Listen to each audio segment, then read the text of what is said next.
Hi, everybody. I hope everybody's doing really well tonight.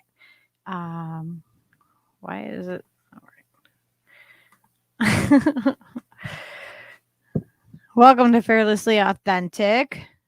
This is our first time streaming to KRTD and everywhere. Um, sorry, let me just add my name. There we go. All right. So, I hope everybody's doing good.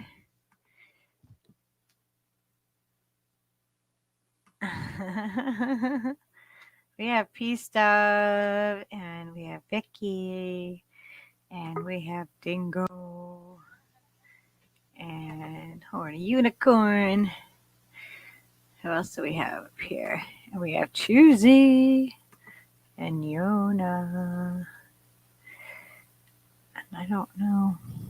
All right, let me go down and see. We are going to have Mr. Yona on with us tonight, and we're going to have a great conversation as always.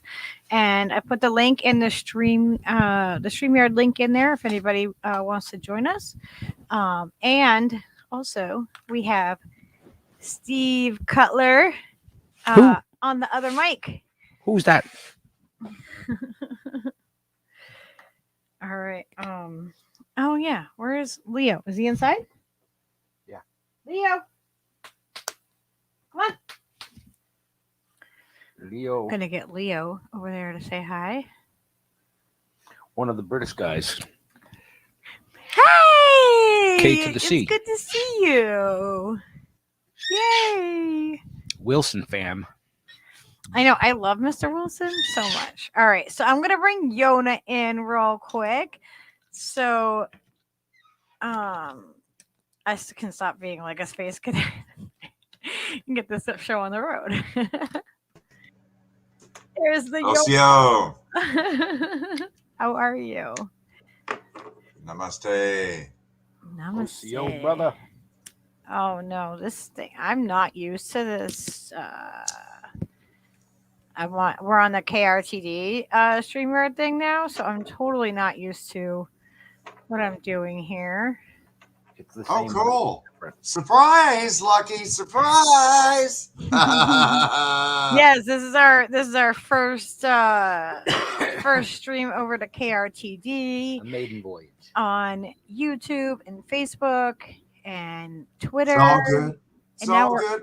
We're doing it live with Jazz Hands. And we're on Facebook and Twitch now too. Yeah. Facebook, so we're Twitch, new to all these other places. Yeah. Also on the Twitters. Yeah, we're on we're on Facebook, That's where all the YouTube, comments were coming from. It was Twitter, Twitch. And another Twitter. We're on like all the places. So wow. How do I get the little? Nobody say the word saltine cracker. Don't even go there. The salt must flow. The salt will flow with the blood of the non-believers. Okay, I'm sorry. I have to. There we go. Steve, that actually makes a really cool background. All right. Shout out Salty Cracker. Oh my god. All right. Salty crackers everywhere. He has quite the Star Wars action figure collection. I'm just saying.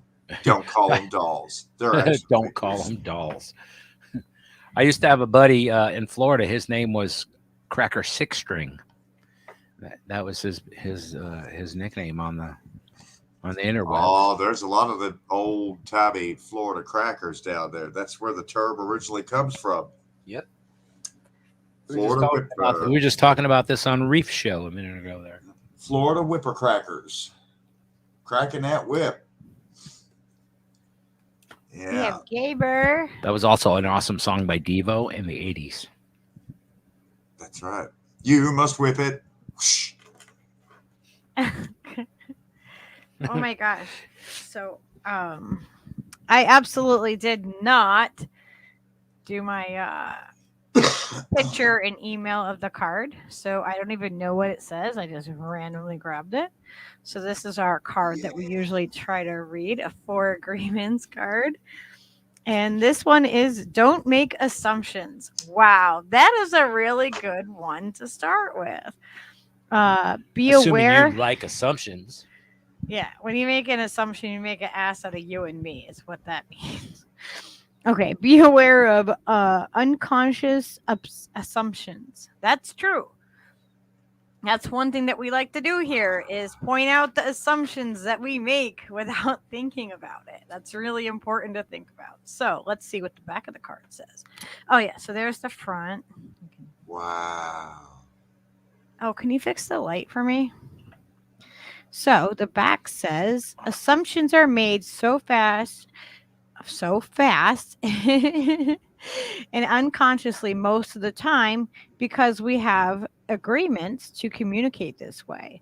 We've agreed that it is not safe to ask questions. We have agreed that if people love us, they should know what we want or how we feel.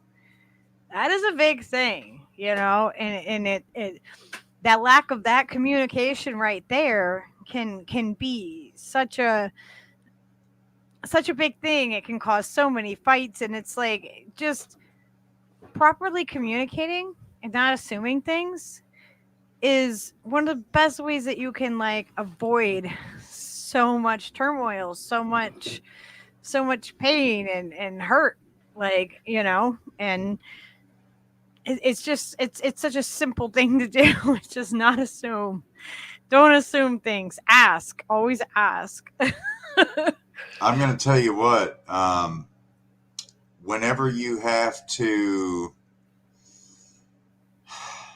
realize that your assumptions are wrong and, step back from those assumptions, now that you know they're wrong, that's a very painful and humiliating process. It's a rather bewildering process when you have to walk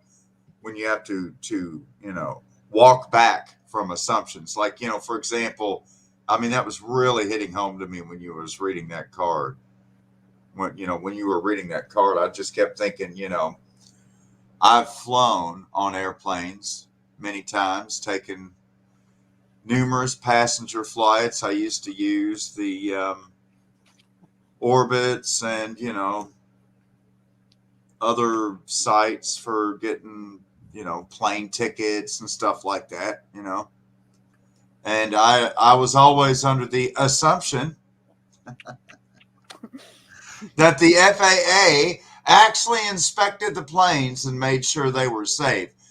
That is until Boeing put the 737 MAX into the air. I always assumed, I was always under the assumption whenever I would go to see the pediatrician or the hospital. I was just going to say this. I know what you're that, going to go for it. The actual bona fide, legitimate vaccines, before they changed the definition of the word vaccine 3 times in 1 year, the old-timey vaccines that were given to my children, I was always under the assumption that they went through randomized controlled trials with, unblinded placebo, with blinded placebo groups, that the studies were not unblinded or compromised. And they went through all 6 safety trials, and all that information is available publicly. You don't have to go through a FOIA request after FOIA request and extract it through them painfully through the courts. And, although I was aware with the latest babies that were born that there was a vaccine injury compensation program that's actually not a jury trial or even an actual judge, but a special master commissioner panel of insurance company lawyers who will decide whether or not to pay you compensation for an injury or death if that vaccine is on the childhood recommended immunization schedule. And of course, we found out here recently that's the obvious and stated purpose for redefining the term vaccine so as to be inclusive of all of the latest, greatest mRNA platform based so called coronavirus vaccines so that they'll enjoy the same legal status of immunity. So they don't provide any actual immunity against disease, but they do provide immunity against lawsuits forever if they can just get it approved for, 2 months and up, and pregnant women, even though they're in category X during the original safety protocol, meaning they're never supposed to get it. But, hey, give it to a lactating mother and, you want to see blue breast milk? You know what sucks too? It's like I made the same assumptions that things were safe, that the doctors knew that, I made these same assumptions. So I am not like when we are talking about this stuff, I don't want anybody to take it as in we're saying like you're stupid if you believe something. Don't assume that that's what we're saying. Please don't, and ask questions here because I just made that assumption. And but yeah, I personally did the same thing. I made the assumption that things were, tested and approved and everything else, like for everything, Well, like for example, now that there are 72 recommended vaccines on the current schedule for American children age birth to 18 years. That's 70, no, not 71, 72. Okay. And so I was just under the assumption, well, surely they've done not only studies on each individual injection of the 72, but they've also done studies of what is the effect of all 72 shots. So that includes us too, right? Like, did they study the ones that we were all given? Like, well, the stuff that we were given, how studied was that? Like, like I had MMR as a kid, right? Like I had the shot is what I'm saying. I had that as a kid. It's part of my regular. What year? Oh God. It was in the 80s. I was born in the 80s. So was it after 1984? No, I was born in 1980. But here's but I mean your MMR vax was before 1984? Yeah. I'm pretty sure that, but here's the thing. This is why I don't know exactly when. I mean, I'm pretty sure that as a child in the 80s, you had it, I'm pretty sure that you had a series of them, right? In order to go to school. In order to go to school. Okay. So my mom vaccinated me when I was a child, right? Like that's, what most parents without question they do. And so as an adult, because my records went missing, I didn't have the little paper record, right? Like when you have those as a kid or whatever, usually you can have a medical record or you'll have some sort of record of it. But because I was a military brat and my records went missing within the military, so the records from when I was a kid all the way up till I was 21, just, like they are supposed to go to like a vault and I don't know, they said they were gone. So somewhere, because they're really good at doing this, right? Like trust them, they'll even keep your medical records for you. But so when I went to go to college, I was supposed to prove that I had the shot as a kid. Uh-huh. So I went and got the antibody test to prove that I had the shot as a kid. And so when they do that test, they test how high your level of antibodies are. And mine was like, I don't know, like a point or two under what they would consider to be, you know what I mean? Like having the efficacy or whatever it is that they want you to have, whatever that marker is. I was like 2 points under, right? And they're like, well, you're going to have to get another one. And I'm like, no, that was chosen for me as, when I was a child, and I do not choose to do that as an adult. And I had to write a letter to the dean of the college, and I did get it approved where I didn't have to, and they're like, well, if there's ever an outbreak of measles, mumps, or rubella, then you're going to have to like stay home or something. Oh, I'm funny like- story. You know Like, how okay, I said Douglas, that but wait. yeah, Wait, there's one more point it's to this. about though. the MMR. That's But- why there is a vaccine court. but- That's why there is immunity, because they Okay, were but yes, but what about the people that have that little card that says, "Oh yeah, I had this when I was a kid." See, I didn't have it, so I had to prove it. No one else has to go and prove that typically.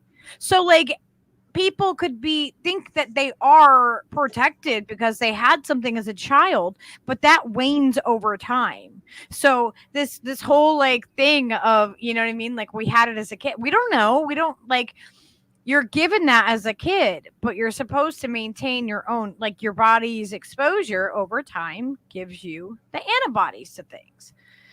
So that's what maintains that antibody, is like having enough protection of something, and then you get exposure to it, and you know it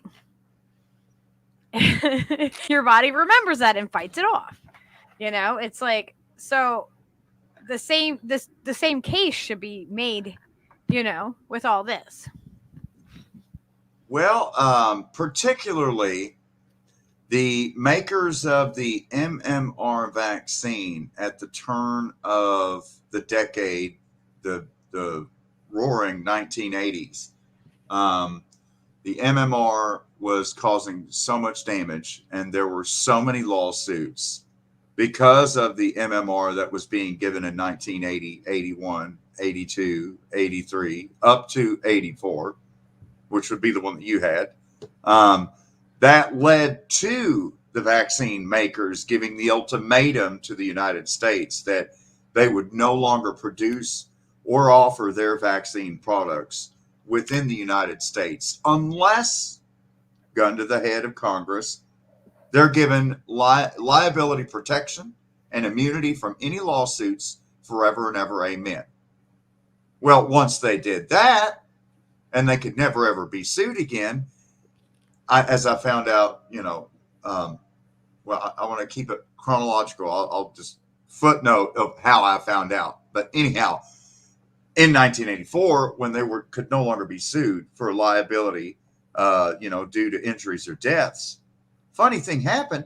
They stopped doing safety trials. They stopped doing safety testing all together. So, you know, the outrage that one may feel about subjecting children, granted, justified outrage, that parents may feel about subjecting their children to the latest, greatest coronavirus injections, call it whatever you want, new pasta, new vaccine, new aromatherapy, just redefine whatever fucking word you want to use. Okay, it's an experimental gene editing therapy. That's what they told the Securities and Exchange Commission when they wanted money from Wall Street on the New York Stock Exchange. So that's where the money really matters. And that's what they call it when they're being serious, speaking to adults in the room. But for us kiddos, we'll just use vax, quack, quack, or whatever.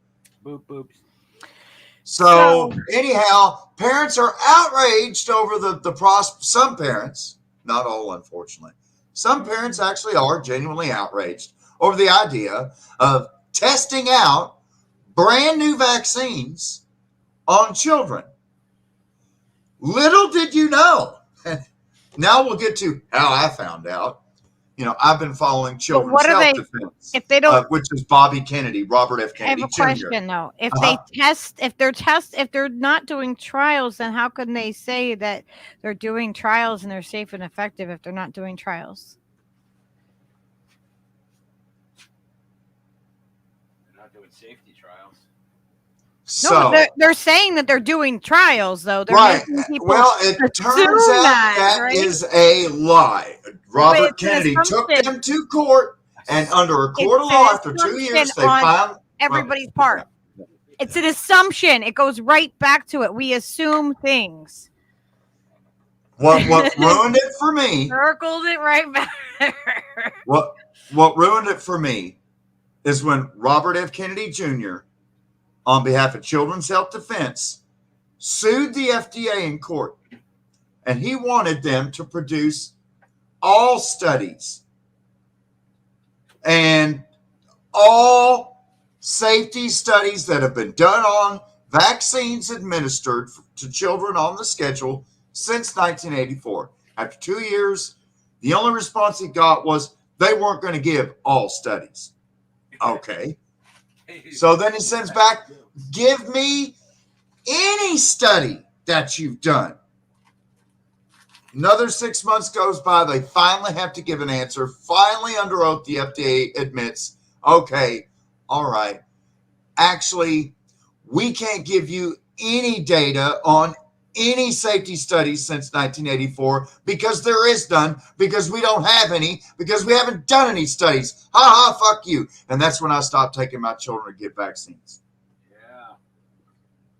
That's fucking nuts. So to go back to FDA admitted it. That's not me. That's them in a court of law. Sorry, I'm just saying. It's not Yona, and it's not Bobby Kennedy. It is it's not what the FDA admitted under oath. It is not us assuming anything. It is factual. That's when I lost those assumptions, Lucky. I wanted to get to that point. I don't mean to be so passionate about it, but as I a think parent, this is a good way for us to talk about assumptions, though. as a parent, it's like a hot poker sticking me right in the turd cutter until it chips a tooth. Seriously, man, like I assumed the same thing, and my daughter's 18 now, and it's like shit.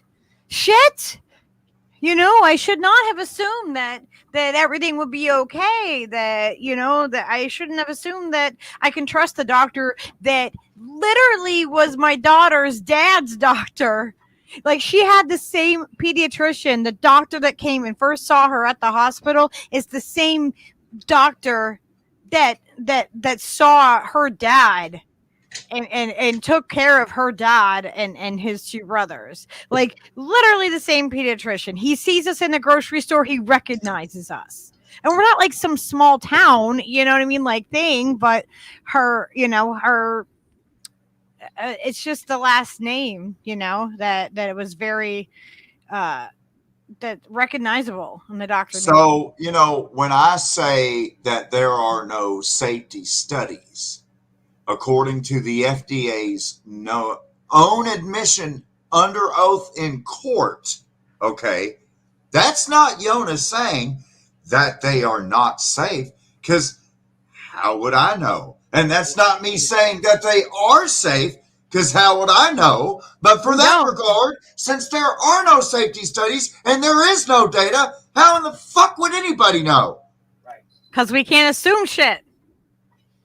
You make the assumption that the FDA is going to protect children. Then you find out there's fucking fluoride in the nursery water. There's fucking poison and shit in the juices that are bottled for toddlers and infants. There's fucking shit in the baby food and purees that are made for toddlers.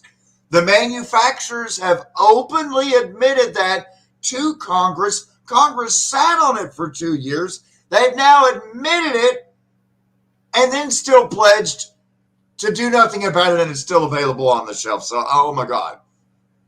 But they'll pull down something else, and you're like, what? They recalled it. Oh, wait. If you're a parent and you have to feed your child, don't buy the beech nut. Don't buy the Gerber. Don't buy any of that stuff. Organic food and puree it yourself. I just wanted to get that out. In the organic baby food, they found that. Right. So my point is you can puree this food yourself to feed your child, your infant, your toddler, food that's not got poison. If you didn't make that food, if you didn't bottle that water, don't assume anything. You're making assumptions. And the worst thing of all is, okay, so since 1984, all inoculations given to children, we don't know the safety. So to make the statement that it's a safe treatment, well, that's an assumption. Yeah. Period. Okay.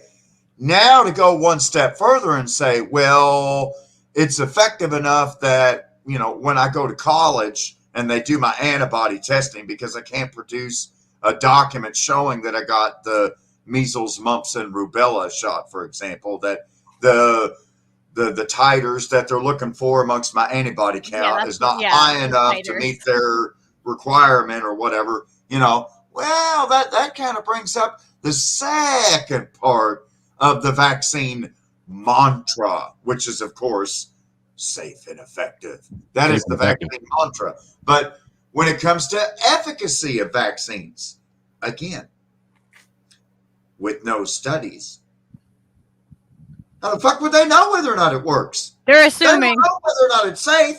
So you're assuming that it works. Now come to find out, unfortunately, prior to them insisting on completely bastardizing the definition of the word vaccine and rebranding it so they can market their gene editing therapy as a childhood vaccine with perpetual legal immunity, okay? Prior to that, I was like most other American parents under the assumption that these things are tested, that they're not just going to knowingly fuck up your kids to the point that American male children have a 1 in 20 chance of being on the autism spectrum, but if they're born in an Amish community in the United States, they have a 1 in 15,000 chance of being on the autism spectrum. So do not tell me that vaccines don't have a fucking thing to do with autism when they obviously have everything to do with autism.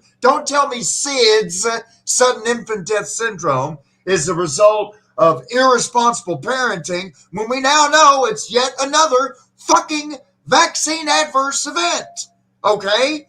So, before they rebranded the mRNA platform as a vaccine technology, I was under the assumption that they were safe and effective, that they were tested, that the FDA did care about public health.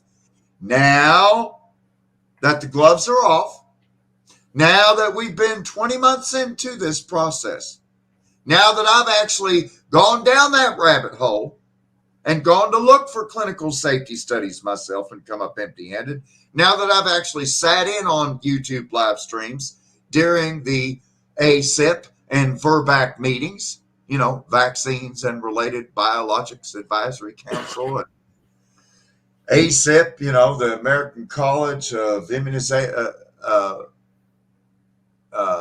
American Committee of Immunization Practices, right? ACIP, whatever ACIP stands for, ACIP. Watching the supposed experts and hearing them nod along and be led by the nose by Pfizer and coming to the realization that, corporations are owned by the banks. The banks own the corporations that own our government to regulate the customers and debtors. Period. And so no matter how mad and angry, how much we want to get invested, we should all just get scissors and vote out the incumbents and cut all the puppet strings of all the red and blue little puppets, the Marjorie Green Taylors and the Adam Schiffs that just anger us so bitterly, just so that the puppet master can dangle brand new options for us to choose on the kiddie stage, watching the fucking puppet show, while, Vanguard and BlackRock and the banks are doing their thing. But it requires our participation. It requires this intermediation into every step of our lives so that they can be in the middle of every single text message, in the middle of every single Zoom call, in the middle of every single financial transaction, in the middle of every pulse of your heartbeat, in the middle of every thought in your mind, so that they can be in the middle of your life at all times. Yeah. And that's how they have control. And so ultimately, the way forward is to be off grid. The way forward is to not engage in the system and fight the system and reform the system. The way out is to begin to build our own system, to live our own system, a parallel society outside of the system. Period. And the I agree with system that 100%. will collapse. The system is eating itself. It's about to be destroyed. We either get off grid now or wait until they pull the grid down and then say, hey, you want your Wi-Fi back? You want your That's what's internet next. back? You want your hot That's what's meal next. back? It's right here on the other side of this They fence. keep threatening it. They said it would happen this winter, bro. They're like rolling blackouts, and Joe Biden says have a very deathly fucking Christmas. You know, like come on, it's I mean, all come to wheels the are shelter. turning. We've got 3 hots and a cot and an internet connection waiting here. You know, I mean, you get the boop boop right there at the gate, and they'll let You got to you get a right boop in. boop at the gate, but yeah, they'll let you right in. I And wanted people to. will line up, Steve. People will line up to go there. Not me. I know it. Not know me. they I'll be would. like, fuck this. Oh, we're about to have a rainbow rave in the motherfucking woods. Yeah, Huh. that's what I'm talking about. It's funny because Yeah. I watched something on the Mennonites that are so. I mean, like I'm not.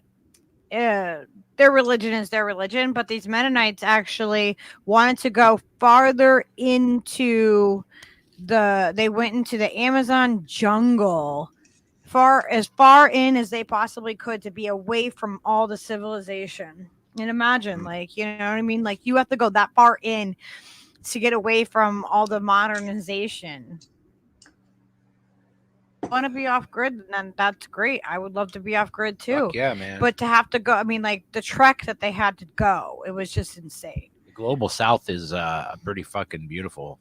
I wanted to bring lots up of beautiful places. this question from Horny Unicorn, and asking how can you be aware of something unconscious? So meaning the assumptions that the card was saying is what I'm asking. I'm thinking because it's called be aware of unconscious assumptions.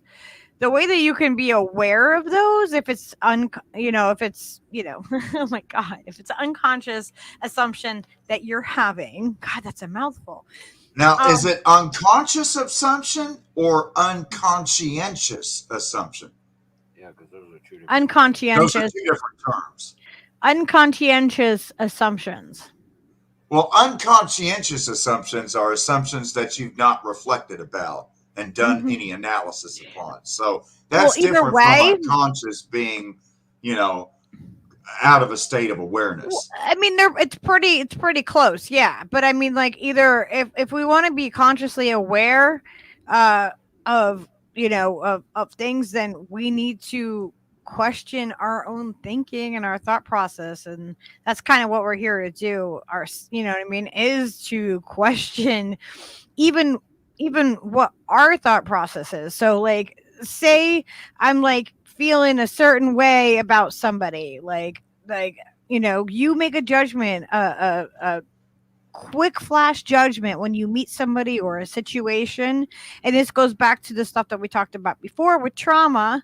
Like, your body assesses that quickly, processes it before you can even really like, you know what I mean? Like, you just don't even know.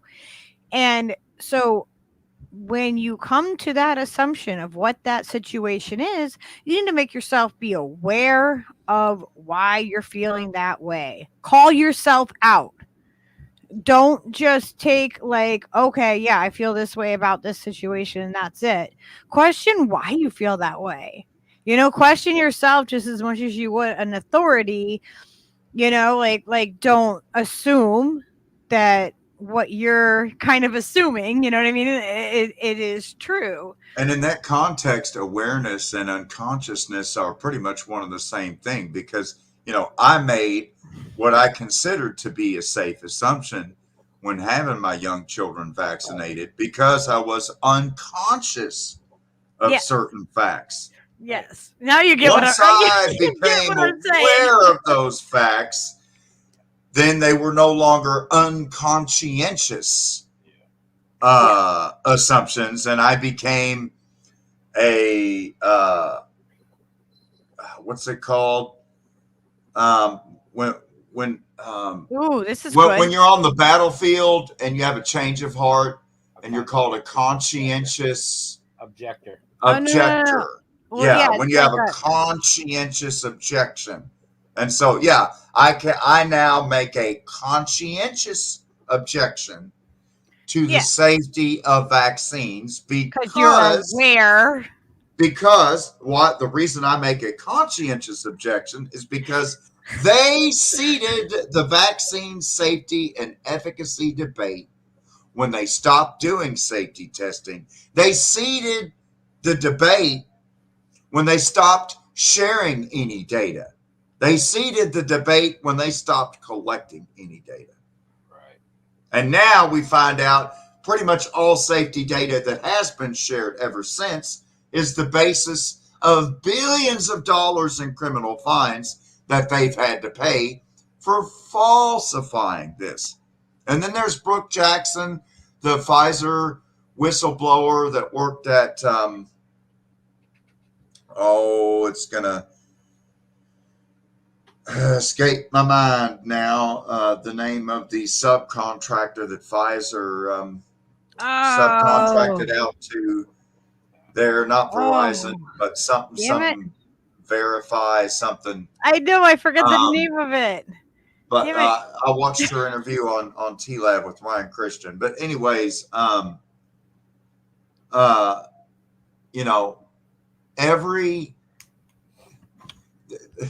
it's so very simple.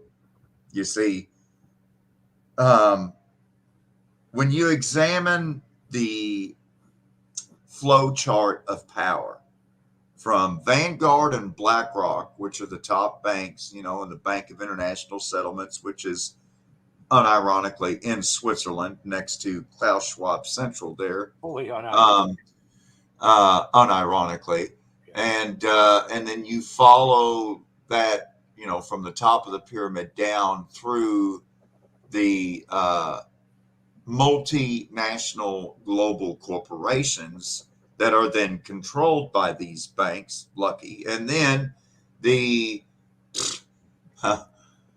almost meaningless sovereign nations that are but corporate colonies for these multinational global corporations that then boilerplate from the IMF whatever austerity legislation needs to be passed in whichever sovereign nation matters fucking not.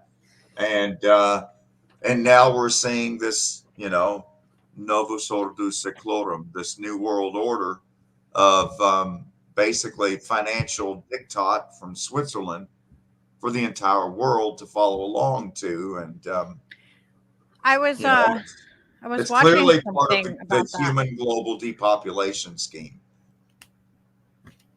Did you know that Dr. Robert Malone is now saying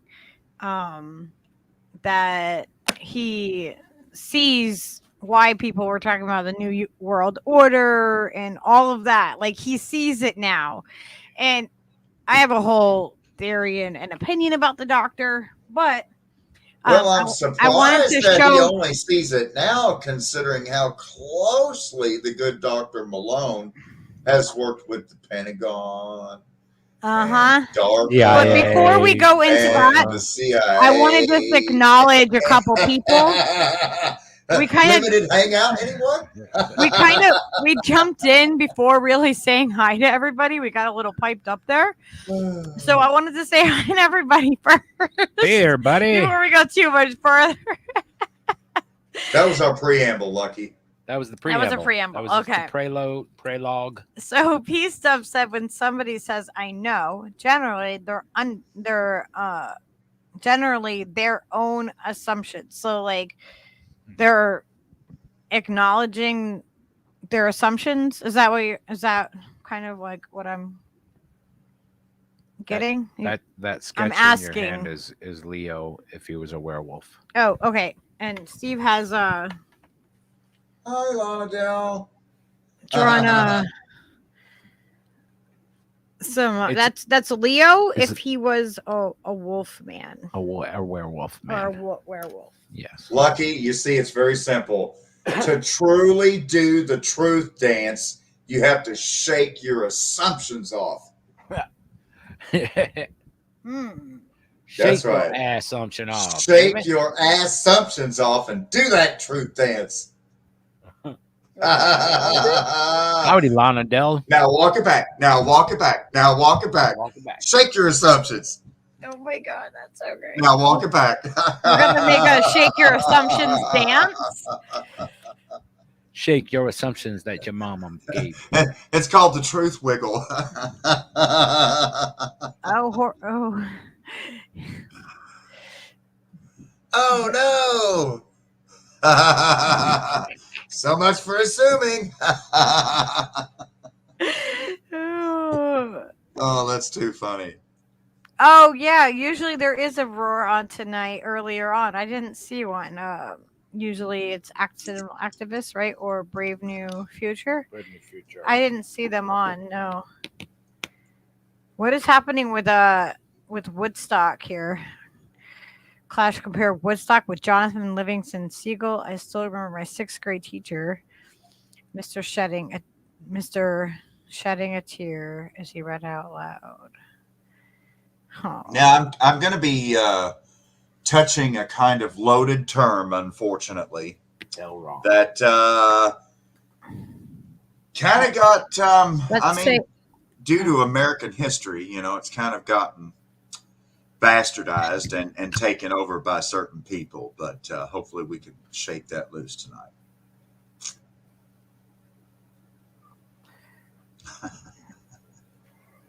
Reef showed us earlier.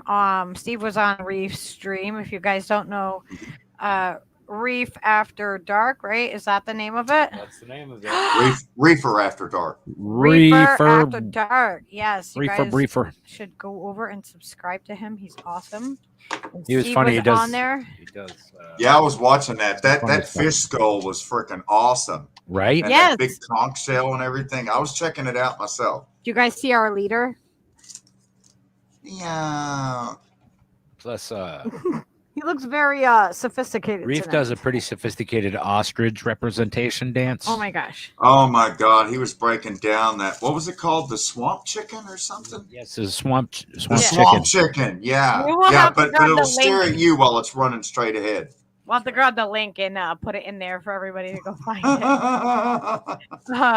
I really liked his swamp chicken demonstration. It was Yes. pretty. It was spot on. So there was It was kind of moving. What I was I mean- getting at was there was a guy that was he got caught getting 12 of the boop boops. 12 of them. The guy got 12 motherfucking caught. big And I boobs. said, what is he trying to do? Embalm himself just to make it cheaper for his family? Because he was 80 something years My old. theory is, you know what I mean? He was 84 years old, and he's been around for a minute, so it must have felt pretty good, whatever it was, to get 12. You know what I mean? I'd say with 12 that's shots, got he's a probably kick got to it. enough in his blood to make a full iPad at this point. Well, that's what it is. I figured he was. That's why they're mining. They're mining to get the crazy things to put in our bots for our bodies. I figured that's what it was. It had to do with nanobots, and that way he could just be eternal. You get some immortality right quick. Give me 12 of them motherfuckers. Give me 3 boosters on the side. Wow. So the topic I plan to broach tonight is sovereignty related. Groot said MMR is bad news. Too many contaminants and thermosol. Did I say that right? Mercury allowed. It's actually called what he's referring to is called thimerosal. Thimerosal, which is a mercury preservative adjuvant that's added to. Imagine vaccine. going for the most toxic substance to inject it in people's bodies. Going for the most toxic substance. The most toxic. Let's just let that sit in for a second. We got some bad shit, but you got anything better? Anything worse? What is the worst substance that we can put in a human's body? We're worried about lead in our water. There's mercury inside of things. We've been injected with these things. They find it in autopsies in the brain. Mm-hmm. of autistic Yeah, children, of people with Alzheimer's. Like it's Mhm. because they've been injecting metals into our Prions bodies. disease Yeah. from the aluminum and mercury busting through the blood-brain barrier. They've known about it for years. Yep. I mean, how do they give people MRIs? You know what I mean? Like, what if you've had a whole lot in your life of those? Like, what's going to happen? could You're not just going to kill be you. able to have an MRI that could pull out of your brain. Like they ask from if you've ever had a sliver of metal in your eye or anything like that when you go for an MRI. I've had a lot of them because I have a spinal fusion in my lower back. So I have like 4 big screws that are like big, you know, like they're 2.5-inch screws, and 3 metal rods in my lower back. I was in a bad car accident. So that metal will not be pulled because it's like, I think titanium or whatever, you know, out of the MRI machine, but other metals will pull out. So what's going to happen to people where this is like in their bloodstream and in their brain? It's like, Like oh, Bob. I will what they put in there, will it pull out on an MRI machine? I think it's going to look like a decompression chamber gone bad. Somebody It's twisted like, the dial too fast. who put the aluminum foil in the microwave? No, that's Mrs. Johnson. Oh, fuck. Oops. We're going to need a bucket and a mop. And a bucket and a mop where the blood rolls down the drain. And it stinks so bad. Someone's been choking. So, the topic I plan to broach tonight is sovereignty related. Did you see what Choosy said? I'm sorry, you have to see it. Charlie, you would have loved my 6th grade teacher. He slapped me right across the face once. Did you hear about the teacher that gave a vaccination to a teenage boy in her home with no medical training, and they have video of a teacher doing it? Yeah, she's a science teacher. Without the parents' permission. Literally administered the J&J booster shot to the kids. And she's smiling while she's doing it. Yeah. You cannot undo that. You cannot undo that. Thanks, Mrs. Johnson. Johnson & Johnson, asbestos can be found. Warning, asbestos can be found. Asbestos can be found.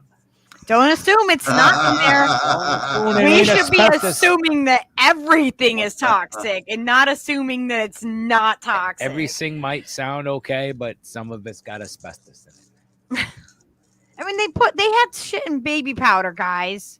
In baby powder, they knew what it was doing. What is Yona's planning? She's tried to get it out twice, and Okay. you're like, wait, Choosie's.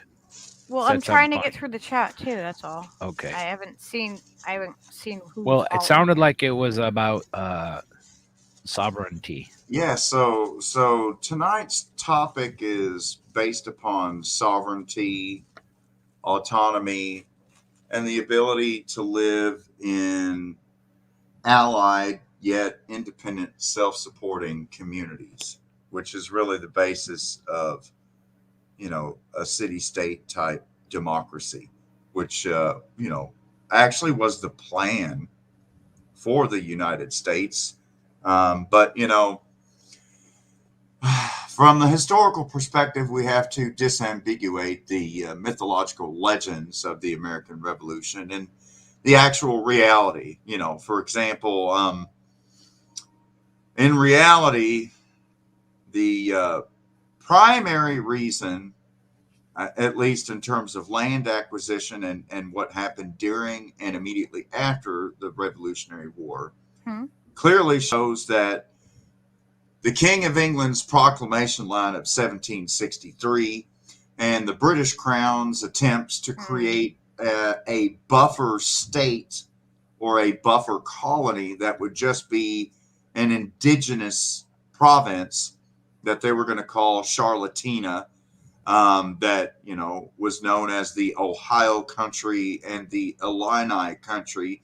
Today we would be talking about the modern day states of Minnesota, Michigan, Wisconsin, Illinois, Indiana, and Ohio, and parts of Pennsylvania and Western New York, the Indian buffer state.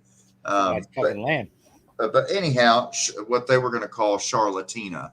And then the Kentuckian George Rogers Clark led the Northwest campaign in the 1778, 1779. So, I mean, that's actually during the Revolutionary War. And then immediately after the Revolutionary War, with the signing of the Treaty of Paris in 1783, after the last battle was fought at Yorktown, Virginia,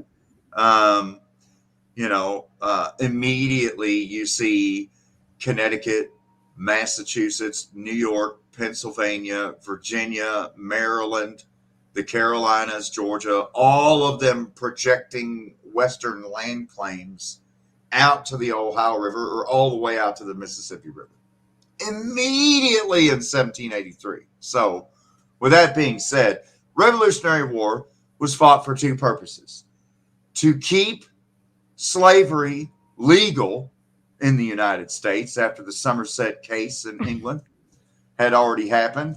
And, the handwriting was on the wall. That's why Alexander Hamilton's family, the Alexander Hamilton, who's on the $10 bill and is the namesake of the Broadway musical in New York City, he was born in the Virgin Islands in the Caribbean, but they made slavery illegal there. So, again, another reason to come to America, where it was still legal at the Providence Plantation in the state of Rhode Island, for example, and many other places across the 13 colonies. So, in essence, by my count, the United States has fought two wars to keep slavery legal: the American Revolution and the American Civil War, because at the end of the Civil War, the 13th Amendment is passed.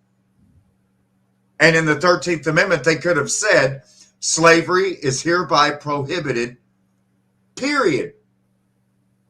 And it would be prohibited, period. But that's not what the 13th Amendment reads.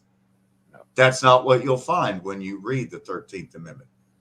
Slavery is hereby prohibited, comma, well, unless, it's for a crime that you've been duly convicted of, like being alive while black.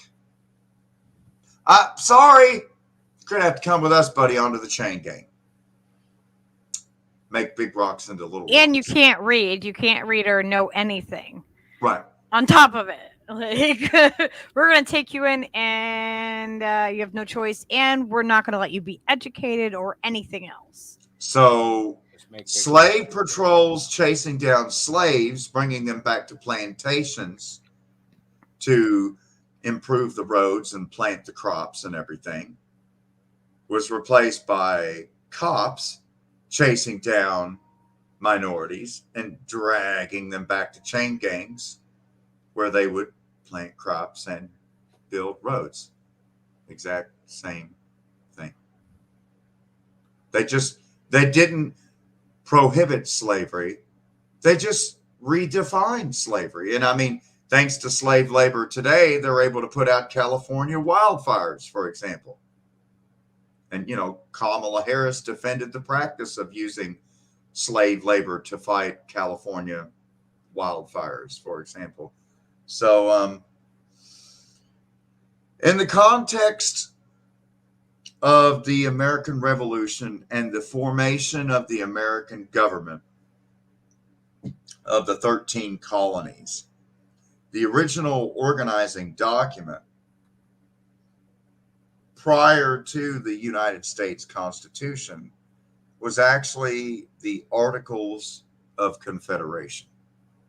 And it treated each of the 13 colonies as basically sovereign nations, and that they were allied only under this Confederation document, basically, that they would agree for mutual defense facing a common enemy. But basically, each state had its own sovereign government, and, each sovereign nation state government, then was able to fully enjoy democracy within its state, and no one from any other state, and there was no federal government that could then overstep the state's rights and citizens of that state. And that's the way it was organized at that time historically. Now, in the year 2022, to speak of a confederation and states' rights takes on a completely different context because these terms are loaded due to the history that's happened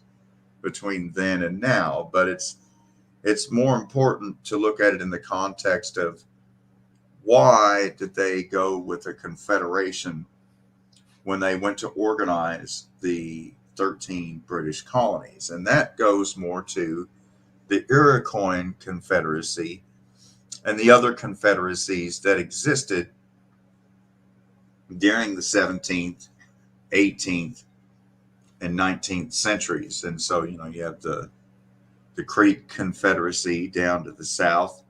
You have the Iroquois Confederacy up to the north. Out there in the northwest, you have the Wabash Confederacy and the Illinois Confederacy. And later, they would all kind of join forces to become the Northwest Confederacy, led by Tecumseh during the War of 1812, in one last bid to try to create this basically British indigenous province called Charlottena. That was basically Minnesota, Wisconsin, Illinois, Indiana, and Ohio. What would become known as the Northwest Territories that were ultimately all claimed by the Commonwealth of Virginia. And that's why to this day, Virginia is said to be the mother of 7 states, because out of Virginia, you take West Virginia and Kentucky and Ohio and Indiana and Illinois and Wisconsin and a greater part of Minnesota.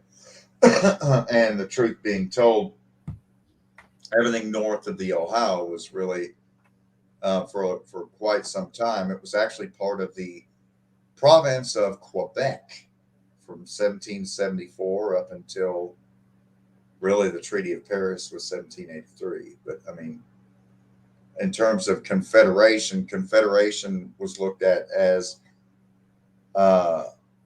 basically a union of equal nation states, but there was no one unified nation with a unified federal government that told each state what to do, the way a state tells what each county is to do, or in the case of Louisiana, what parishes are to do. It was a different organizational chart. And of course, at that time, you have the camp like Hamilton and others, the bankers in New York primarily, pushing for federalism, right? And they were known as the Federalists. And so, the the United States Constitution is hailed as a great document, and there are many great things in there, and it's got a lot of great language in it. But you have to realize that the U.S. Constitution is really the beginning of a centralized federal government, and the beginning of the moving away from individual rights reserved only to living human beings, and those rights limited to within sovereign nation states, to where we are now, where we're in a super powerful federal state, where corporations have rights superior to living human beings that are recognized in court.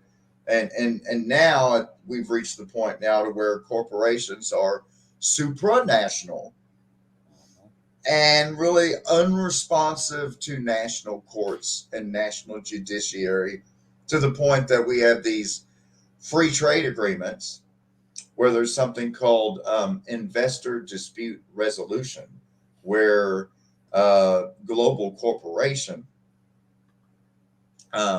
precisely horny unicorn, that is correct. British Empire didn't end slavery for moral reasons. It did it because wage labor is more efficient and cheaper. Yep. Well, because they had different forms of cheap labor. And they found that indentured servitude and other forms of servitude and labor were proving to be more cost efficient than plantation slavery. Absolutely. Did you see what Joe said? Yep. That's right. when you go back and get into the real history, it's a sobering and humiliating experience. Again, shaking off those assumptions as you do your truth dance.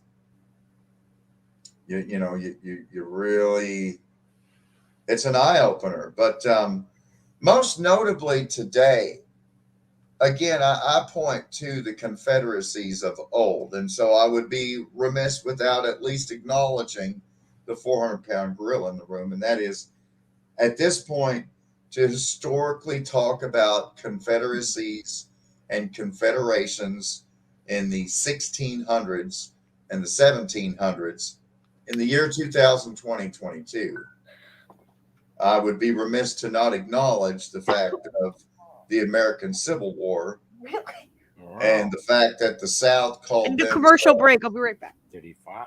the South called themselves the Confederacy, right? The Confederate States of America. And one of their rallying cries was states' rights. And so, that being the case, now to discuss this historically, I have to take great pains to disambiguate and say, I'm talking about states' rights issues and Confederacy and Confederation as it related to the 1700s, not the 1860s when this rebellion occurred, or the really the dissolution of the Union, where a number of states seceded, and the reason for the secession of states was for slavery, and you can go back and read the documents. Unfortunately, history today, there are a lot of romantics still and historical apologists for the American Civil War that want to paint the Civil War as a war of secession, and that the War of Secession was primarily over states' rights, which technically is correct.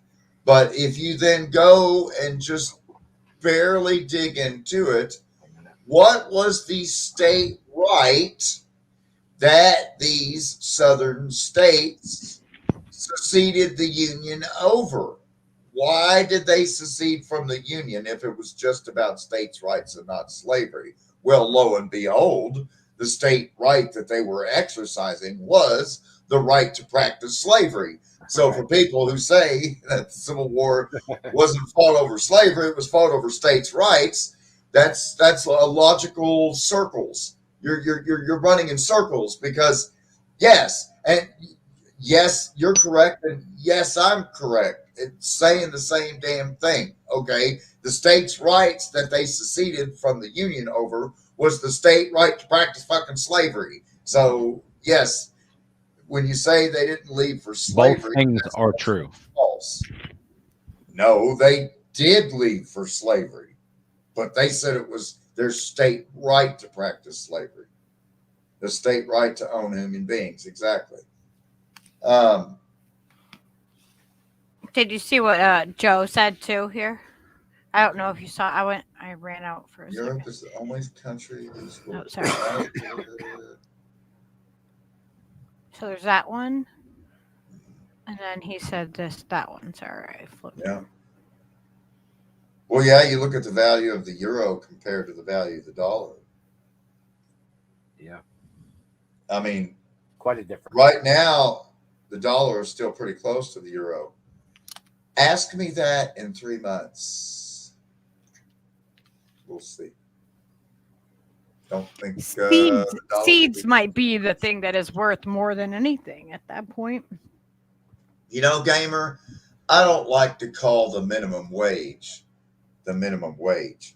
I prefer to think of it as the maximum wage those fuckers are ever going to pay That you, they're willing and to not pay. 1 cent more. You're making the maximum wage, which ironically is the absolute fucking minimum. That's how it works. That's what the rest of the planet calls American working conditions. They didn't take away slavery ever. They just made it more inclusive so they could say that they took it away. And people thinking otherwise are just assuming. Yeah, they didn't take away the plantation. They just call it a corporation. Yeah. They didn't stop La Conquista. They just call it capitalism nowadays. And what does America mean Same again? modus What does operandi. America mean? What is America? America is always in search of new euphemisms for the same evil fucking shit. Yeah, but what does America mean? America. It's two words in Spanish who doesn't know for the love of money. America. Like Bone Thugs and Harmony. For the love of money. It's fully gangster in a West Coast rap sort of way, but it's so sad. Yeah, my Bone Thugs handle is Redbone, by the way. Redbone. So obviously, the thing that I keep bringing up to people too is about the term rednecks, right? So yeah, like the company store, that reminds me of what I'm getting at. So the term rednecks, it's used as like some kind of like thing to be looked down upon, but I know that we can go back to this at some point because this is in the universe of what rednecks really are. And I tend to get really upset when people are misusing the labels and they're relabeling people into being something different. Redneck, that's an honor to be called a redneck. That is like, hell yeah, man. That is a powerful thing. Rednecks were the Red Berets of their time. Rednecks was a term coined by the newspaper man in Madison, West Virginia, there at the Boone County Courthouse in the Coal River Valley, as the coal miners from the panhandles of northern West Virginia, around Morgantown, closer to Pittsburgh, Pennsylvania, for example, and Wheeling, West Virginia, they all had union, and they all gathered and marched together, shoulder to shoulder. Granted, this is in 1920. Most of these miners were actually World War I combat veterans who had returned home from Europe recently. Mm-hmm. And they all marched shoulder to shoulder from different mines, wearing different clothes. And so what they did to march in solidarity with one another was to tie red handkerchiefs around their necks. And so when they crested the hill on the Coal River Turnpike coming into the town of Madison, that's when the newspaper man said, I looked over the hill and I saw coming a sea of rednecks, an army of rednecks armed to the teeth and mad as hell. And they marched all the way to Blair Mountain in 1920 to take on Don Chafin and his Logan County Sheriff's Department and the Baldwin Felds Private Detective Agency, the hired goons.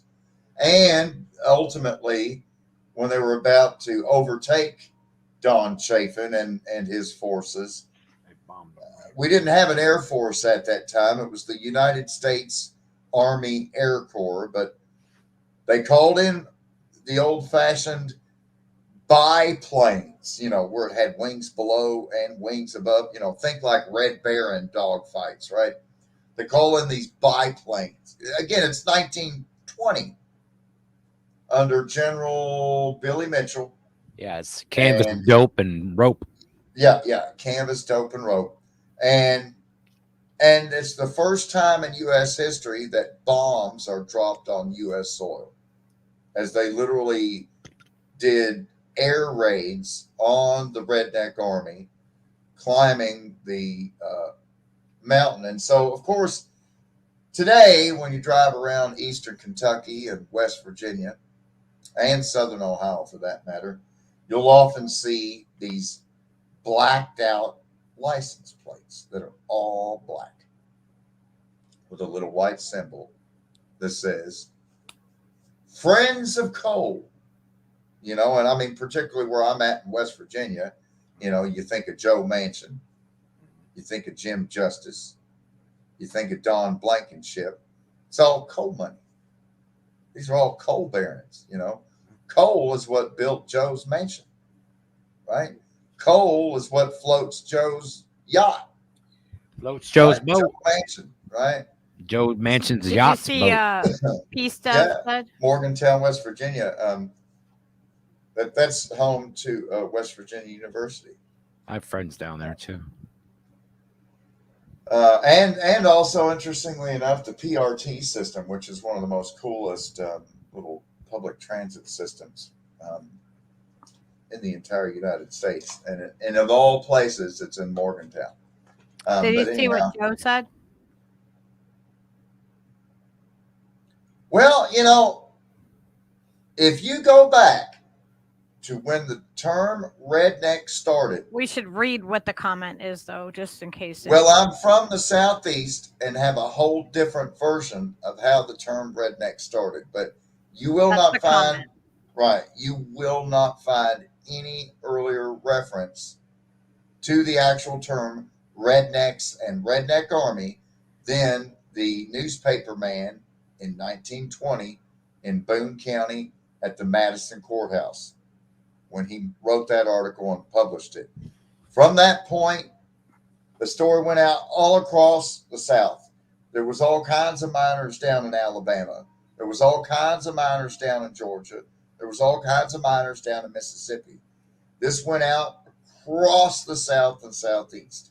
So I've heard 4 or 5 different stories from other people in the Southeast when I've lived and worked in Florida and in Texas of stories of redneck, how it came about after the Dust Bowl or how it came about during the 1940s. And I have yet to hear a single story that's older than 1920. And so, I mean, it's cool if you've heard a different story, but, it's kind of like the same thing when people would tell me that they're a Washington Redskins fan and my face immediately turns red. And I have to explain to them about the buckskin trade and the redskin scalp trade and how, I find the monetary exchange of mutilated, desecrated human remains, and as in the redskin bounty scalp trade, in no way honors any group or tribe of human beings in any fucking way. Paying money for you to go and kill women and children and men, chop up and cut up their bodies, bring it back to town, and sell that redskin for money. So, but I would have people tell me, oh, no. No, that's not what redskin stands for. It honors the red skin of the Indian or some bullshit because you don't know. But I got sidetracked. The Friends of Coal thing across this part of Appalachia is the most disgusting thing to me because, my family, my dad's granddad, Modesto, he was a coal miner in Murfreesboro in southern Illinois, where they killed miners left and right. They built their first house in Johnson City, Illinois, having come from Borgio and Agrigento, part of Sicily. And they were coal miners, and the coal mining life was to work in basically a prison camp, a prison labor camp that if you try to leave, you're terrorized. If you're sick and can't go to work, you're terrorized and thrown out of your thing. If you're injured on the job or crippled, you're thrown out of your tent. Your wife and kids are never safe at home from pedophiles or rapists. You're never paid in money. You're paid in carved wooden pieces. That's called scrip. And you take that wooden scrip to the company store and pay 3 to 4 times what it's worth. I mean, the fate that most coal miners suffered through, if they managed not to be killed in the easily preventable, tragic mine deaths that occurred on the regular, which was why the coal miners told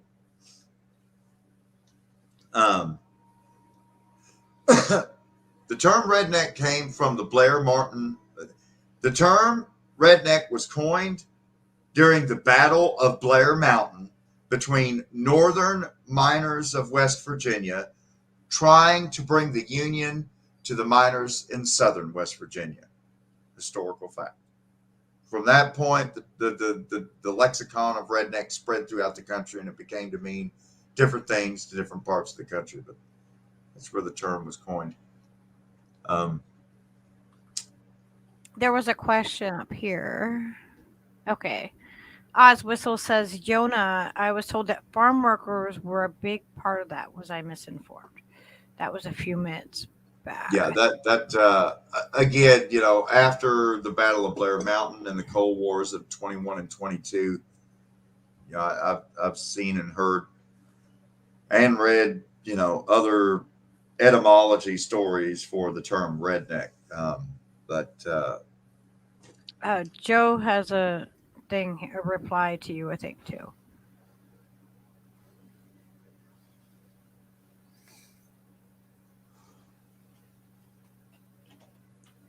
Okay. Now, what Joe Logan mentions here, let me repeat. You understand that rednecks were originally racist, and it started in 1900 when white people were replaced in coal mines by black men, and that is also how the KKK started to do a touch more research. Well, I have a lot of bit of research. I know quite a bit about that. Number one, there may be some Venn diagram overlap with what you're saying, but the Ku Klux Klan was not started by coal miners, for one thing. Racism was extant with some of the coal mines. Now, what happened was when the locals protested, dying hundreds at a time in easily preventable accidents in the coal mines, and they went on strike. One of the tactics used by the coal mine operators to break the strikes was to ship in scab labor direct from Ellis Island straight into these coal camps. When my great-grandfather, Modesto, arrived at Ellis Island from Sicily, he was put on a train car straight to the Illinois coal field, and all the windows were painted black. So they saw nothing between Ellis Island and the coal camp. And they were shipped in directly that way. It's likely when they were shipped into the coal mine, they were probably scab labor. The attacks of immigrants into the coal camps were met by attacks by the Union or the Union miners outside the coal camps would wait on the railroad main line and attack the scab labor. When blacks were sent in, they attacked the blacks outside of the camp, the scab labor on the trains. When the immigrants were brought in, they attacked the immigrant scab labor. So, I think it would be a bit of a conflation to say that the Union coal miners in the Appalachian coal field were beginning the Ku Klux Klan when they attacked corporate scab labor that was being transported into a work site that they were striking.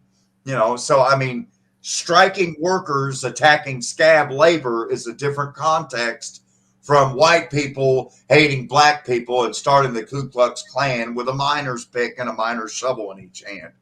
That you might want to do a touch more research on that, because there is Ku Klux Klan in, for example, Senator Robert Byrd,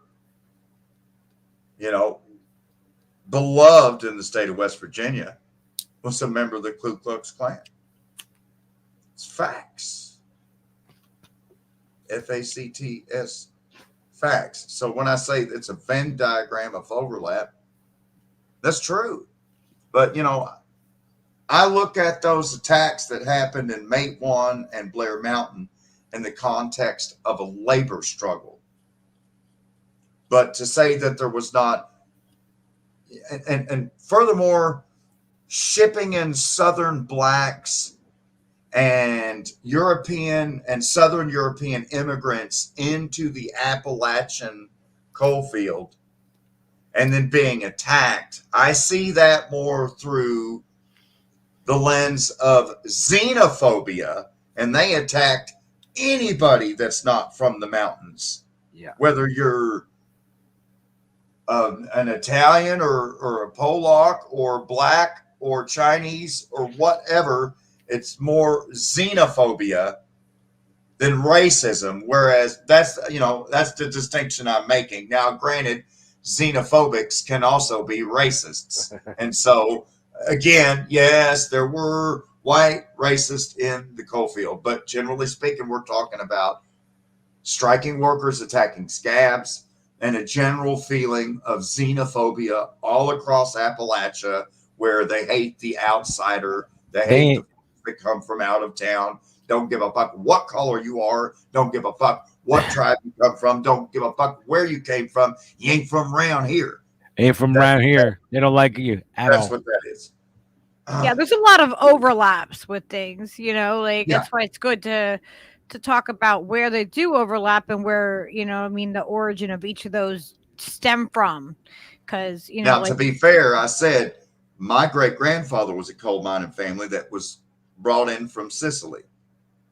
And they mined in the coal mines of Murfreesboro, Illinois, in the southern Illinois coal field near Carbondale.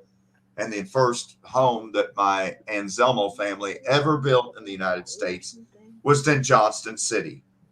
And just before my grandfather, Dita, Sam Anselmo Sr., was born in Chicago, well, the reason why he was born in Chicago is because some of the white folk in Johnston City came and burned down the first house my family ever built in this great country. And guess who did it? The same motherfuckers that lit the goddamn cross in the front fucking yard. So you're not going to find me defend the Ku Klux Klan when they burned the first fucking house that my Italian ancestry ever built in this country. It's part of my own blood family history. And they were fucking coal miners. And white coal miners burned their house to the ground. So it's funny you would say that. It's funny I would see that comment. I can relate, literally.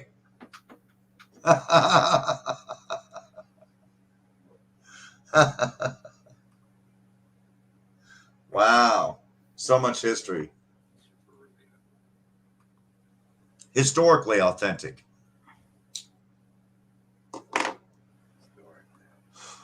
And of course, that leads me right into the Illinois Confederacy.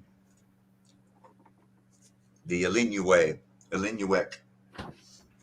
So Joe Logan said rednecks were coal miners. Their necks were red because they were always rubbing the coal off their necks. I'm 55. I learned a lot from my granddad and my uncle, who was a coal miner and a dumbass racist KKK member.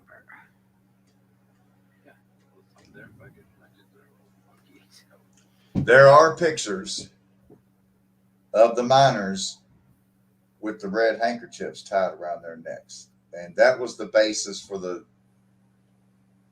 journalist making that remark at the time. But, like I say, once words are introduced into the American lexicon of English, they become different things for different people. Once musicians make songs with lyrics, they become different things to different people. So, there's where the term actually began, and then, people make it their own and add their own stories to it. So, I'm not trying to attack what anybody else has been told or what traditions they hold to with that particular term. But I mean, no, this is your truth too, and this is part of your authentic story. I mean, that's just where the term originated. And the classism is really evident. You have to realize that West Virginia was created in the middle of the Civil War pretty much as a gift to the Baltimore and Ohio Railroad Company. The P&O Railroad Company would then immediately go on during the Reconstruction. And the term carpetbagger really dominates the post-Civil War period, known as the Reconstruction period. Carpetbaggers were basically Northern industrialists who went into the South. And, for example, here locally in Greenup County, Kentucky, beginning in the 1860s, late 1860s, you have Honeywell. Like you may have heard of Honeywell as like a major corporation producer of refrigerators and dishwashers and other appliances. Mm-hmm. Honeywell appliances, electric motors, right? That Honeywell family, right? Well, they got their start in iron ore and iron smelting. Wow. Going into southern states, building railroads into the iron ore fields and iron furnaces and clear cutting timber and, strip mining for iron ore, extracting all the wood, extracting all the minerals. And then by World War One, you're already seeing these lines being abandoned, these coal towns being abandoned, because at that point, it's been fully and completely exploited. They've exploited all the hill people that lived there in cabins and were just kind of living off the land prior, and turned them into impoverished, unemployed miners, right? They've completely exploited the timber stands. They've completely exploited the mineral base. Or so we thought, but then we found out there was Marcellus shale under a lot of this stuff. So cue the fracking boom. But I mean, it's just been one exploitation over another. In particular,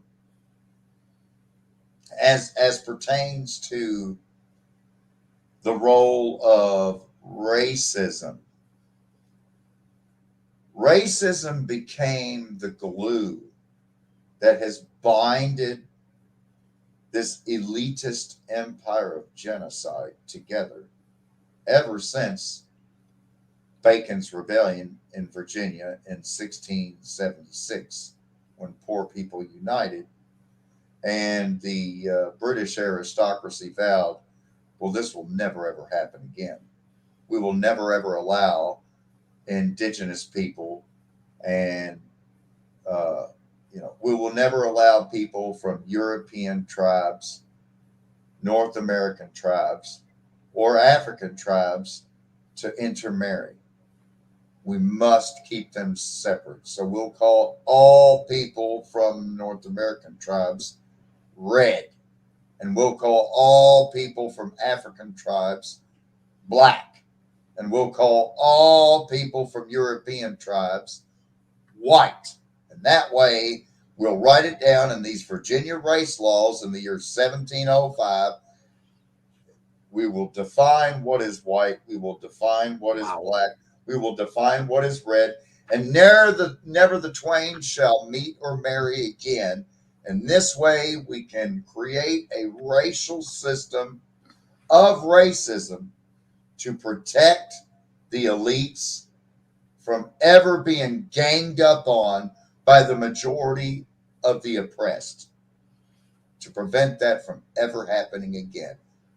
Basic divide and conquer. And here we are. That's amazing. And, Ku Klux Klan plays a pivotal role in that. I mean, you realize the very first film that was ever shown at the White House was Woodrow Wilson's what do you call it? Viewing, right? Or like his inauguration type thing. He hosted a filming party. He hosted a film viewing party of Birth of a Nation at the White House, and that was the first film ever shown at the White House. And for those that aren't aware, The Birth of a Nation is a black and white film that is a glorified history of the Ku Klux Klan. Wow. It's nuts. So I just wanted to clarify. Joe Logan said, I ain't against what he's saying. There's different events and knowledge everywhere. Absolutely. Yeah, I agree. And that's what we're here to do, is that we want to hear everybody's sides of what, what they know, and, all of that, because that's important. That's what us coming together and being part of this community and being authentic is about.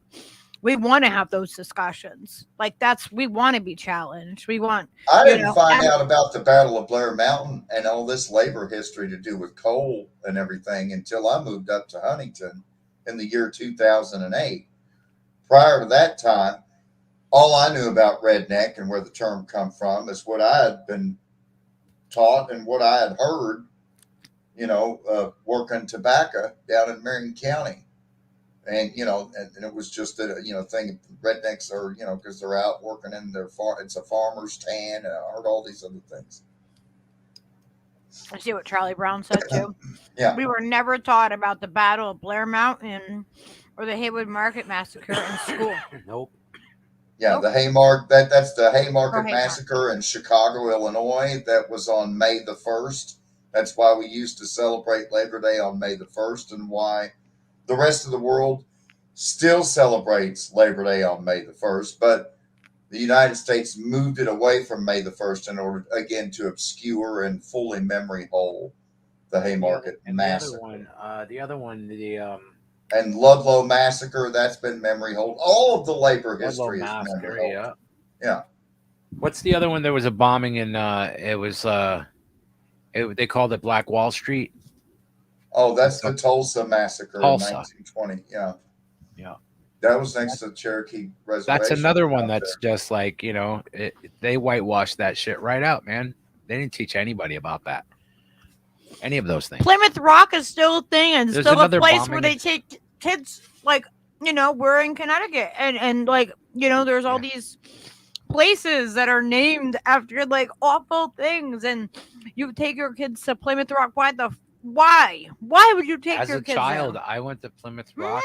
My parents took us to all these like World War Sturbridge Village and shit, Revolutionary War sites all over New England and all over the place. You know what I mean? There's so many, all the way out to Pennsylvania. And, I was almost going to say, Steve, it's kind of like when the Israeli government has these field trips that they send all of their Israeli high school students on over to Poland, to like Auschwitz, to tour these Holocaust camps.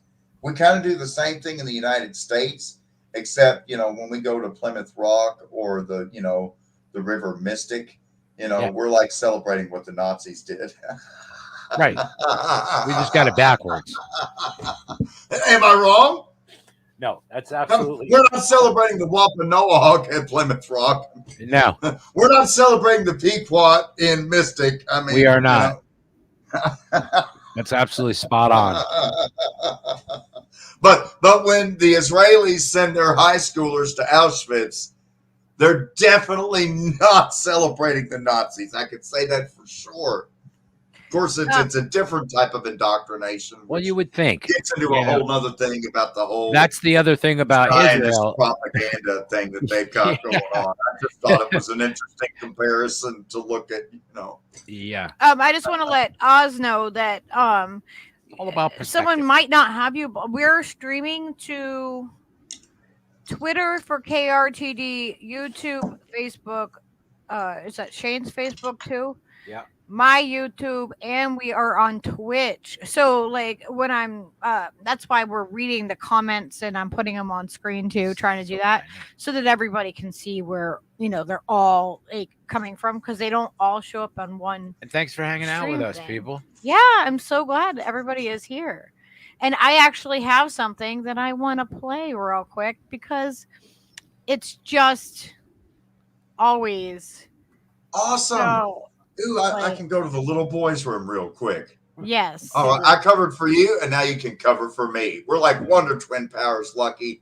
I know, right? We're always in tune with each other. At the Hall of Girl Justice. might get you a copyright.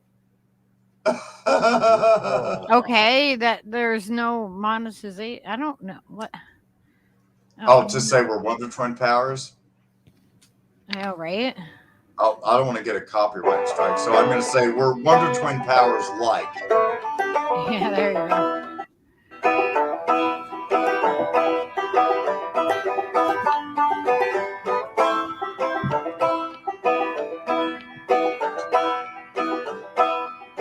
And I was born on this mountain a long time ago. Before they knocked down the timber and stripped mine the coal. And you woke up in the morning before it was light. And you go down in that dark hole and come back at night. And I was born on this mountain's my home. And she holds me and keeps me from worry and woe. And now they took everything that she gave, now they're gone.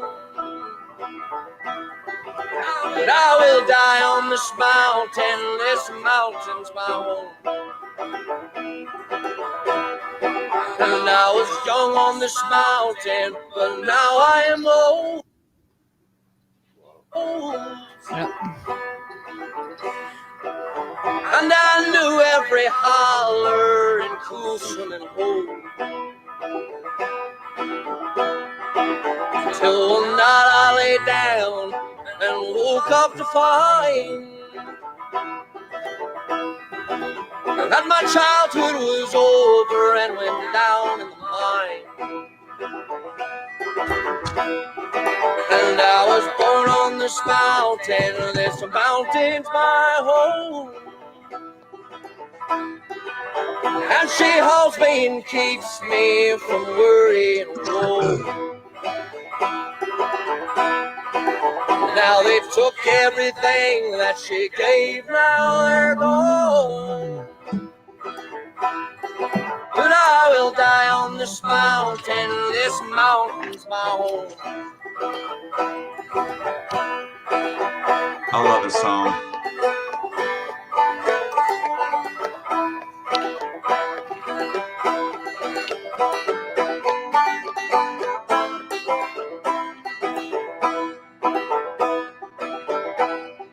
And there's a hole in this mountain, it's dark and it's deep.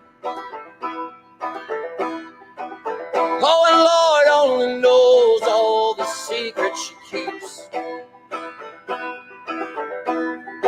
And there's a chill in the air only miners can feel. And there are ghosts in the tunnels the company seal. And I was born on this mountain's my home. And she holds me and keeps me from worry and woe.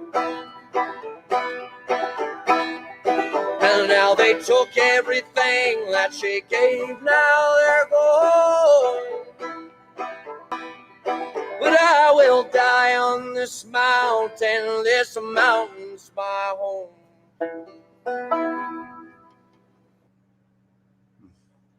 Love that song.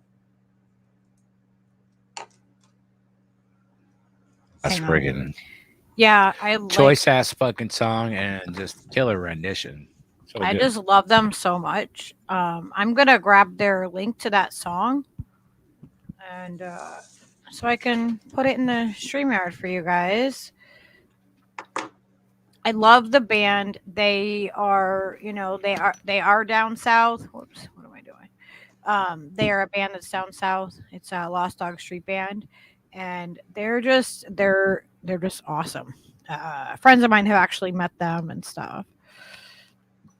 We have a lot of good music, not just covers.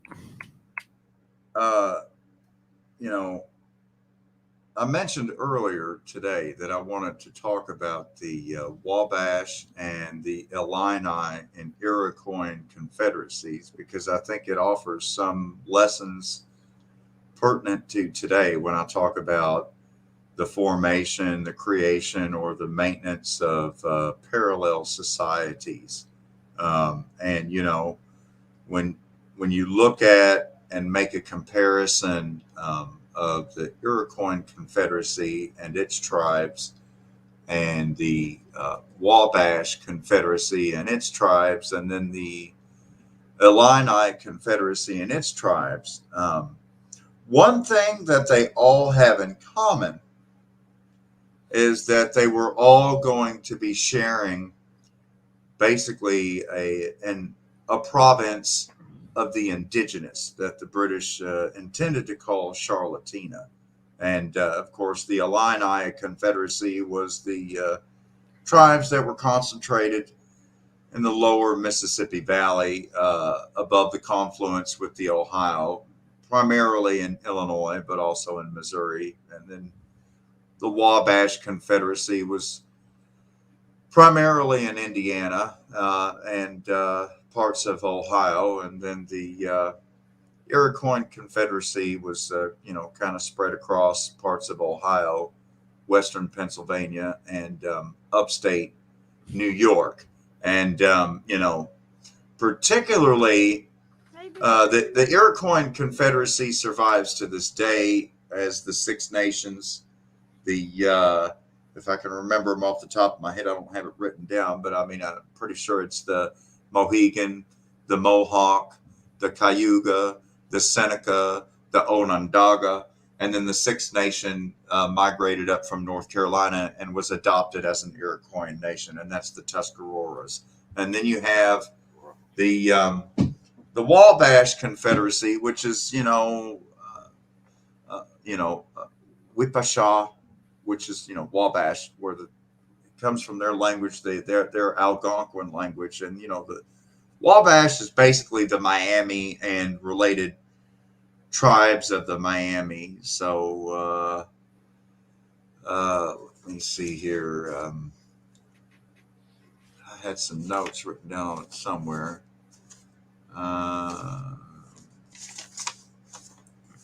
Who are you? The Wabash Confederacy is the Miami, the Wea or the Uitano, the Piankashaws, the Kickapoo, and the Mascoutin, the five main tribes of the Wabash. Basically, the Miamis and the Kickapoos. The Piankashaw and the Weas are just breakoffs from the Miami Nation.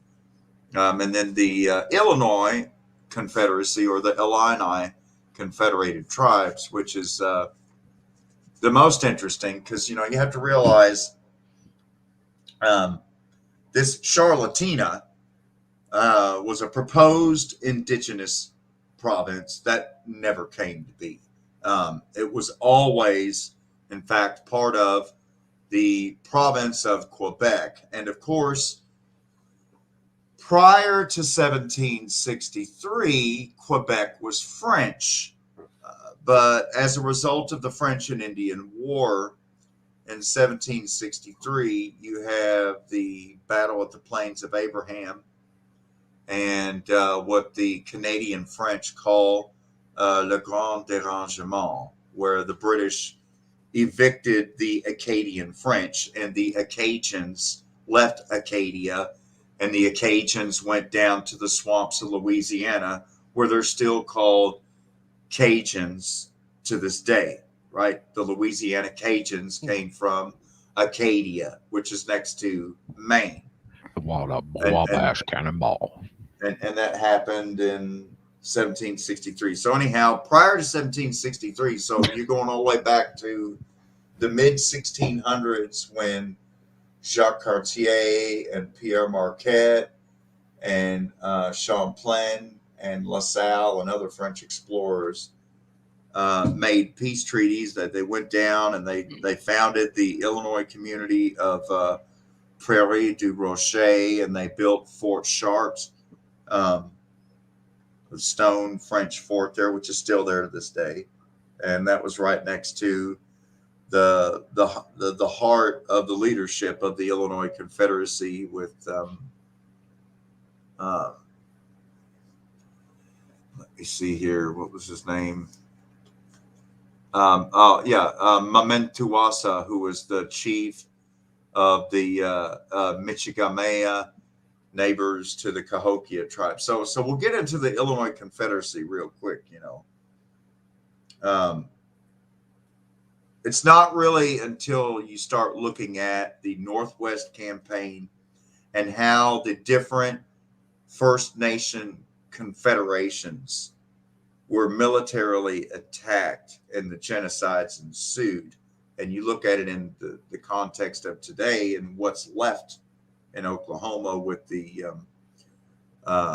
Peoria tribe of Oklahoma and the Seminole tribe of Oklahoma and the Creek tribe of Oklahoma.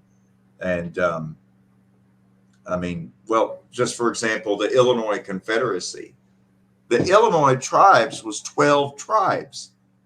7 of those 12 tribes are extinct, hunted down and killed to the last man, woman, and child. So, when I say the Illinois Confederacy, I'm talking about the Cahokia Indians, the Kaskaskia Indians, the Michigamea Indians, the Peoria Indians, and the Tamarora Indians. But as for the other 7 tribes, the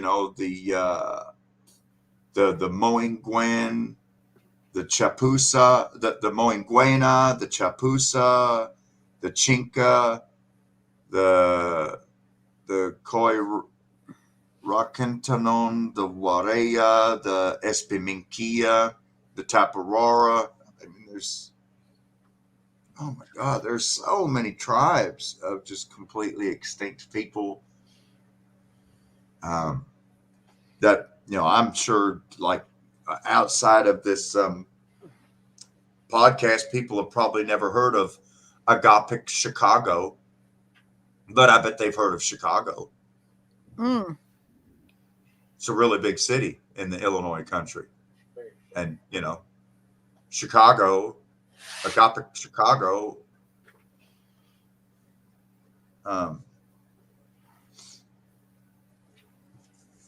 he was the chief of the Cahokia.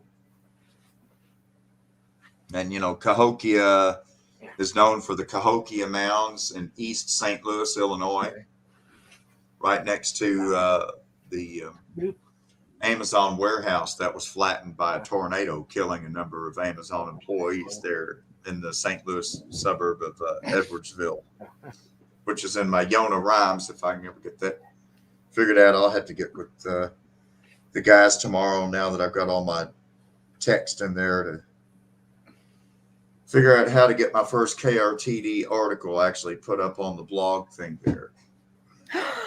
Yeah.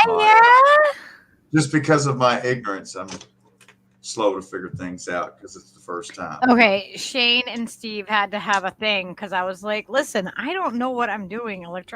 No, I don't know. Steve does this stuff. So they did it. Yep.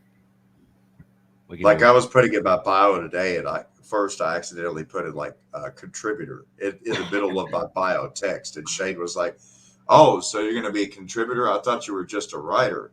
And I was like, whoa, let me edit that real quick. Okay, I'm a writer.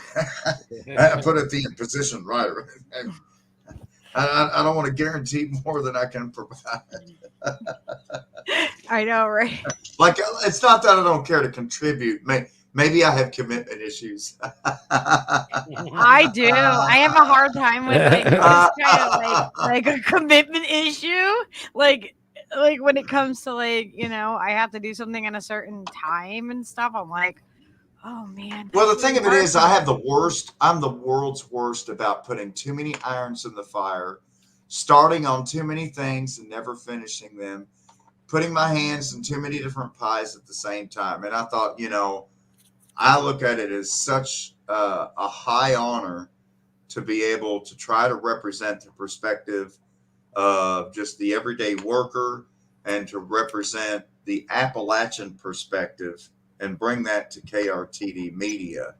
And so, I feel like a kind of a responsibility to represent that, simply because I feel like an authentic perspective from the mountains here in Appalachia is quite often not included in the story. And our perspective quite often isn't.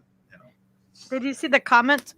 There's some the Cannonball Run from, what is that, from New York to LA? And then here's the race across the country. Joe Logan said that Seminole, he has ancestors that are Seminole. No, I mentioned the Seminole. I said there the Peoria tribe and the Seminole tribe in Oklahoma as survivors. I might be behind. Or the Creek. Well, now to be fair, the Seminole are separate from the Creek. I may have just mentioned the Creek, but now particularly if you've ever heard the term the 5 civilized tribes, or the 5 civilized tribes of Indians, or the 5 civilized American Indian tribes. Okay. Those 5 tribes are the Cherokee, the Choctaw, the Chickasaw, the Muskogee Creek, and the Seminole. And ironically, those are the tribes that were sent down the Trail of Tears. So, when I talk about Confederacy, you have to think of Confederacy, like there were Chickamauga Cherokee. Well, those were Chickamauga towns. There was Otali Cherokee. That was Overhill Cherokee. I'm sorry. Yeah, Overhill. And then you have the Gadua Cherokee, which is the Middletown Cherokee. And, in terms of your tribe was actually what town you lived in, and your town was made up of different clans and different families. And so that's pretty much how most tribes were. So, the Cherokee Nation wasn't really like a unified nation. The Cherokee Nation was basically a Cherokee Confederacy of allied Cherokee towns. And in much the same way, the Creek Confederacy was allied towns. You had the Upper Creeks, which is, the Muskogee, and they were allied with the Yuchi largely. And then you have the Lower Creeks, which is like, the Coasati and the Hichiti and the other Alabama tribes. And some of those were allied with some of the Seminole tribes, because the Seminole was more than one tribe. But in the same way, you had the Illinois Confederacy. So when I talk about these tribes that are gone, like the Moinguena or the Espimikia or the Tapawara, the Tapawara, you're talking about a tribe that's a village that speaks their own dialect that may only be, I don't know, 2,000-3,000 people, but in one military campaign by George Rogers Clark, for example, he may just in one day kill off 2 entire tribes, just burning those 2 towns. Because so I guess, when I talk about tribes and nations and everything, I was just wanting to give some perspective, Lucky, that, that's why I wanted to introduce the term Confederacy, because Confederacy in terms of First Nations is speaking in a larger area of landmass. When I think of a tribal area, I'm thinking of something basically along the lines of like a voting precinct, or if you're in a public land state, a township, right? So you're not even talking an entire county's area, just a small area, right? Like a part or a portion of a county. is basically what a tribal area would be. And then within a tribal confederation, it may take up a total land area of 1 or 2 or 3 counties in modern American maps, right? Whereas some of these broader confederacies actually include other nations. And so what I consider to be the Cherokee Nation itself is not really a unified nation with one federal executive and then everyone else follows in line. I mean, and that's why, for example, One of 3 people. when you talk about the Creek Confederacy, the Creeks, the Muskogee, right? The what they call themselves, the Mashiachshokchi. You remember Philip Deere, the Muskogee elder that we had on an earlier episode. Yes. They're the keepers of herbs. Yep. That's what that means. They keep the herbs, and he told the story of how they got the long leaf and short leaf tobacco and other medicines. But in the Creek Confederacy, there were some Shawnee, there were some Natchez that fought in the Creek Confederacy. The confederacies mainly existed in a military sense, in terms of tribes agreeing to ally and fight in a common defense against the ever encroaching European colonists, and the mounting massacres and acts of mass death that was happening against tribe after tribe. I mean, for example, when Chief Dragging Canoe of the Chickamauga Cherokee down near Chattanooga, when he gives his famous speech, where are what is the appropriate way to say that? Chattanooga? Is that how, like, is that the actual? Well, because we pronunciate things different than like what we should. See, he's laughing at me. Steve's laughing at me. But I'm like, no, I want to know the proper pronunciation. Like, how is it supposed to be said? Well, I mean, for me, I view that in the same regard as like the word Paris, because I speak French, and I know in Paris they don't call it Paris. And in Paris it's hang on, I have to get ready to gurgle here. In Paris it's Paris,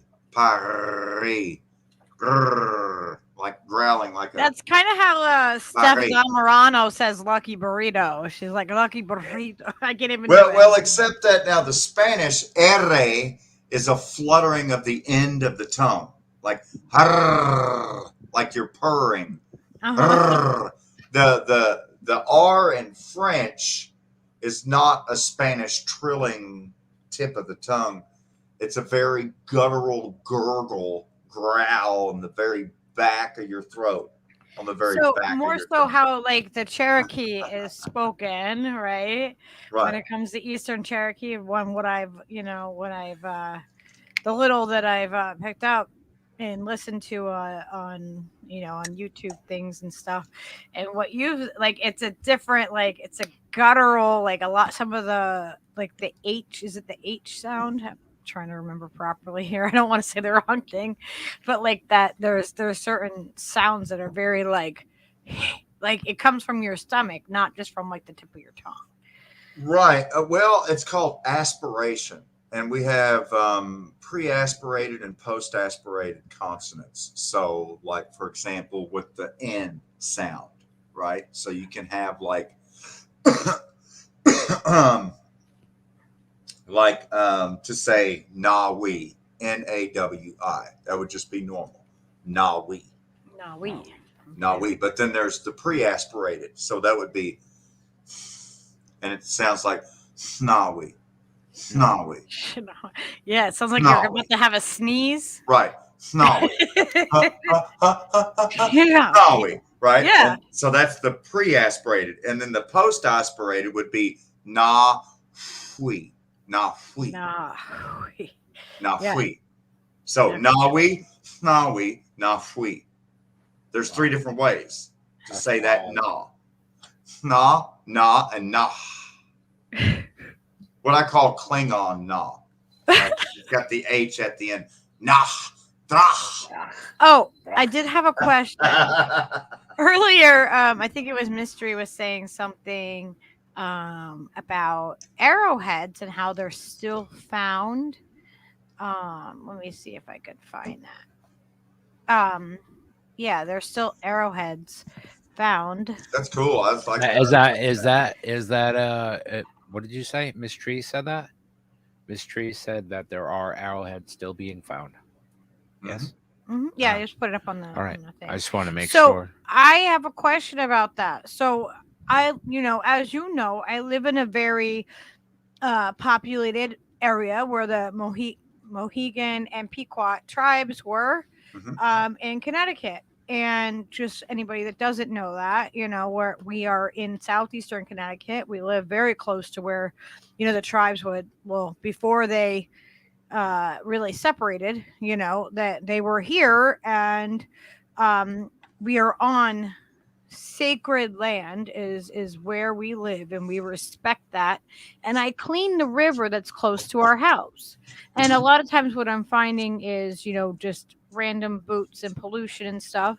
And I do find broken glass that is either from modern day or back to probably, I don't know, the 1700s, and when they used to have milk bottles, and like the Listerine came in a bottle. I have actually, I'll have to take pictures, and we'll have to do a thing one time. They've been using glass for a long But time. like I have found full intact bottles like in the river, because it kind of like as we get storms, and it more exposes and washes up. So I just feel like, oh, it's a treasure, like it's a bonus. I mean, I've found buttons that are Which river are you shiny. talking about? Yeah, the Shetucket. So I've found little glass buttons like that small, like the little glass ones from way, I don't even know. I'm sure But we're butchering the name Shetucket, because I'm sure there's probably some of that inflection you were just describing, the nuance. No, that's close. That's really close to the original Shetucket. I just find it interesting how the names of the rivers have changed from when the Dutch first settled, and they called their colony New Amsterdam when they traded with the Manhattan Indians, and the Dutch ended up naming the Delaware the South River, and they named the Hudson the North River, and they named the Connecticut the Fresh River, and then they named the river on the east side of Manhattan the East River. And today, really the only the only anarchaic or the only archaic Dutch names that survive, because no one calls the Connecticut the Fresh River anymore. No, it doesn't look fresh either. Clearly is not fresh. No one calls the Delaware between New Jersey and Pennsylvania the South River anymore. But there are still a few people. You will still hear a few people refer to the lower Hudson River as the North River. But the question I was getting to was, so I find these things and I'm like, oh wow, these are treasures, and I feel like I always think to myself while I'm out there, like, because I'm digging up garbage and removing tires and plastic and all this stuff, and I do it because not only is it cleaning up the environment, it's paying tribute. It's me being out in the sun, and it is a meditative process. Like it is beneficial in all ways around, right? And I'm like, oh, I find these treasures. And then sometimes I'm like, well, what if I find something that is like somehow like an artifact or something, like an arrowhead? And I've asked Steve this before. I'm like, what do I do? What do I do with it if I find it? Because I don't want to be taking away from something that is from a local tribe. You know what I mean? And I might not even know if I did find something, but if I did find a definitive like arrowhead, because I've found like little kids like what was it, like a sheriff's badge and stuff, like from the 50s. And like, I mean, I find really old stuff in there. And I'm sure that there's preserved arrowheads in there because that would be even probably more preserved being a natural thing than, the metal and the plastic, not necessarily plastic, but the glass pieces that will wear more over time. Now, what is appropriate for me to do with that? Should I bring something? Like, I don't even know. I wouldn't even know what to do. Well, I mean, I found some stones here locally that I'm going to say they're so old, and the improvements on the stones are so prehistoric. I mean, the chances are they're not.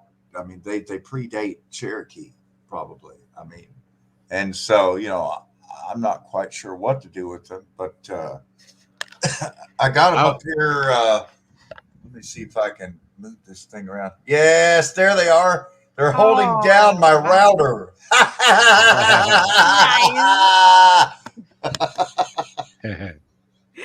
Lucky, because them routers will fly away, bro. Yeah, otherwise it just flips right off and goes into the floor. You get that 5G ripping through that son of a bitch, man. It balances it out, I was thinking, if you find cool stones, they're your stones that you're supposed to find, and you put them in your pocket and go home. Well, the way I think about it too is that even if I have crystals or something like that, like, I'm not taking it anywhere. I'm just borrowing. I'm just moving it over here for now. It's here. It's for me to, you know what I mean? I'm acknowledging the sacredness of it. I'm not gonna take it you know what I mean?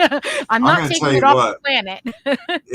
I don't know if you've ever actually watched a flint master sit down there with the deer skin on one leg, and he's got all kinds of different napping stones that he uses to nap the rocks with, and literally in just like not even 30 seconds, just like 6 or 7 strikes, and boom, here's an arrowhead. You're like, oh shit. Yeah. And you go to break it, and you can't break it with your fingers. And I mean, if you hold it the wrong way, you're going to cut your hand wide open. Oh yeah, I've looked into that, about how they make the primitive tools. Hell yeah, I want to know how to make shit when the friggin' shit goes down. You got to see the lines. You got to know the. Well, it's a good thing we kept up those traditions, huh? I think it's really awesome. I actually have flint, like the stone to do that with in my front freaking garden that I've just collected, and I just leave it, because I'm like, all right, well, one day I'm gonna grab this up and I'm gonna do this, and I will. Like, I'll just randomly be like, oh, yep, it's time to do this. I don't know. I'm not picturing this time this of year, meme. likely, but as it gets more. I just picture this meme in my head on Twitter of like, that feeling when people are talking about living off grid, and you've got like Cherokee at the traditional village looking up from their flint making and basket weaving, and you've got Amish people looking up from their barn raising and gazebo making, and they're like, huh? What are you talking about? What grid? Because we don't have TV It is reception. fucking circular. I don't know where that grid come from. The best way to stop the spread of COVID is to unplug your TV. Well, I want to. Joe, the river I'm talking about is not very big. Like, I have been out there on a sandbar in this one area that we're talking about. I've been out there on a sandbar, kind of in the middle of it, like that's always moves and reshapes. I've had the deer jump across to the middle of the sandbar where I was standing, cleaning it up. Like, oh my gosh! All of a sudden, mama deer, like right into like that, you know what I mean? That loose, like gravelly kind of sand, and then jump across the other side, and then her 2 babies behind her.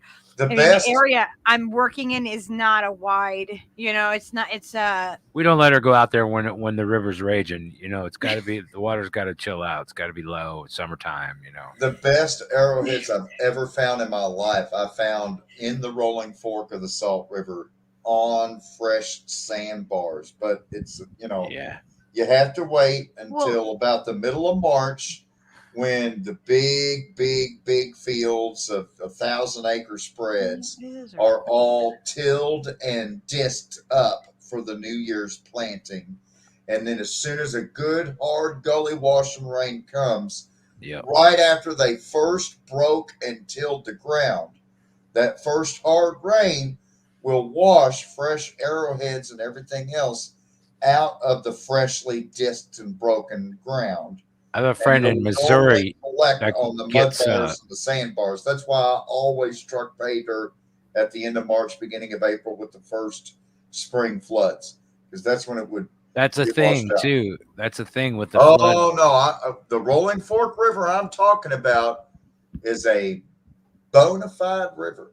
Now, I think he's saying what I'm talking about, but it's just this one area that is a very, it's not the narrow. It's a narrow part of it. If you go up, like 100 yards in the other direction, it gets deeper. It's more of a creek than a river. But it goes into a waterfall. Yeah. So it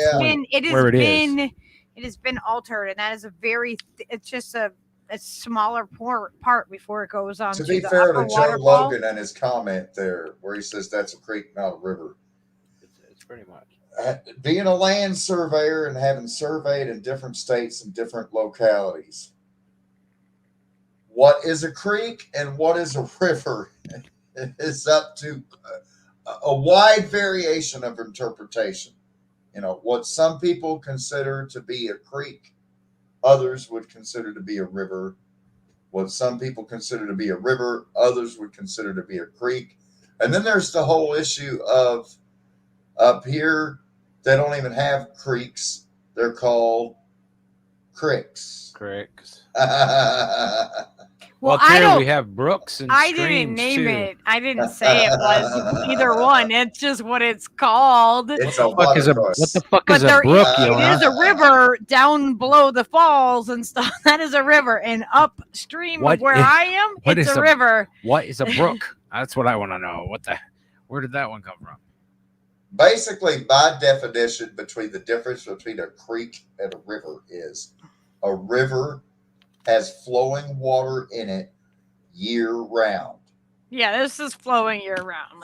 Flowing water year round. It gets high. It gets high. It can get high. And I mean, it's gotten where it's almost up to the bridge that we cross, like 10 feet higher than it normally is. It gets crazy. But in certain parts, it depends on how much it rains. I guess that's why it's a river. Another thing that I would use to define a river as basically is that a river can be canalized with locks and dams and made navigable. If it is a river and not a creek, it can be made a navigable stream. I find that creeks, on the other hand, are intermittent streams that quite often in times of no rain or drought are just completely dry beds that people use to drive up and down to get to their property. Right. The bed of the creek itself. Yeah.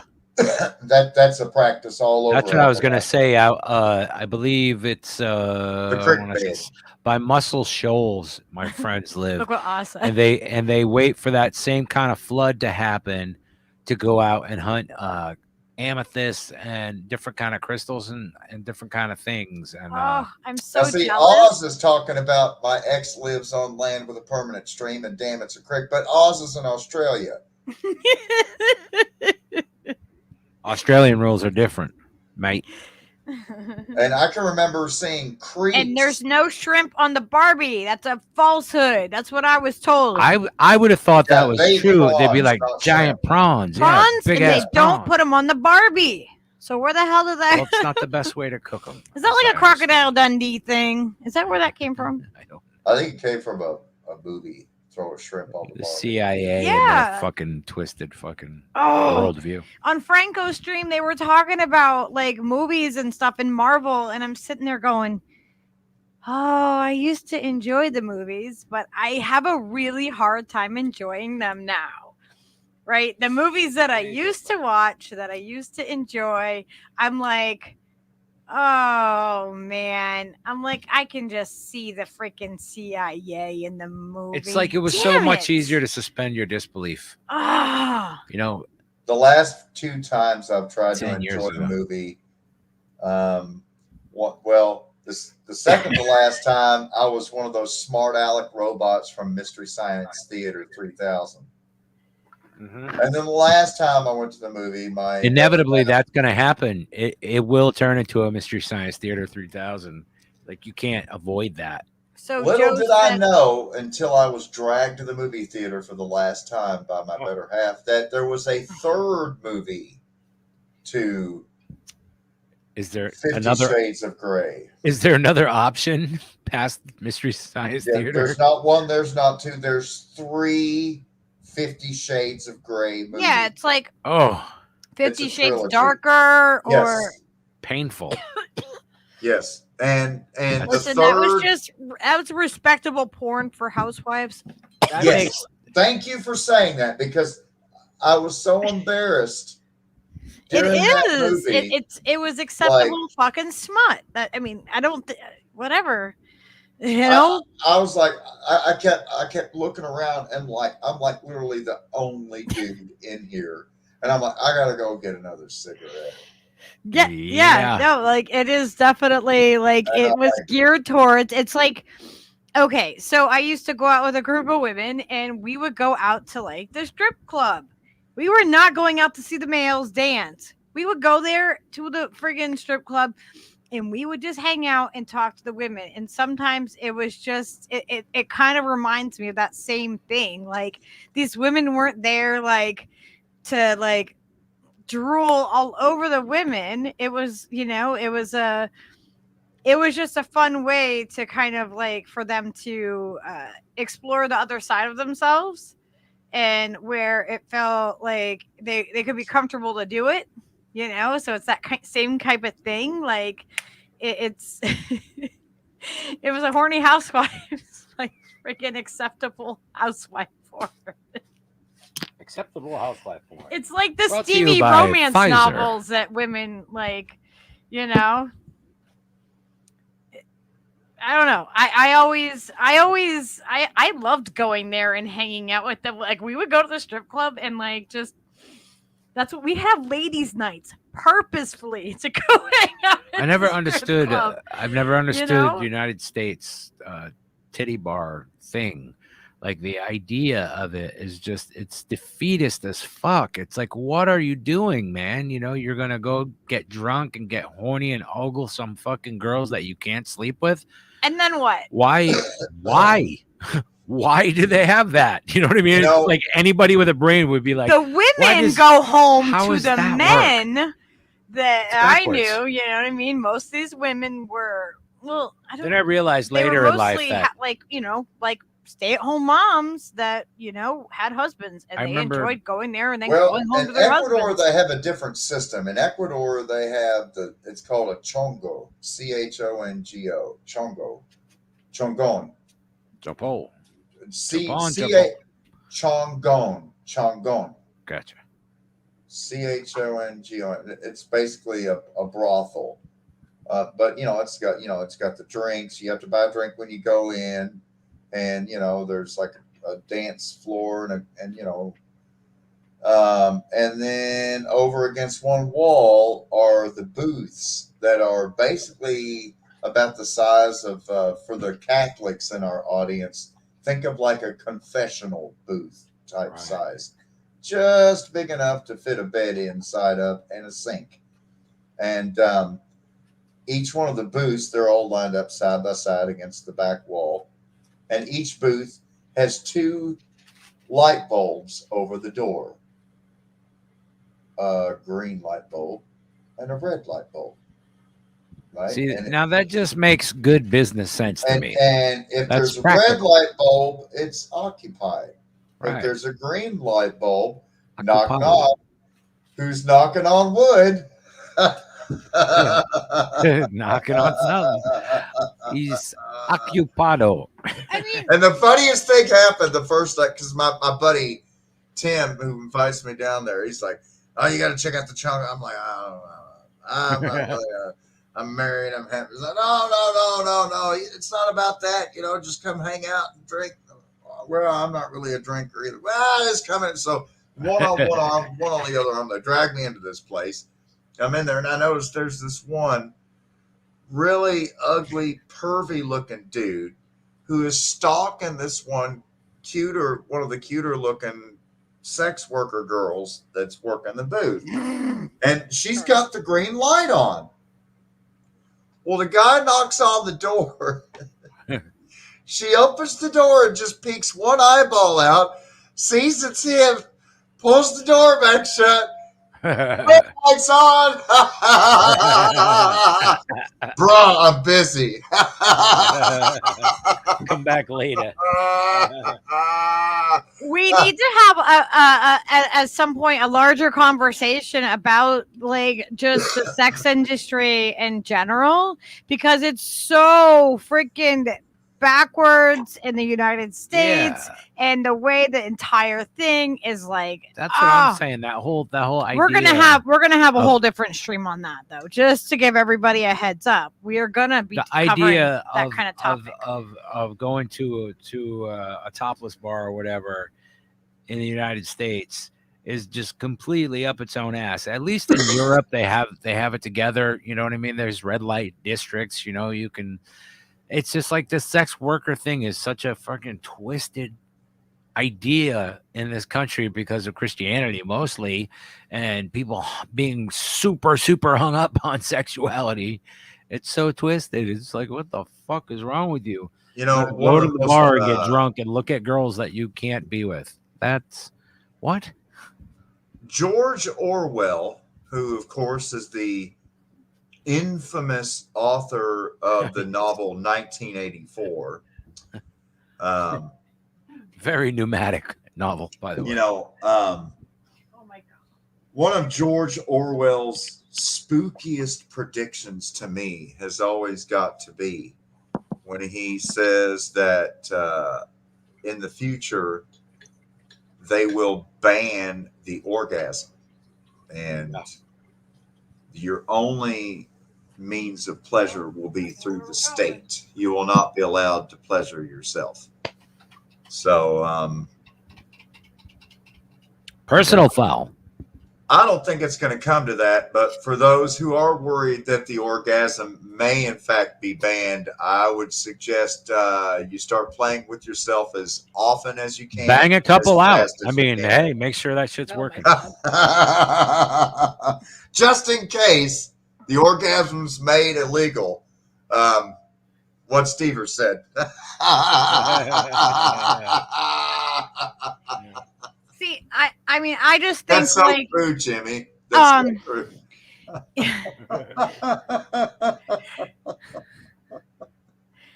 I know, right? Is that fearless and authentic?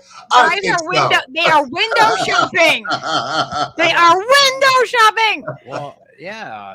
That's I don't idea. understand like, that. If you put a girl in front of you on stage, or a boy for that matter, if you like boys, and they're dancing all around and looking all hot and sexy and shit, don't you want to have sex with that person? Isn't that the thing that they're selling you in your face? You know what I mean? To think like, oh no, you can't have that. That's no. You can get some more beer. You can pay $60 for a cigar and sit over there, and she'll come and dance and sit on your lap, but you can't have sex with her.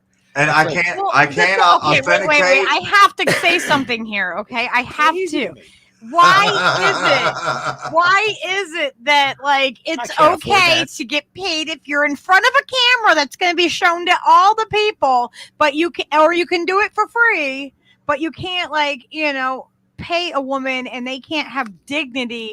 It goes both freaking ways, and it goes back to that just oh my. Having respect for other people and other things. Isn't that what that song, We Can Work at Home? Isn't that what that song was about? Yeah. We can work at home. Oh.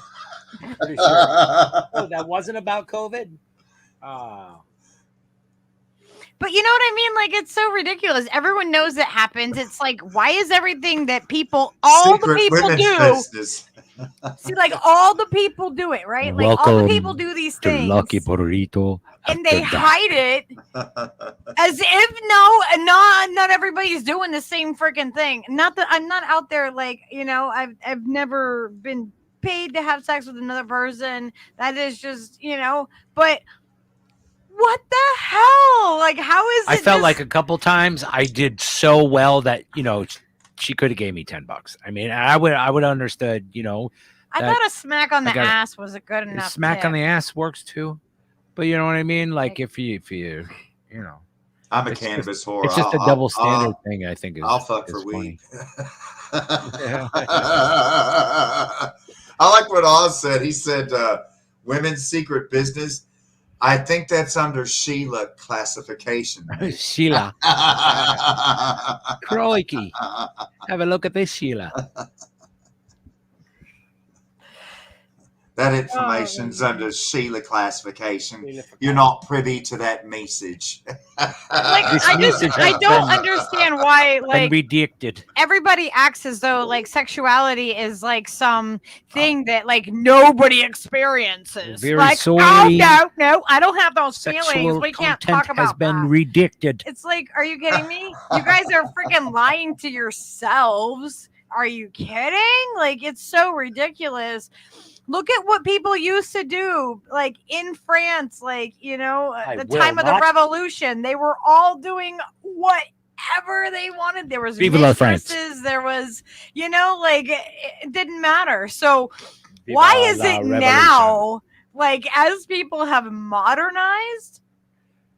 But they looked wicked sexy is that back religion? then. They had cigarettes. Oh, man. God, why does that have to like ruin everything? I'm glad you mentioned France because,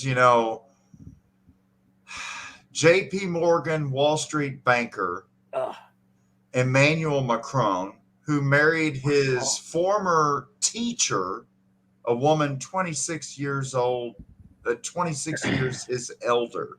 Yeah. That's kind of weird. A little weird. He has so completely pissed off the French for the last few years that there's been this ongoing protest by the Gilets Jaunes, which is a yellow vest that's issued to all French driver's license holders that they keep in the trunk. So, it's something that everybody had. Yeah. Anytime you break down and have to change a tire in France on the road, you're supposed to put on your Gilets Jaunes and change your tire. But anyhow, the Gilets Jaunes have been utterly pissed off, and it's been escalating and escalating and escalating. Well, then just the other day, Emmanuel Macron. I'm sorry. We have to catch up the chat with what we were saying because I cannot listen to you while I'm seeing something like Tubin is a trailblazer. Okay, I gotta catch up on this a little bit because I'm really having a hard time. Jeffrey. Well, Jeffrey Tubin is a trailblazer, just like Paul Rubens, aka Pee Wee Herman. That's right. Look at this! Look at this! And once Texas stripper's bum, she told me she gave me a look like, "Get me out of here!" Oh Lord. I'm sorry. And unicorn, always hilarious. Testicles are unnecessary distraction. I can vouch from having been in Amsterdam in the red light district that there's something for everyone. So if you like what you see behind that glass, you can knock for the knockers.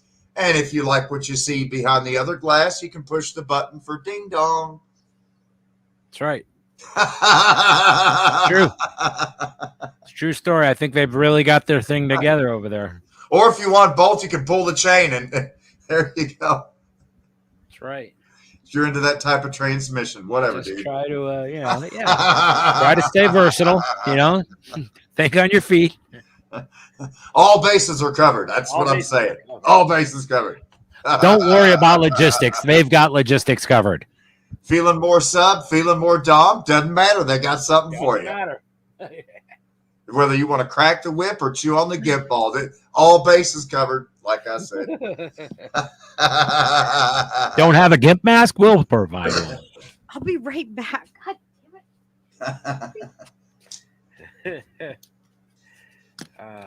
Yeah.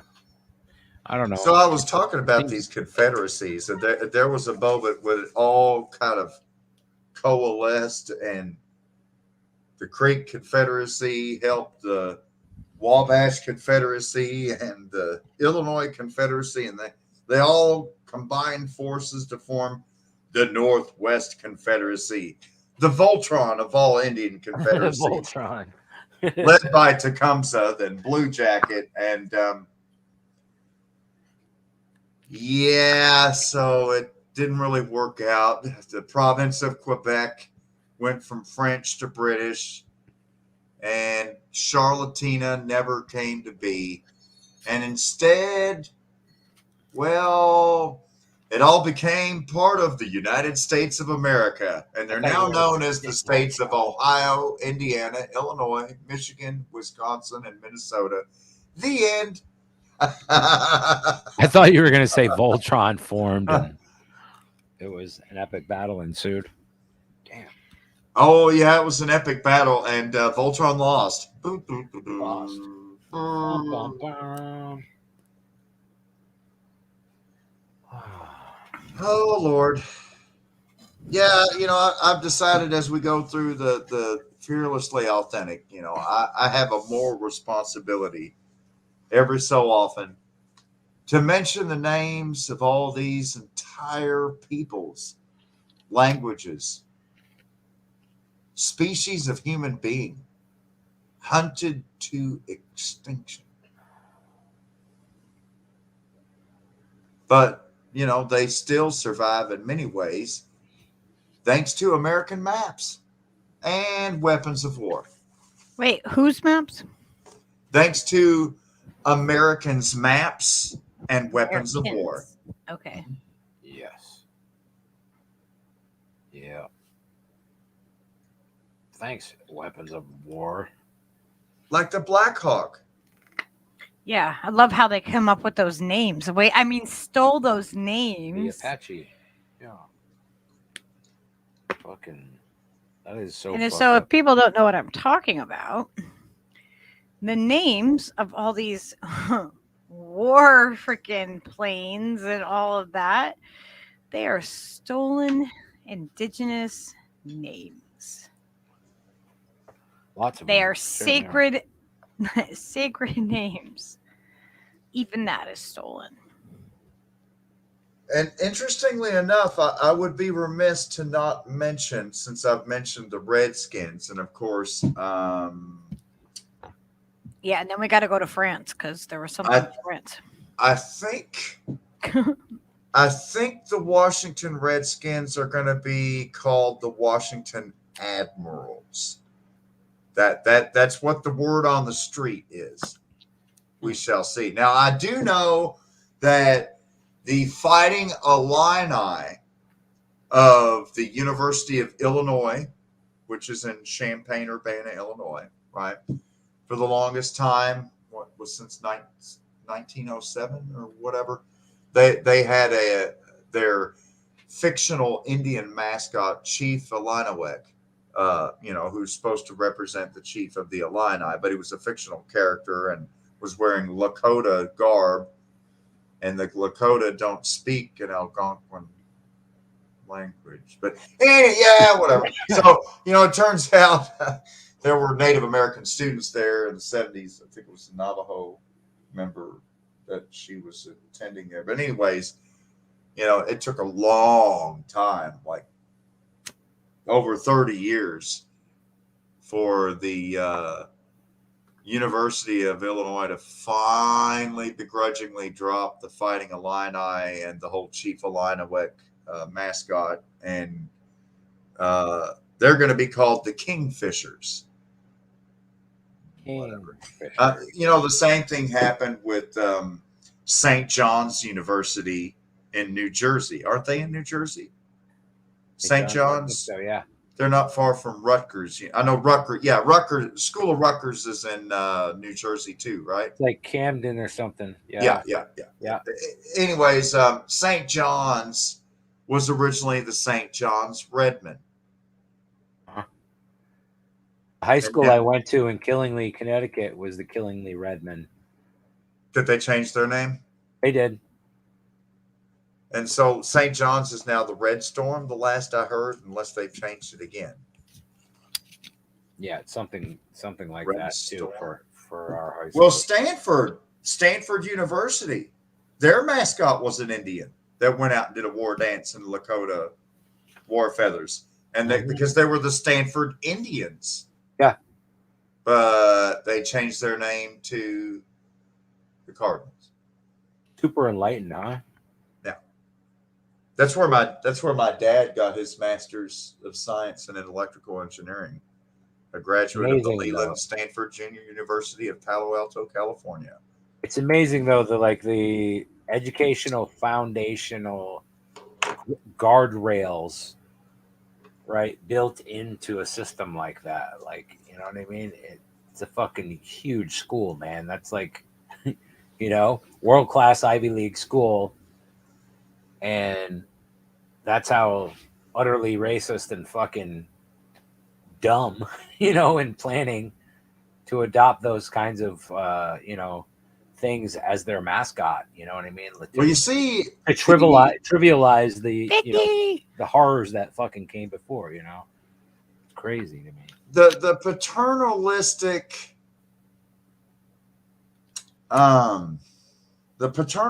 appropriation and infantilism of First Nation indigenous culture in the United States has been the one true constant through all of this, as the genocide has become more and more ubiquitous and silent and invisible. Of course, I'm referring to the eugenic policies that have taken place on the reservations, at the Indian Health Service hospitals, where they've conducted abortions and, you know, hysterectomies and tubal ligations and all types of sterilizing procedures against indigenous women for decades upon decades. I know the Cherokee Nation in Oklahoma was only able to stop the hysterectomies, which is, you know, removing the uterus, or ovarectomies, removing the ovary, you know, all different surgical procedures to permanently sterilize our women and erase our birth rate. All part of eugenics. I mean, you wouldn't have to dig very hard to find one of the last interviews of Bill and Melinda Gates sitting side by side at the very beginning of the pandemic rollout, when Melinda Gates, I believe, speaks up and says that they've got to make it a priority to get these vaccines out to indigenous First Nation natives and African Americans first. We've got to get it to them first. Wow. And I mean, you've seen, like, for example, in Australia, the Australians have literally been bush chasing Aboriginals. Chase them communities down, forcefully inject them. To forcibly inject them. I mean, it's fucking crazy. They've been doing it all over. I actually showed some videos of it, and it was heartbreaking. I've seen videos of all around the world, not just there. Yeah. So, you know,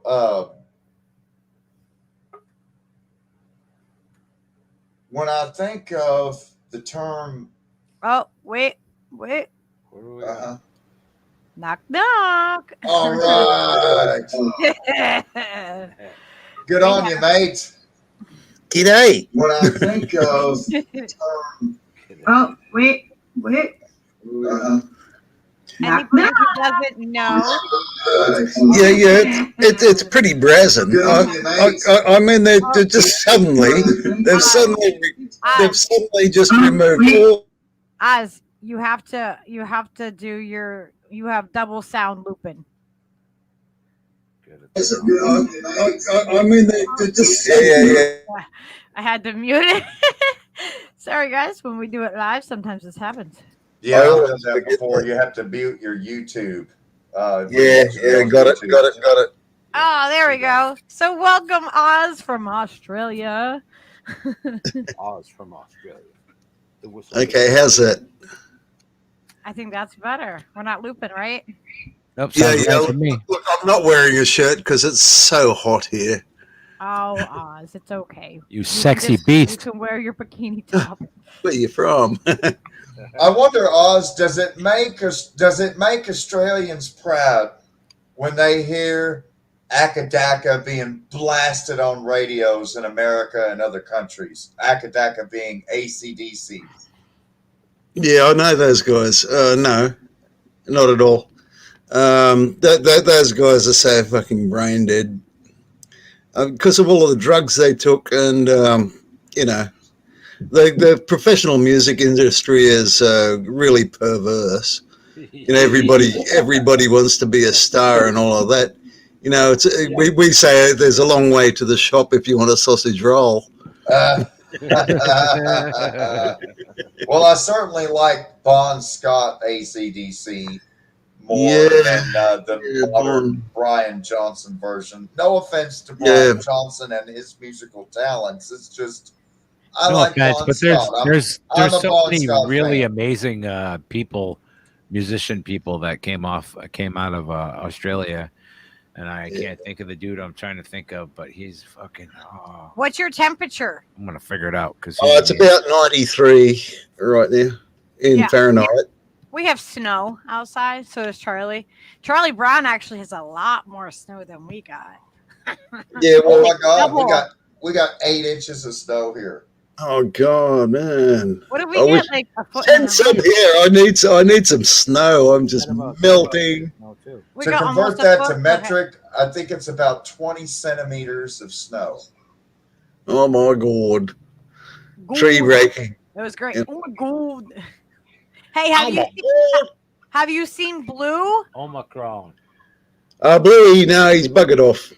Bluey buggered off. He didn't like getting trodden on. He's mad at you right now, huh? Well, what would you do? Some big mammal comes and treads on you. Well, yeah. You got to weigh your odds and sort of go, I think I'm out of here. Oh no, horny unicorn. He does. He'll be back. Sorry? Horny unicorn says, "Toughen up, Oz." Jeez. Oh no! I mean, my ex once mowed a blue tongue, and she was just so shattered. Because he was in the grass, and she mowed him, and she came, no! I mowed a lizard. Oh God! When I was a kid in Louisiana, in New Orleans, it was funny. I used to try to catch the lizards, and I got a lot of tails. They dropped that now. Like as an adult, I'm like, damn, what the hell? What did I do with all those lizard tails? Ew. Well, you make a necklace out of them, of course. Sure.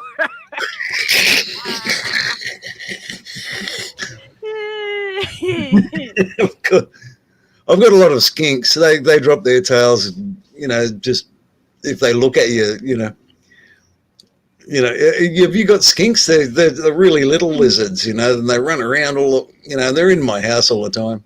Oh, is that what we would have down there, Yona? Huh? Is that what we would have? Skink? Tiny little lizards, about this long. Yeah, the little guys that would go in the Are salamanders lizards? Yeah. Well, they're wet. They're kind of lizard. Wet ones. Because we've got these salamanders are the ones Florida, who run. They got like little geckos. There's little newts, little tiny ones. Because we've got these salamanders that live in the caves down here, like at Carter Caves Park. Just a few miles away, that actually have gills that look like ears that stick out of their necks, and they like breathe, axolotls. Yeah, they breathe water. yeah. So they can go out the water like axolotls. But Yeah, they're yeah, like blind. You shine a flashlight on them, Oz, and you can see like their organs and stuff. Because yeah, and same with the blind fish and the blind, yeah, because the you're dark back dwellers, inside the cave. cave dwellers. Yeah, Yeah. yeah, and they can run up walls because of their hands have got sort of like nano fibers on them that stick to shit using Names the of the weak caves, force, right? the weak Carter atomic Caves force. Park. That's it. Carter They're amazing. Caves. It was John Butler trio I was thinking of.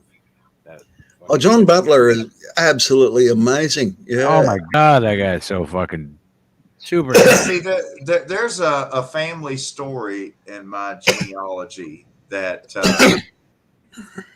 some of my ancestors were being marched to the Trail of Tears. Are these them? And Which ones are them? so some of my mom's relatives, Aquila Nail and others, were being marched down the Trail of Tears. And according to tradition, the adults in the party at the point when they were closest to Carter Caves on that trail, the Sheltowee Trail, they mounted an attack against the soldiers, in which they virtually all perished, as a diversion for the younger teenagers and children in the captive party to be able to run away to safety to the Carter Caves. And one of those children that ran into the caves was my great-great-grandmother. And How about that? that's how our bloodline survived, and how we managed to stay in our Cherokee province of Kunadaki, that the Americans call Kentucky. Okay. Wow, and that's how you joined with the Italian strain. Yeah, that's from Dad. Dad came from Sicily. Yeah, Sicily. Yeah. Pretty wild place. That's not exactly Italy. I've got Sicilian It's a little friends. different. It's a little Hey, different. I tell you, if you know mafia people, the Romans are really afraid of these Sicilians. Yeah. Is this the lizards? Oh, which lizards? Now those are lizards. Those are wood lizards. The blind cave salamanders. They're like a milky looking color, and they got these weird gills sticking out of their. Yeah, I just saw those. Yeah. Yeah, because human beings ignore all of the in-between things. They get attracted to the margin things because we have boundary bias, category bias. Good We Lord, got- between Kentucky and Tennessee, Oz, there must be between Kentucky and Tennessee that there's probably close to 50,000 miles of cave passage. Yeah. Charlie Brown. Hey, fam. Hey, Charlie. There it is. Yep, there it is. The blind. Yo, there it is. There it is. And see, they're red looking. Where they stick out of the side of the neck, they look red. The actual gill things. Yeah. Yeah. Like isn't that axolotl. weird looking? Yeah, so they can breathe in water. Yeah. Yeah, they look like they have like armpit hair that's bright red. Mhm. But it's Isn't kind that wild of looking? armpit, actually. Hey, I wish my armpit hairs were like that. I'm like, wait, that was not right. I'm like, oh no. I got caught in an undertow once in Queensland. That's pretty cool. Yeah, I swam outside the flags, and the undertow got me, and it pushed me down onto the bottom of the ocean and took me out into the sea for miles. And I thought I was going to drown. And there was me and jellyfish and all sorts of stuff tumbling around in the undertow, and sand everywhere. And I had a surf mat that under the pressure had become limp because it had been crushed by the water pressure, but I knew that there was air in it, so I had to take a gulp of air out of the surf mat, and that's the only thing that saved me.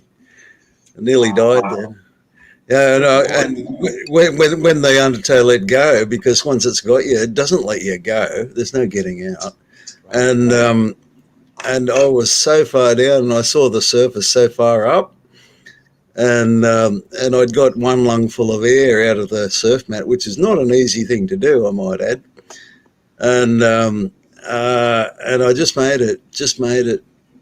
And then I reached the surface, and I looked back, and the beach was so far away.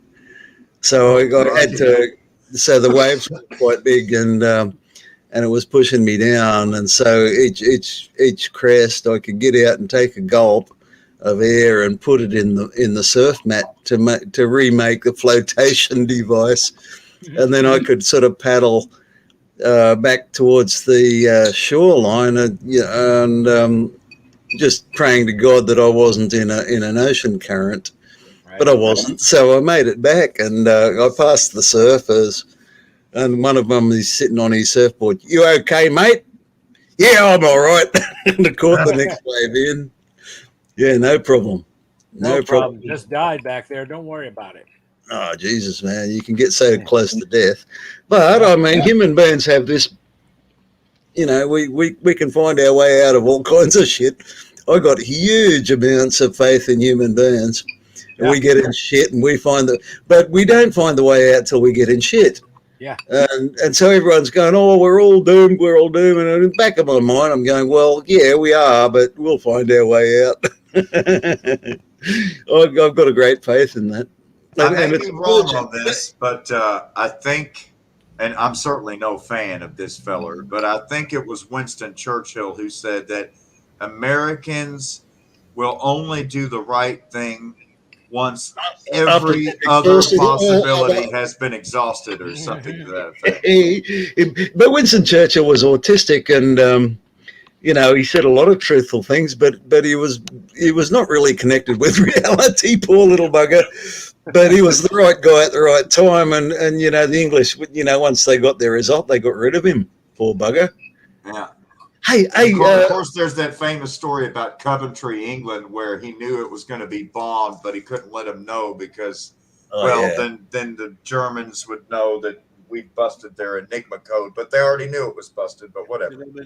Yeah, I know. But there was a story about Winston. He went to a thing where the Queen was, and the Queen said, Winston, your fly's undone. And he said to her, don't worry, madam, an old bird never falls out of his nest. Oh,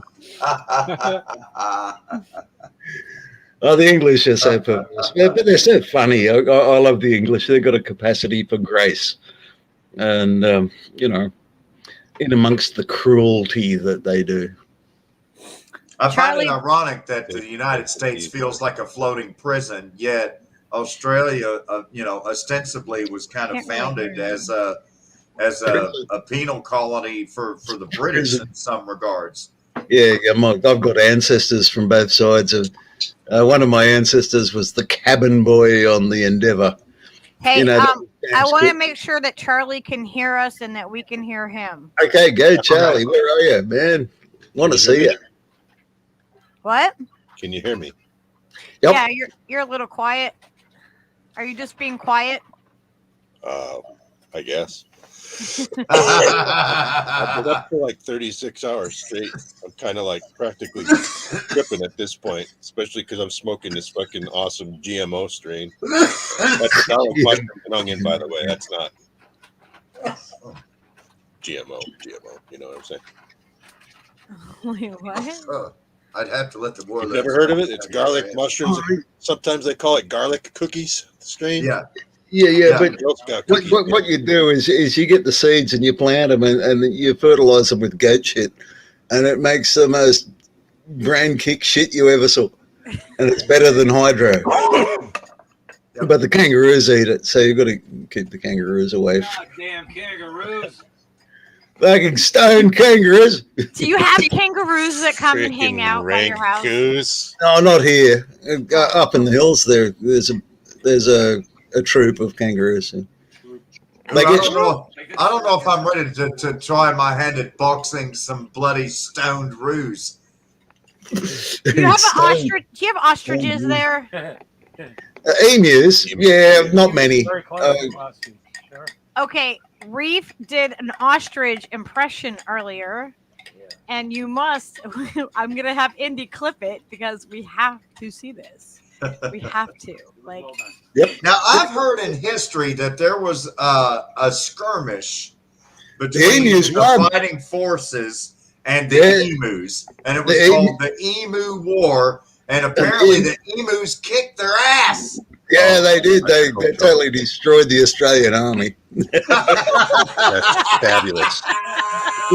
We need to add that into the Carnation Revolution solution somehow. I think. Yeah. We got to get the emus on our side, man. They rock. Tuesday Heretic, if we're going to make the Carnation Revolution now, we got to get the emus on side. We're gonna Yeah, Get no, the emus on your side, and and it's all Freeland's victory. ostrich. We're gonna need everybody.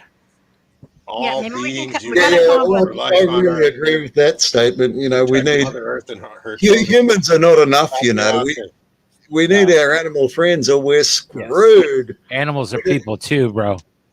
You bet your fucking ass there, people. Other way You around. know- Can you put that What? over there for me? I said other way around. People are people. And Wait a we, second. People are animals. Absolutely. That's why I said animals. This message down here says Australia needs to accept that it is an Eastern Asian country. Asia is a different continent. yeah, well, Australia is not part of Asia, in my opinion, geographically speaking. Look, we need to understand the Aboriginal wisdom of this place, because they had it nailed long ago, and they've been so fucked over, and but everything that they observed is 100% here. You have to fit, and then you affect your surroundings as a participant, not as a dominator or master, and when the English turned up, my ancestors turned up, said, no, well, we're just going to dominate you. And they're going, what a pack of idiots. But the English couldn't understand. And here we are. So much lost, you know. And, like Aboriginals, they're essentially matriarchal. If the auntie doesn't say it's going to happen this way, it doesn't happen. The males have their own thing, and you got the secret women's business, and it's sacred, and it's all about the generations going down. Very similar to Native American, the six generations and more. I'm sorry. Did you guys see what Joe said?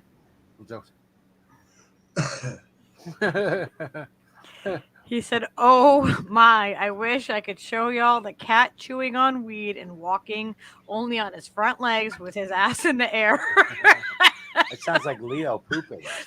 My- That's how Leo poops. Leo does that. Leo the dog. He, he's a very talented drummer, and he poops usually on two legs, with his ass up against a tree, a bush, a pole, whatever it is. Yeah, dogs like to get their poop in bushes. Oh, yeah, have you noticed that? Get this. Leo Wombats do does it that. all the time. He goes for height rather than distance, Yeah. Wombats do that too, the female ones. Wombat. Leo might be part wombat. That might explain it. It could be part wombat, yeah. Wombats they're crazy people. But they're really good. Before.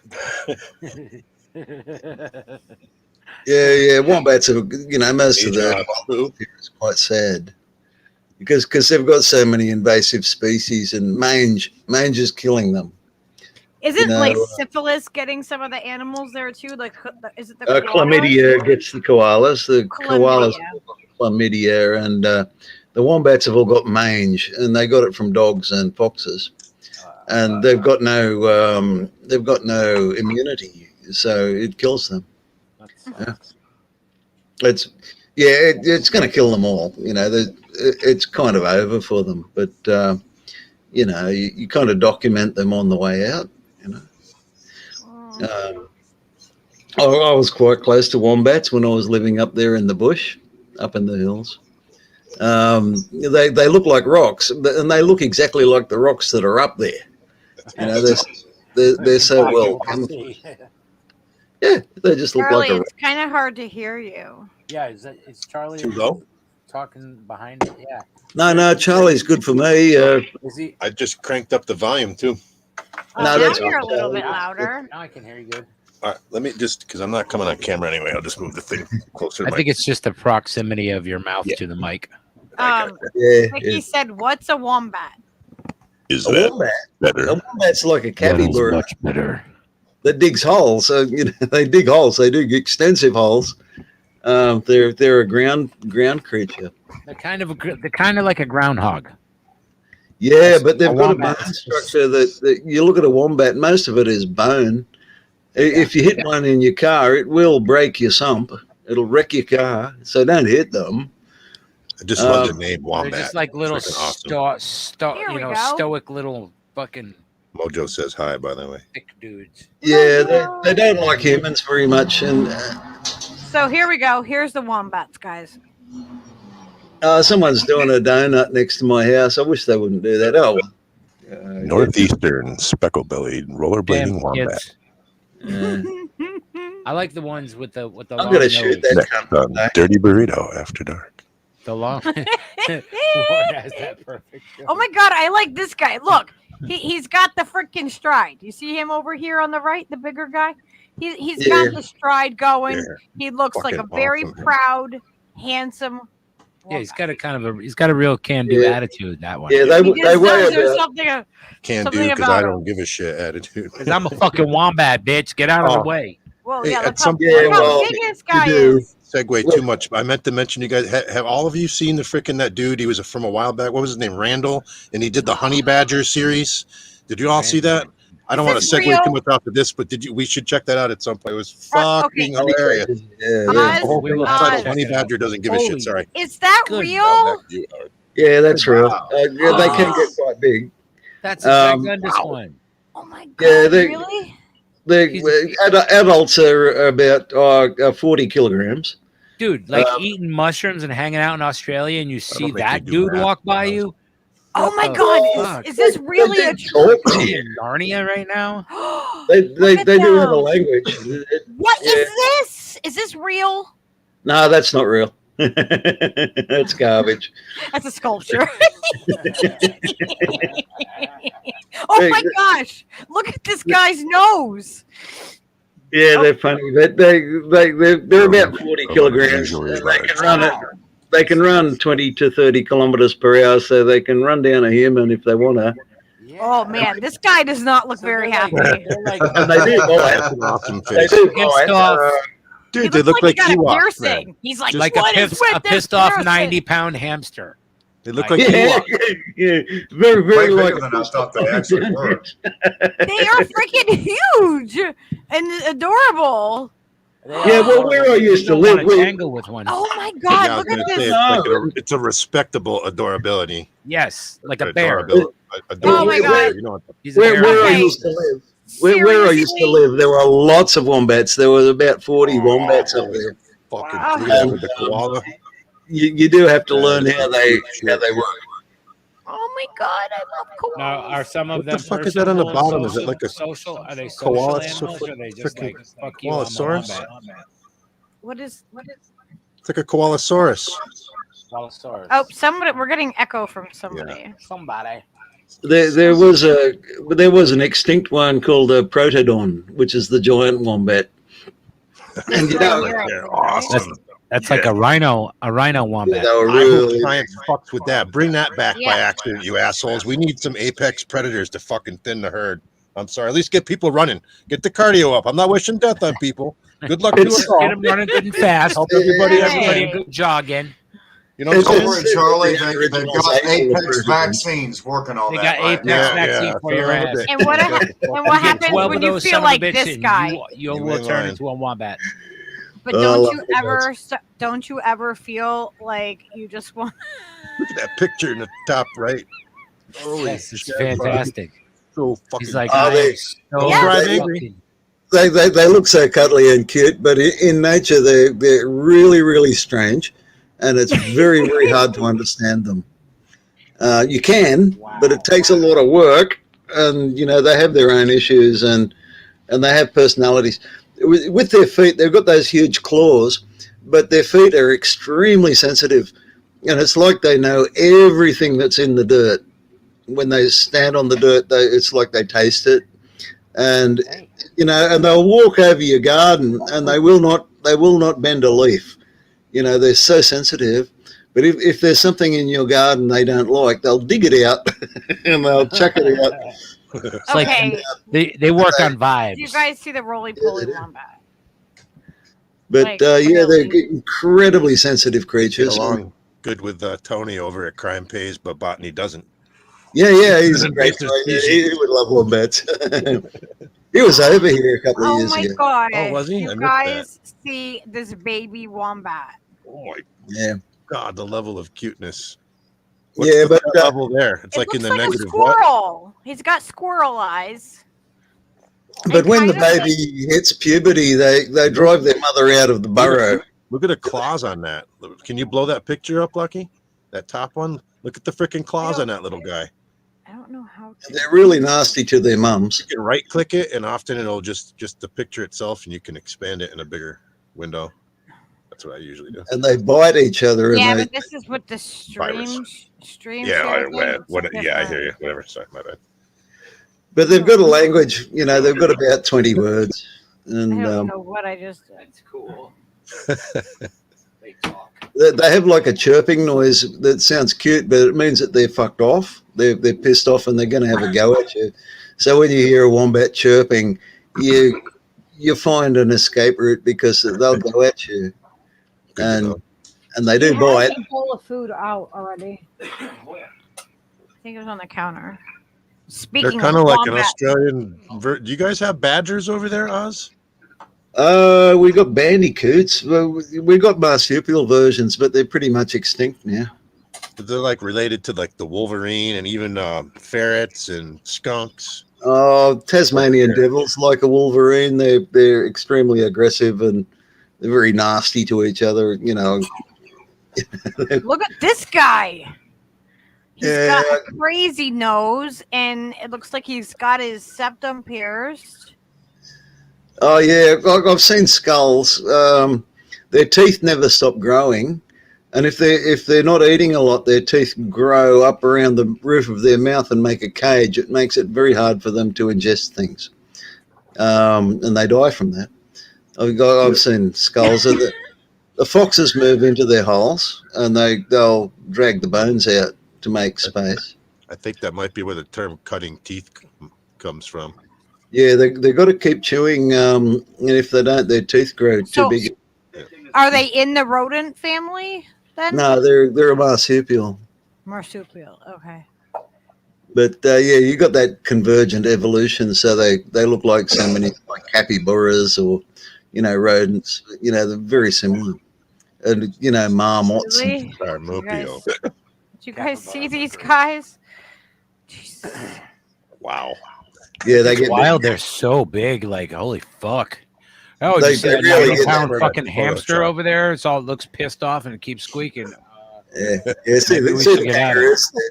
The wombats will A whole get gang amongst of them, like freaking. kangaroos. It's interesting how their build is kind of similar West to Side the Story style. to the But this- opossum that we have over here. Yeah. And the opossum Yeah. is Yeah, also very a similar. marsupial. We call But them because opossums. wombats dig burrows, and part of their physique is because they're pretty good engineers. They will dig down like a couple of yards, and then they'll dig up, and it forms a sump, and that way the water doesn't get in their burrow, and it makes a moat so things won't come in after them. But if a fox or a dog comes in the hole, they're so strong that they will crush the fox or dog against the roof of the cave, because they're doing that all the time. If they get a cave in, they just push it up with their bum and pack it back in. They're that strong. They're Those really thighs strong. are fucking crazy strong. Yeah, because their bones are so big. Yeah. They're mostly bone. You wouldn't know it. They look fluffy, but when you pat them, it's like patting a bristle brush. They're not fluffy at all. And they'll have ticks and fleas like you wouldn't believe, and mange and all sorts of stuff. Oh. So Possums will dig their Woolly burrows into the beast. creek banks and river banks, and they'll often get into it with the raccoons because the raccoons will try to steal their lodges that they dig out of the side. Yeah. You know, and they'll fight. They do fight. and so you normally only see possums at night where they're nocturnal. Yeah. So are wombats. You only see wombats in the light of day because the younger, stronger wombats push them off the grazing grounds. And so the only time the old guys can graze is during the light of day, and they hate the light. They're nocturnal, basically. Okay, So- can I just say it's really funny how possums carry their babies? It's really weird. But it's cute. It's super cute. I mean, look, they're just like, it looks like it has ticks on it, Like, what the hell? Like, oh my gosh. Okay, guys. Oh, you're not calling our children parasites or something, are you? That's kind of what the possum babies Hey. look like. Just saying, but look at this That's one. wrong. They're blessings, not burdens. Look at the chubby one. Why is chubby always so much cuter? Now, see, normally when you would see a Miko or an Ugu here in this part of the country, these guys are an Indian chief would be wearing on the top of his head a possum fur, which is called a possum brooch. Now, when most people think of an American Indian or an American Aboriginal, they think of a Lakota Indian with a huge feather dress going over the top of his head and running down over his shoulders. But we would actually wear the fur of the possum on top of our head with porcupine quills. Well, it makes sense. It's probably warm or something. This cannot be real. Did this guy kill the possum? That's a big ass possum. 14-pound jumbo possum. Wow, I've never seen a possum that big. No, and it would weigh way more than 14 pounds if it was that big. I mean, if you saw something like this in the middle of, like, a tree, what would you do? You would not climb that tree. And even I've met a possum. I mean, look at him. I met a possum in a tree in Florida once, and it did not go well. It was not a fun experience. You got to come correct. We've had I just put it in the chat. I forgot I was even on here. We've had a family of opossums living under our shed for 6-7 years. They're family. They eat like their weight in ticks at least in their lifetime, and they don't carry or are susceptible to Lyme disease. They ought to be studied for their freaking immunity. Survivors. Yeah. But they do look a little scary and shit. But it's funny how they just totally freeze at night. If I just I hear something out back and I shine the flashlight and they get caught in the light, they just do that Scooby-Doo, you can see them sticking out behind the tree shit, but they're like, you can't see me. You don't see me. Do you see it? Yeah, this face here, where it's like, you. They are awesome. If I don't give you my teeth. That bottom right corner picture, though, when they bare their teeth like that, they do look pretty fucking scary. We have possums here, marsupial. Pretty scary when I'm pissed too. So and they'll play dead, which is hilarious. Kind of scary. There they go. Playing possum. We have a couple of species of possums here. You always gotta be careful. The marsupial possums here, a couple of species. One's called ringtail, and they like to run around on the power lines. They use the power lines as highways, and they're running around the place. That's wild. And there's another one called the brush tail that doesn't go on the power lines; is in the trees, and they're beautiful little things, very gentle. They've got this call. You hear them, and it sounds like something flying in the air going away, and they throw their voice so that you're looking up in the sky saying, "What's that funny bird?" But it's just a possum in the tree over your head. But it absolutely sounds like something flying in the sky away. And I don't know how they do that. I've heard that quite a few times. And it's just the possums. And they're crazy things. you should always, if you do find one that really is dead, you should always check their pouch, because you see this right here. It looks like it has worms, but that is not. That is baby possums. Thank you for Foggy. bringing it up, Lucky. Yeah, the wildlife guys always check all of the roadkill here, and there's an awful lot of surviving babies that they find. Yep. See, like right here, there's another one. Like it's really weird, but there is a possum pouch that, it should always be checked. They're kind of like marsupials. There, is it opossums or possums? Opossum, but people colloquially call them possum and drop the O in front. Yeah, well, it's a silly word, isn't it? Whoever put O before P on a word? I mean, it must have been some goddamn scientist or It's the something. opposite of smart. And look at how tiny they can be. Says the man living in the land of the platypus. Look at how tiny they can be. The platyduck, the platitudes. I've got platitudes swimming in my back creek. They ain't nothing to fuck with either, right? They got like claws and venom and like all kinds The of male food, right? ones, only the male. Yeah, and their snouts covered in electrosensors like a shark. Oh my gosh! Look at the baby possums. Yeah, so pretty. They're cute until they get out. They grow. Shocking up and show you news their teeth. update. Threat level in the Pete negative. Buttigieg is not a marsupial. Look at the. I mean, come on. Look at how Despite, cute that despite is. the platitudes. You grocery shopping unicorn. Oh, no. I mean, come on. Look at this mama. He's a CIA marsupial, isn't he? I mean, you don't know what he's got in his pouch. You don't know what he's got in his pouch. I do believe what Pete is Buttigieg happening? does, in fact, menstruate, though. Yes. Yes. He, among other things. People actually voted for that dick. I can't believe it. Well, according to his voting app, they did. Oh, his app was it? Oh, His voting app. Won Iowa, remember? He's about 85% voting app. yeah, I remember that. Gee. Exciting updated news. Pete Buttigieg actually 85% voting app himself. Yeah. Yeah, I remember when they interviewed Pete Buttigieg and he was walking away from that interview, and like they're like, "So, Pete Buttigieg, you actually won Iowa. What do you have to say?" Like, and he's like, I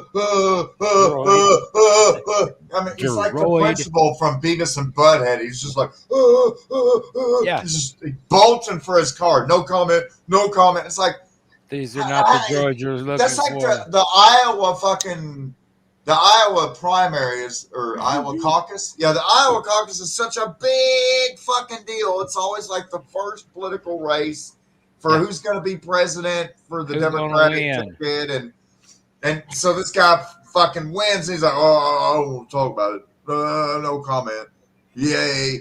Like, and I mean, that was immediately like the biggest fucking tell. Like, how the fuck could you not win the most important fucking race? The first race of all races, and then like you don't even have a fucking comment. You don't want to talk to nobody. He was like a Tinder Planet-8. You know, like what the fuck was that guy? Won't you open the door? Let him in. Oh, I know about crockers. Yeah, they're He carnivores. welcomed a weasel. How'd that visit go? now wait a second. Didn't at some point Weasels. didn't Oz say that there were troops of kangaroos up the road? Yeah, they run around. It's like a troop of kangaroos, like a delegation, or like a circus, like a mime outfit. I mean, All I'm right, thinking look more that like up. when What he says is a troop of gathering kangaroos, of it's kangaroos like a called? platoon. No, they're called mobs. What was that one you dropped on me the it's like other a night? platoon. 20 A to what, 50. what is called a what? Oh, They're so that called many. I was just trying to get my head around like how many that means. You know what I mean? Tree Like, kangaroo. Quokkas, yay! And you also get bilbies and there's all sorts of different varieties of kangaroo jumping. I need to know what is A happening. group of kangaroos is known as a mob. A Troop mob, or yeah. court. Okay, They're is this a a real thing? Do they really the smile idea at that- you like that, Oz? That's Yeah, crazy. they do. There was a movie a while back about like kung fu kangaroos and shit. All the animals in the forest are like all Come on. Oh my training. God! What that? is Fuck, happening? yeah, I hope They're they have super their cute. own food. Oh my God! What They is unleash it upon happening here? humanity. We need a whoop ass. They're just really optimistic animals. Nature's messenger. God! Those If ones I- are carnivores. They're carnivores, quokkas. They eat insects and lizards and stuff. Look Well, at their they're very face. They look They're super like happy about it too. Look at smiling that. at Eating you. looks good. You know what I mean? I They want just a seem shirt really with that positive face and on it. upbeat. Oh my I would give God. one of these guys a job. You know, if it was like a job interview and he smiled at me like that, I'd be like, "You got the Dude, job." But Put I don't that care about face your on a mask if you have to wear it somewhere. You I'm gotta telling you, You that gotta adorable, shop at that Greek adorable little elf would be so Popping up adorable more than until it started eating the cat, live cat. in starts front of chowing all. down cats, man. It's all fun Yeah. and games. Yeah, it's going, oh, look, a kitten. It's going, oh, look, a kitten. Yes, he just saw That a one on the kitten. right He's looks like, my brother "Oh, Marcus used to when he would get to fucking no good. Oh, my But God. you know, the Are you Quaker would be halfway through your kitten and he would turn and he would smile Look at you, at and you're like, that thing. oh, that's so Absolutely, Mariana. cute. that grizzly blood running out his face." He just give you that smirk. Oh my God! Oh, It's like you just Are you these just turn the fuzzy Q thing into Chucky. Ah. what the hell? It's a real thing. Oz, do these things live near you? Now give me all your shit. Look at it. You're It really has a pouch too for a baby one. It Yep. has a double cuteness. It's like a double wide. That's like, what is the negative threat level on that? Yeah, Help me out here. where is your kittens? Oh I my will- God! Kittens. Where Okay. are your kittens? Chubby ones are always cute. Like, what the hell is happening here? And they get chubby from eating lots of kitties. Look at them. They eat cats. Well, mostly. Oh, they would if they could catch If them. they were on Melmac, they would be. Oh, yeah, yeah. because they can't. Everest and Well, I why know don't that- Old Faithful in Yellowstone. why don't they're these total guys characters. eat the rats? I gotta say, the quokka Well, they nose do, is they much catch 'em. more appealing than the elf nose. Ew. Oh, okay. Oh, wait. yeah. That's not Yeah. real, right? No. That's I not. like how you're just letting everyone else gauge whether something's real or I'm not. You know, telling you, is these this are like Photoshop actual picture Ewoks. photoshopped or Can we not? talk about this? No, they do smile like that, but that's what they always look like. You No, wouldn't know. you're the Ewok. That's If not a it's, you know, smile. Okay, Help me out here. That's They're just- anticipation of a they're kill. just that confident. Oh my god. I'm really cute. Look at me. I'm cute before I bite you. Give me your kitty now. Yeah, no, I just ate your cat. Now, like, where's your dog? I'm cute. I'm Bring so me hungry. inside. Bring Oz, me to them. Oz, I think that's a We're pussy-eating lovely. grin right there. Thank you, Yoda. Oh yeah, and look, Wait for somebody and to look. say it. If you don't give it the food, look what it does. Oh, You're like, Grr. oh, and look at That's it. the wants first to be angry friends face with we've the seen. kitty. That's the first angry face Aw. we've seen out of all the pictures. Okay, the That sticker one time is he lost freaking his mind. ridiculous. Can I please get a sticker of one? I tell you what, though, the one thing about wombats is their pouch faces backwards, and every now and then you'll see a wombat with another wombat sticking out its ass, and you go, "What? Ah!" It's They're so vertical it's so- pouches. Oh man. No. Yeah, because they're Very on the ground and they're going forward through their burrow, and they don't want their pouch filled up with dirt, so the wombat pouches face backwards, and you've got a wombat walking around in your front yard that's got another wombat sticking out of its ass. No. The cognitive dissonance is quite pronounced, Are shall you we say. kidding me? Oh my God! Look, okay, come on No now. wonder you have Come such on, a goddamn hey. reality on it. Hey, why Hey, did I Oz, not know what this? is that head? Whose head is it that is sticking out of ScoMo's ass then? Oh, Yeah. my Oh, God. What is that? Okay. I Okay. think it's Biden's hand. I'm pretty sure it's Oh, Biden. yeah. It looks like a really chubby animal. Right? I mean, Hillary Clinton's had her hand up Australia's ass for There quite it a is. while. Lead to Rome. That's why they were. Julian Assange has got a blood feud with Hillary, Yeah. You might have noticed because she said, I'm gonna drone you out of existence, and he said, right. Oh my god, Um, that is so weird. Okay, it's like peekaboo. Peekaboo. Peekaboo. This is the peekaboo right here. Wait, is this the frontward facing or rearward facing? Which way is this? I'm losing my sense of direction and my lunch. It really finds the notion of shit, doesn't it? Imagine not knowing that, and you're like visiting Australia, and you're like, "Oh my god, what the hell is Imagine that?" must make tripping in the outback pretty interesting. That's what I'm saying. Eating mushrooms and going to Australia, that sounds like a fucking weekend. Yeah, Right? Right? Like, No, what there's the fuck? big mushrooms up there. I tell you where the wombats are. They live in the high country most of the You ever time. have one of those days But that the turned into a life? mushrooms up there are wicked as fuck. Those I feel blue like I'm in a meanies. wombat's pouch. Is life treating you like shit? And you feel like you have your head up your friend's ass. Wombat inspired music here. You're either out of your head or you got your head out. You feel like heading out. All right, Lucky. Lucky, I got something here for you. I put it in the I chat don't know. on the StreamYard I didn't there. get It's about a hired by 1 minute Shane. video. Shane doesn't pay me for anything. You got hired. Hey, I want some money. God damn it. What do you mean? Oh, I'm sorry. Fuck. All right, I'll settle for a wombat. So Lucky, I put a video link Yes. in the StreamYard there. It's about a minute and 10-second long video clip of Kentucky's famous Colonel Sanders having a conversation about his poo lips with the Reverend Jim Baker. Oh my God. Pull that up. How disgusting. Thanks, Yoda. Oh, don't worry. It's finger looking good.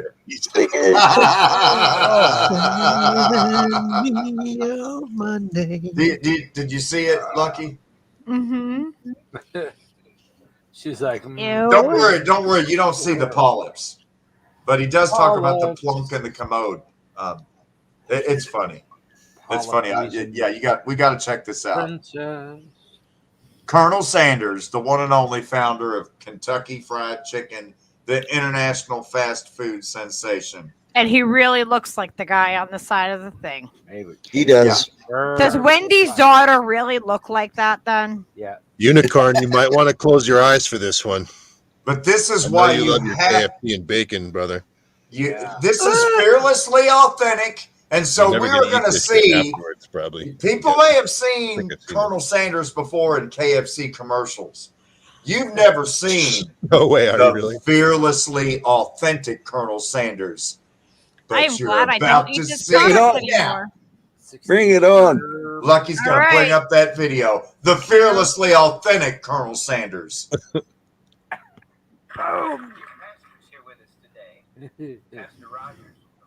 A video. Where's the video? Did you do the thing? You didn't switch to the video. I did. It's not caught up to me or something. Just lagging. I don't know what. Hang on. I Kind don't of know hard what to it's hear. doing because Sorry. Got the sound. I got it, Steve. Okay. I just need it to freaking. Catch up to you. Oh no, I didn't have it on the thing. Okay. That was my fault. There he is. It's Oh, the good one. There it is. I Oh, had we're it. starting from the You're beginning. all I on just Discord didn't or have something? it on the thing. Of course, I got you. Big Jim. All right. Your pastor's here with us today, Pastor Rogers, from Louisville, Kentucky. A great man he is. Brother Roger, we want to welcome you. We don't want to just leave you sitting there. We're glad to be here, Jim. I was in the hospital there about 4 or 5 years ago. His observation and prepared for operation for taking a polyp out of the big core. Tulip. Brother Rogers happened to use come into my room and before he left. A surgical removal of the dingleberry. I love that.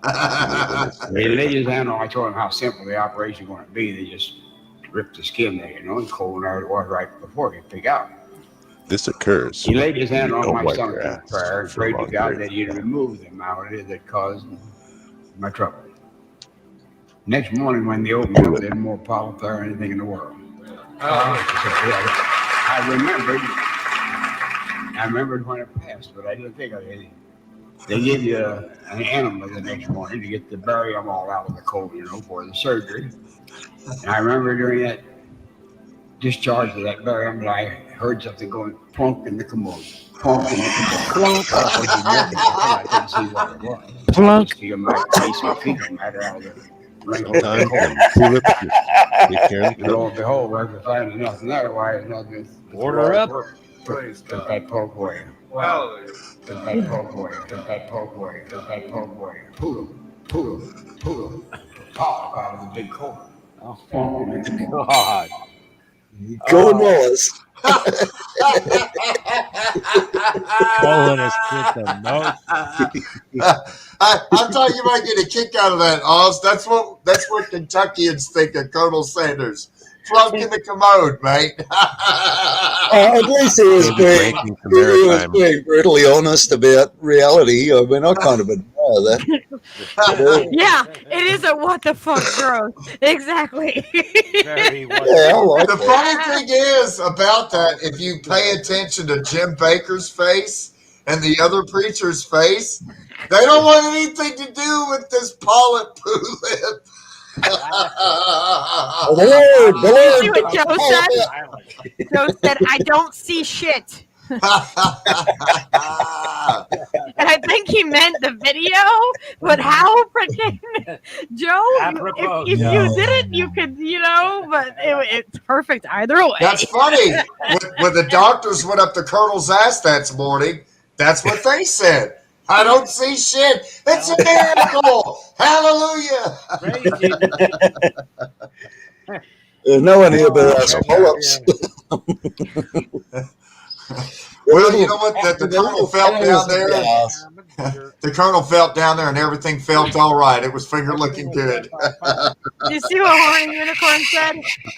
You don't want to know what I'm eating right now. Finger Stop it, Horny. I don't want to know. Horny Unicorn always has the grossest thing to say, or the most offensive. As long as you remember to wipe, Horny. Oh, man. The best part is how his story starts out. Famously with my brother. The Colonel begins to tell a story about this Louisville preacher, and the first thing he says is the Freudian slip. Well, they had to remove this polyp. I mean, polyp. But he put his hand on my belly, and he rubbed and he patted my belly, and thanks to the Lord, he knocked that polyp loose and plunk in the commode it went. Would that be a Toydian lip? A Freudian lip? Freudian lip. Toydian. Toydian. Yes. And the doctor looked up there the next morning. There was nothing left but a secret blend of herbs and spices.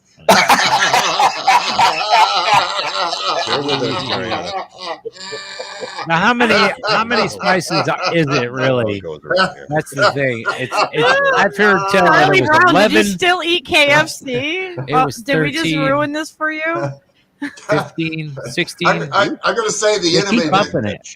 The enema they used must have been the original recipe. Walmart. That crispy enema will shake all the dingleberries loose. I know that. So Extra the 11 herbs and spices are sort of like salt, Oh, it's 11. pepper, That's 11. Yeah, salt, pepper, salt, pepper. And it's the a little bit of wombat ass. Wombat. A bit of wombat ass, just for the piquance. Piquance. I have worked at a number of KFCs, and I've made Kentucky Fried Chicken from scratch with my grandma. So like to slip slide. Hey, don't be bragging over there. Jeez, with your chickens over there. I knew a man. If I had 11 herbs and spices, I would tell you guys. Well, we might have we have at least 11 herbs and spices. They're just in the cabinet. I mean, Don't tell everybody. I just got to go off camera for a bit. I dropped something. Oh, shit. It wasn't the polyp. I dropped my LSD and I can't get up. But I can sure get down. Hey, I've got a really good LSD story. Me and a friend, we're going, this LSD, we've got to get some and see what it's like. And so we found a dealer, and he gave us this tiny little bit of green chalk. It was just so tiny, and we go, we were so freaked out. Oh, we're going to take LSD. This is so naughty. And anyway, so we had a few beers, and then and then it made it really hard to cut the little tiny piece of chalk. And so we managed to cut it in half with a kitchen knife. And we cut that half in half, and we each took a little thing. And we're sitting around for 10 minutes going, I don't feel nothing. Yeah, whatever. And then I went out in the kitchen, and there was the other half of it. And I'm going, oh, fuck it. And I just swallowed the thing. And then another 10 minutes later, we were gone. And we're going, oh. And there's my friend. He's saying, I'm a snail. And he's on the floor. He's on the floor with fingers coming out of his. Oh my God. He was a snail. And he was crawling around on the floor going, I'm a snail. And I said, yeah, you're a snail, mate, but we've run out of cigarettes. We've got to get some more cigarettes. And, in the meantime, like all the colours were really, really, really colourful. And we got in my banged up, horrible old car, and it's in the middle of the night, and things used to shut down early those days. And so everything was shut, and we had to keep driving. And we'd driven for 50 miles down the highway, and we found a service station, and we got some cigarettes.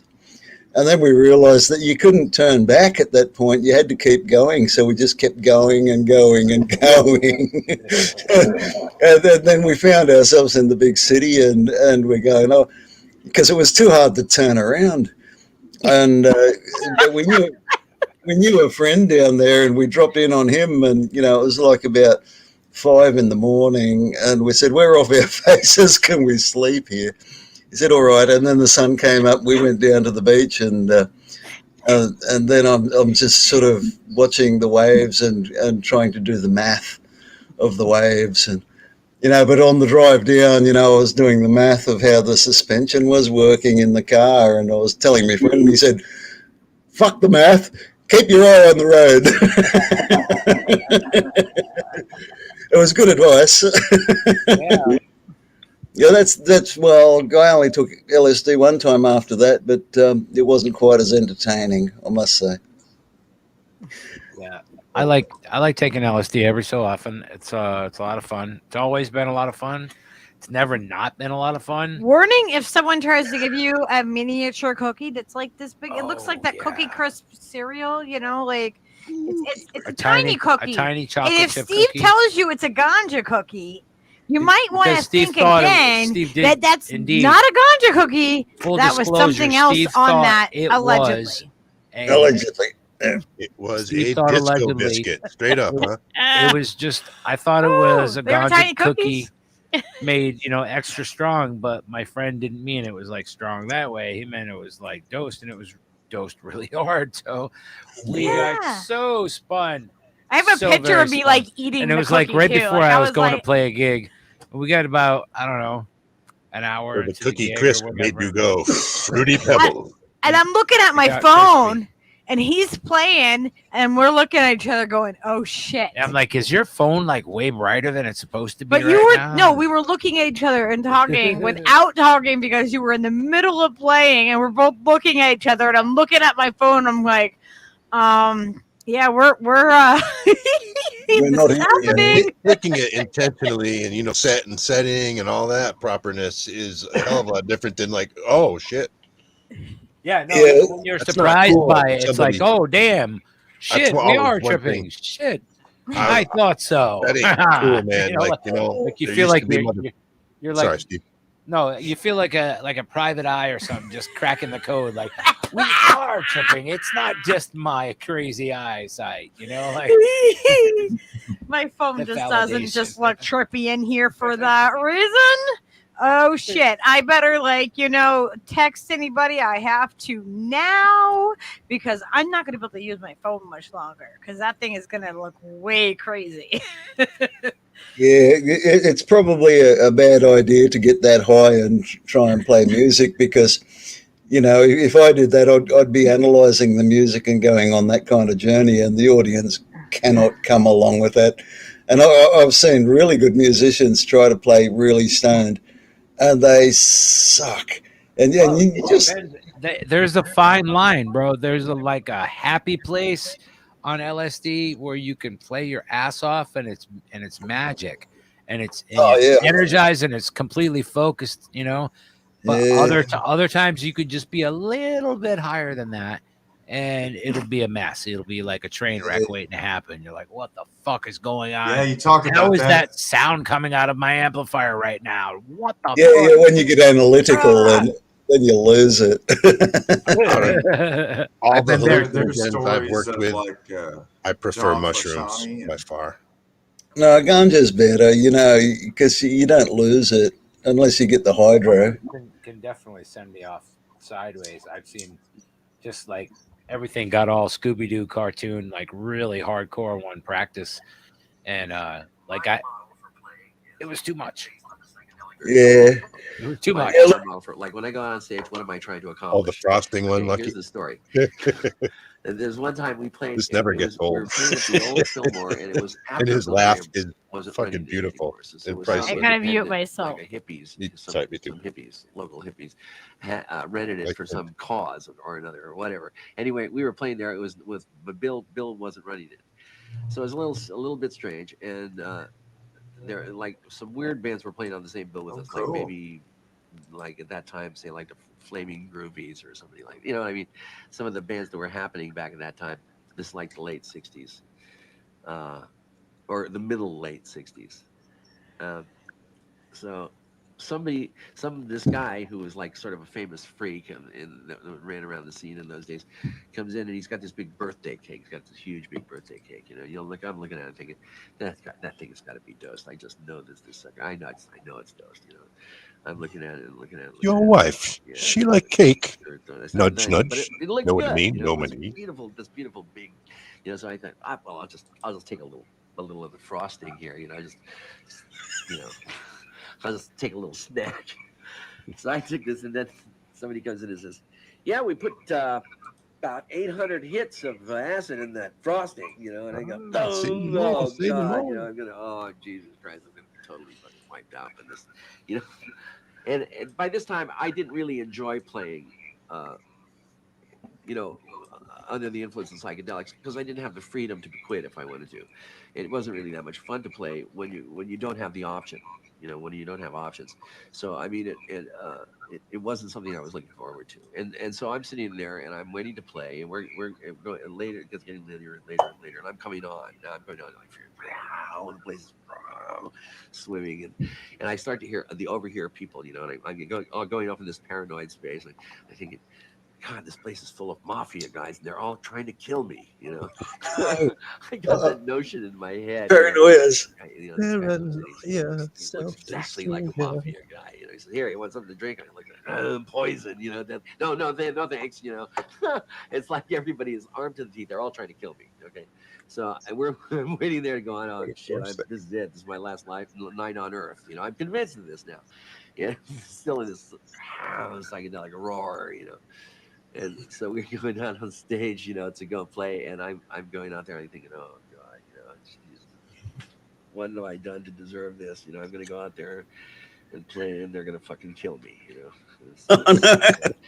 The only thing I could think of to do was I said, okay, I'm just going to play for my life. I'm going to play for my life. That's what I'm going to do, you know. And so I played for my life, and they let me live. Ever since then, you know, I mean you know, ever since then I thought that works, you know, for me is to play for my life, you know. So you know that you know, when I forget what I'm doing or why I'm doing it, I play for my life. Wow. That's the reason why I puked up that video earlier on my channel, folks, just in case anybody stumbles across it. That's kind of really nice, actually. That's really nice. I like that. I've ever learned how to do has been a matter of survival. It kind of gets that way, doesn't it? Been my whole life, brother. My entire Hey, life. No lie. a No friend of the hyperbole. devil is a friend of mine. If I get home before daylight, I just might get some sleep tonight. Yeah. Look, you know what? We do build up quite a margin that we don't expect. I've been chewing through my margin for a little while. It's quite thick. I mean, if you've lived an authentic life and been genuine about it, yeah, and then all kinds of buffers and security pop out of nowhere where you wouldn't expect. And yeah, because I've been struggling a bit this last few years, and the amount of support that has come from nowhere is just it's mind-boggling. That's You know, awesome. I don't know. I didn't expect that. I thought that I had to keep generating surplus forever, but it turns out you don't have to. Yeah. That's kind of part of the problem of civilization. It started around the time when, we had surplus. Before that, it was like, you had what you needed as you needed it, in with the Yeah. seasons and in tune with nature and so forth. And storing Yeah, things allows for markets to take place or someone to get one well, up and over on. originally, our surplus was nature, but you had to go out and get it. And then we started putting surplus in silos and stuff like that, and going fuck nature. And I think that was a mistake. And then we become a self-shearing sheep, I think, and learned how to grow too much wool. And you know what happens to sheep if they get out of the fence and go in the wild for a couple of years? Their own fleece strangles them. And I think humans are a little bit like that because we're so used to producing incredible amounts of value all the time. Everything is optimized. We're always optimizing ourselves to be producing more and more and more and more because that's what we're paid for, or so we think. We're actually not paid for that. And then if we get out of the city, out of the constraints, and we keep producing all of that that surplus, it strangles us. We've got to learn to stop doing that because we never really needed it. It's because we wanted to escape and defeat nature, and that's silly. It's actually Fear quite response that we silly. haven't evolved past in a large Yeah, enough number. well, so We're working on it. we get eaten every now and then by bears and stuff, but that's quite rare. I mean, if you understood bears, you wouldn't get There's eaten. no other species on the planet that's whacking each other in record number like we are. It's kind of so involuted, it's all turned into itself, and we're just drifting away in a bubble of stupid, and nature's going, where the fuck are you going? And nature actually needs us, and they're going, hey, what the fuck? Come back. And I really want humans to go back because I really see this through the context of industrialization and urbanization more than anything to do with something, attributable just to humanity or human nature per se, because it's been a very, very well organized and premeditated action on the part of the industrialists to divorce the American colonists that have settled upon the sacred Turtle Island here, for example, to divorce them from their pioneer living of making a living off the land, of having their own family farms, of running their own herds of animals, and to industrialize them into a very urbanized and structured environment where children are secreted away to public schools so that you can have a dual income, mother and father working in the factory. I mean, the society that exists, the urban society that's been created in the United States is rather different from the rural environment that still survives in some pockets. But in terms of this, you know, because when you divorce the people from the land, and you divorce the people from their own food and meat and vegetable production, it's then replaced with this industrialized form of this excess surplus production of soybeans and wheat and corn and other grains, and these consolidated animal feeding operations where chickens and pigs and cattle are grown and harvested for their meat on the most grotesque and disgusting scale. And again, it's horrific. It's let's admit it. That, and to me, when you divorce people from the land, when you divorce people from their own gardening, from their own animal husbandry, when you divorce people from the land itself, you see, then what replaces it is this industrialized existence of complete and total dependence that's entirely unsustainable. Yeah, the economy of addiction. It's dependency, and it's dependency on strangers who don't give a fuck about you. I mean, you got to do legislation and all sorts of things to make them, force them give a fuck about you and not just poison the fuck out of you. And then they do it grudgingly. Oh, we can't put plaster of Paris in the flour. How are we to make profits? Yeah. Oh, you terrible people.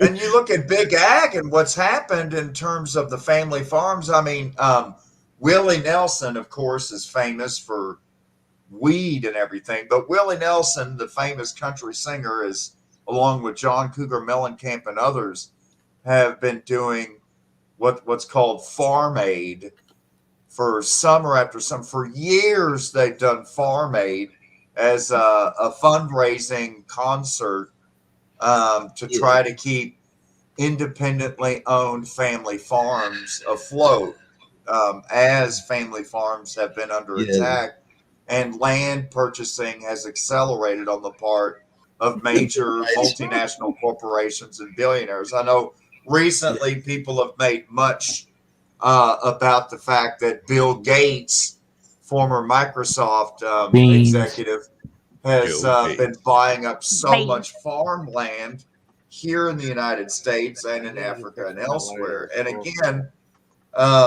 fascism with a smile. It's all about controlling sovereignty, because, when people are able to produce their own food, their own shoes, their own clothes, their own meat amongst their own, they don't have to do what you ask them to do. Sovereignty. They don't need to import or depend on anything else to literally feed and clothe themselves. But that's kind of been taken away with clothing made in, I don't know, what is it today? Bangladesh, Vietnam.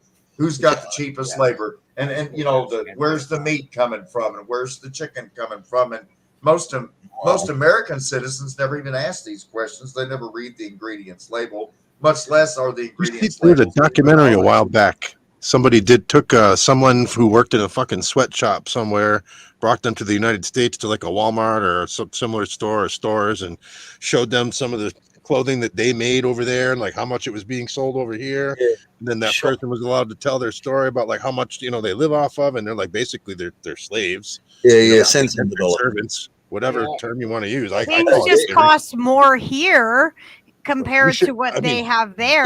And the emotional impact of just like being like the moment where they realized like how much giant fucking scam, like how fucked it they knew they were fucked before, but then like they came here and they saw it, they're like, what the fuck, it was really I got less than 3 cents for that, and you're paying $10 for it. What the fuck? You know what the neoliberals call that is marginal cost. You see. And how much of that sticker price cost is for the outrageous transportation cost of loading it onto these TEU containers that go on these mega cargo ships that are currently all And bobbing airlines. like corks at the port of LA, to fucking run. trying to get unloaded and put How on many freight are trains in the across United water? States. Many times. How many of those Dicks bins have have a end Yeah. up in the water? Yeah, they're just floating like corks right now. They No, can't. but They, there's bins that have gone over off of Yeah, that's ships. what That he's saying. happens all the time. That's what he's Yeah, saying. Yeah. Floating. So, like, literally, Oh, no. we have the cheap freaking.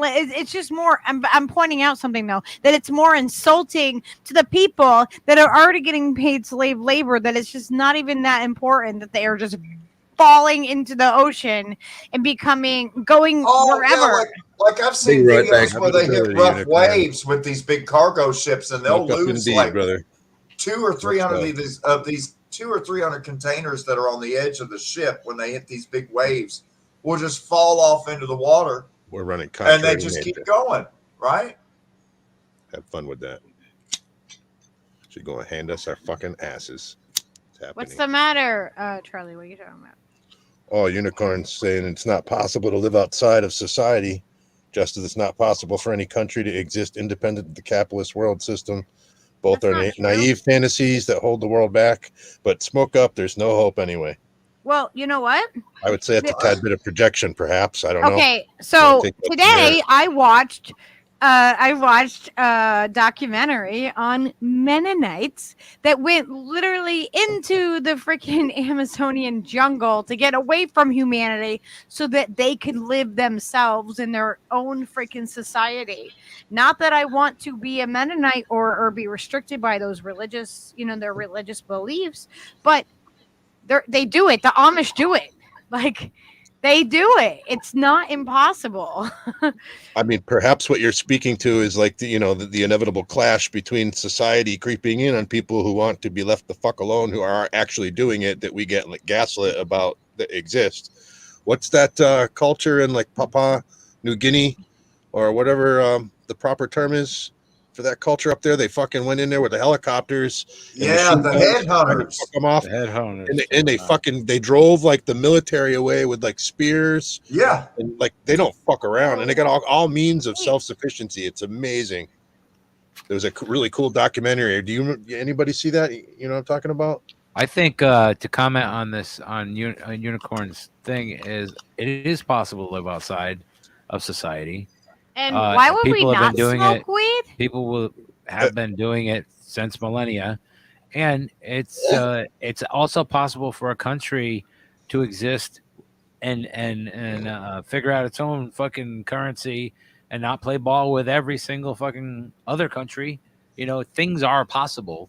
Whether they will happen or not depends on the desire for those things to manifest. I didn't tell exactly you why I'm pissed, unicorn, because exactly you're put in that position absolutely fucking sucks. I'm with you on that, brother. I totally we don't want feel you for to be in that position. I'm not what saying we're what to saying. fucking do with your life at all. Any of my goddamn business or anybody else's, as far as I'm concerned. But I absolutely feel for you. Please do not misunderstand that. I'm absolutely fucking infuriated that all of us are being put in these positions, and it's on purpose. It is an absolute fucking like the pinnacle of the fucking like MK Ultra style mindfuck that's been unleashed on humanity. Yeah, I'm not I have telling to you to give up. respond to the Make no article mistake, that man. said, I have to respond to a comment that said it's not possible to live outside of society. Oh, yes, it is. Just because it's not possible for any country to exist independent of the capitalist Yeah, that's world what we're system, addressing. as that is a fantasy that holds the world back. So if I don't embrace the capitalist world system and condemn my children to that, I'm somehow holding the world back with a naive fantasy that there is any alternative to the capitalist world system. Well, I would wholeheartedly disagree. Well, Wait, I would like I Steve absolutely to be able disagree to with that. respond to this though, because he said, "No, Steve, you're ignorant." Sorry, thanks. Feelings are going to take a whole new meaning after this shit hits the fan. I'm not ignorant. I beg to differ. But the point is that you feel the way that you feel, and that's totally cool. You feel that way. But Too bad it I'm takes here an to I'm here to outlook for I'm here to humanity tell ever get you that fucking if you message straight. Not if you that Wait, think hang on, Charlie, let Steve, hold on. let Steve respond. If you think Sorry. about it in these terms, every person that decides to do something, right? If they all decide to do it, it's a thing that gets done, right? So if we all decide to think the way that you're thinking and not hold back capitalism, do you realize how insane that sounds? That's completely bizarre. Okay, that makes no sense to me at all on any level. Why would we want to further fucking dig a fucking ditch for our kids to fucking die in? It makes no sense to me to further these motions, right? And these ideas that you're telling, if I disagree with, I'm holding back humanity. No, instead, I would like to offer humanity a choice to continue and not be driven into the fucking brick wall. See, that's the thing that I want to express is that's, you know what I mean? You don't have to agree with me. And I don't care if you agree with me for that matter. But the point is that those are the facts that, you know, I would definitely argue with you in your comment, because it just seems like it's Well, it's futile, very dude. simple to contradict Capitalism that, Steve. is a fucking end game, bro. You know, capitalism is exploitation of nature. Capitalism is exploitation of natural resources. So I think we have to hold capitalism back, or we completely exploit and exhaust the entire earth. Right. That Exactly. would be my opinion. That's the brick wall that I'm speaking of. That's exactly what I mean. Well, that's okay. Why it doesn't make sense to go the opposite way. I asked Horny Unicorn to clarify for us. So he said that's not what I'm saying. Okay, I don't want to. I want to make sure we understand each other and don't assume anything. I don't want to assume anything. No, that's why I'm asking. That's why I'm asking Horny Unicorn to clarify. Because we don't want you to have to quit your job or get something to happen to you medically. Like, that's not what we want. Can you jump in the stream, Unicorn? It'd be so much easier for you. You know, there's a fucking tone in text gets lost, and totally not trying to shut you up at all. We love you. I don't give a shit if you. I want to know about that, but too bad. Yeah, we love agree. You anyway. You know, yeah. Like, if we agree with you or not, it's fine. We're still going to talk to each other respectfully, and you know. Exactly. So I put the link in there for you if you want to join in on the stream. But otherwise, please let us know what's happening. Yeah, come on in. Oh, and in the meantime, real quick, I just want to show everybody Steve's page that we have. And he does the music streams over there, and we also have some, you know, sometimes we have some discussion, but mostly it's live music. Come with requests and everything else. So I just wanted to give that out there if everybody wants to come over. And I will grab. No, that's not what I wanted to do. I was gonna grab a link here, but I don't know what I did. Let me see. If I grab this way, will I be able to grab it? It will share that song. That enough, and it will bring them to the page. All right, let me grab. I think somebody just came in. Hang on one sec.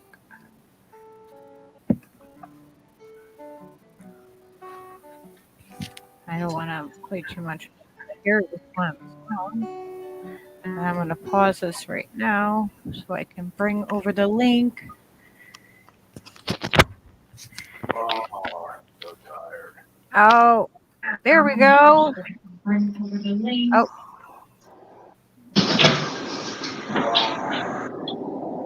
Oh, there we go. Unicorn, yay! Oh. Okay. I'm gonna mute you real quick. I think you have your YouTube or something up and going too, because it's echoing back to us. You have your YouTube or something up and going too. Yeah, mute the YouTube. You have. I think you doubt it.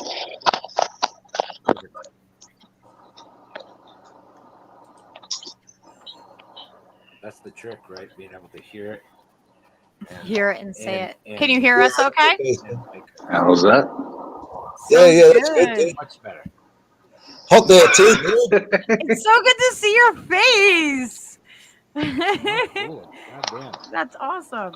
Right on. Awesome, dude.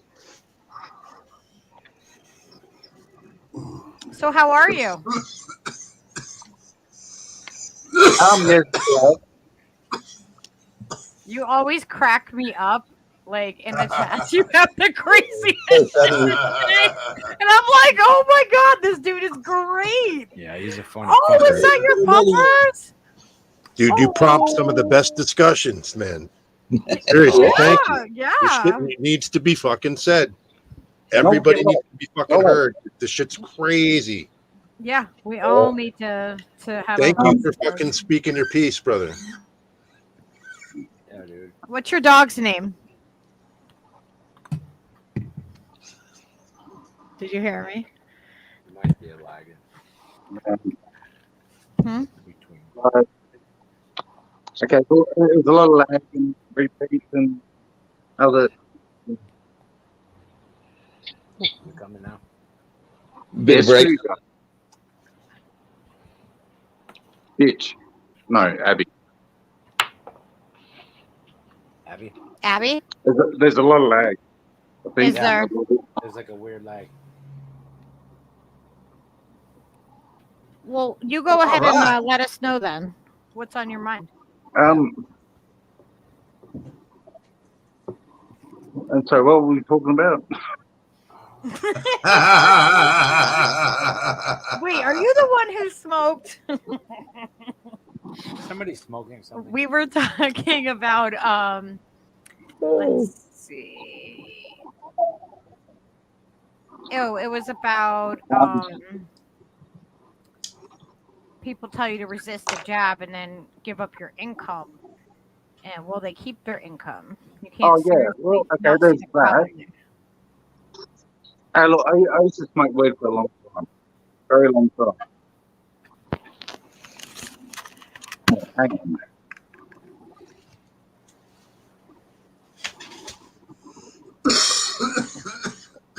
Does he have food over there? You know what? I'll be back in a second. Let me get some headphones. Okay.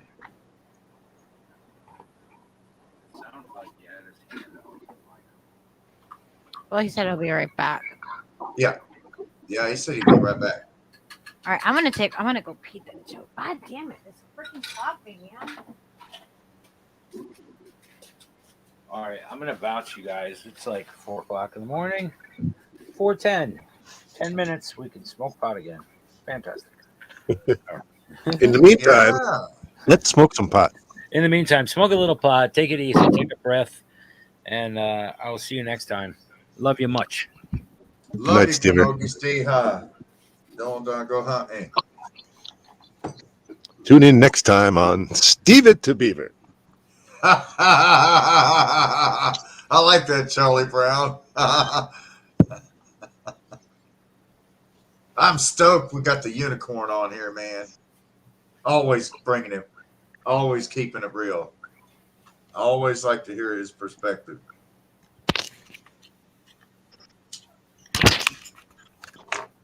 Hey guys, I've got a bail. I've got a big electric storm going over and I've got to turn everything off. Because otherwise it'll get fried. Be well. Love you all. Be well. Good on you, mate. Cheers. Love you too, Oz, man. Take good care.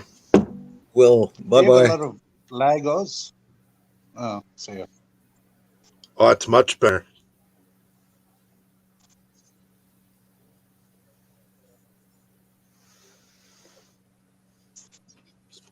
Well, go ahead. What you were going to say there, unicorn?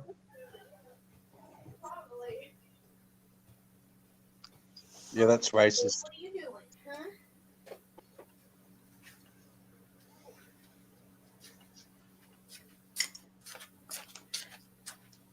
I think I'm about 10 seconds behind. Are you watching on YouTube or on the stream yard?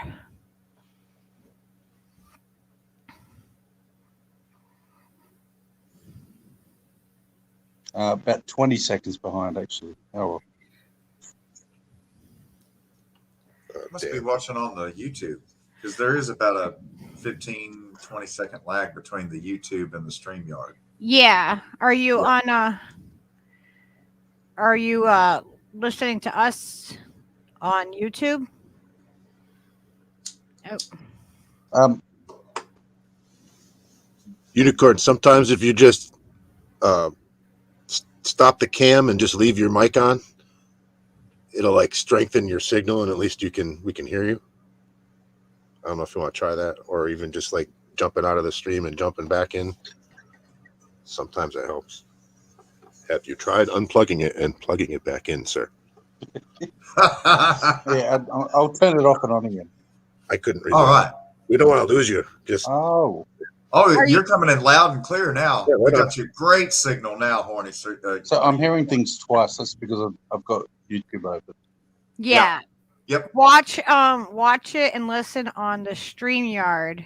you can leave it open perhaps and just mute that one and listen Yeah, if to it you on this one. mute the Oh, okay. YouTube. Too late. I closed it. I was going to look at the comments. I can't remember what I said. What Yeah, was that it? way you can read the something comments about- and you can still hear us. Yeah. Right, sir. You want me to pull it up? Yeah, go on.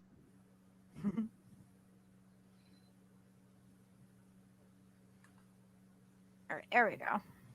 I think that was the one. People tell you to resist the job and give up your income, and then, well, they keep their income. Can you seriously not see the problem there? It's insane. Well, No, yeah, there's that. I see the problem there, definitely. Yeah, okay. And then- And it's obviously a chance for solidarity if it existed. That's just pretty straightforward, I would think. Yeah. And then the other thing was, it's not before that. possible to live outside of a society, just not possible for any country to exist independent of the capitalist world system. Both are naive fantasies that hold the world back. It's unfair because Oz isn't here, but obviously, well, it's hard to talk when you can't hear yourself. I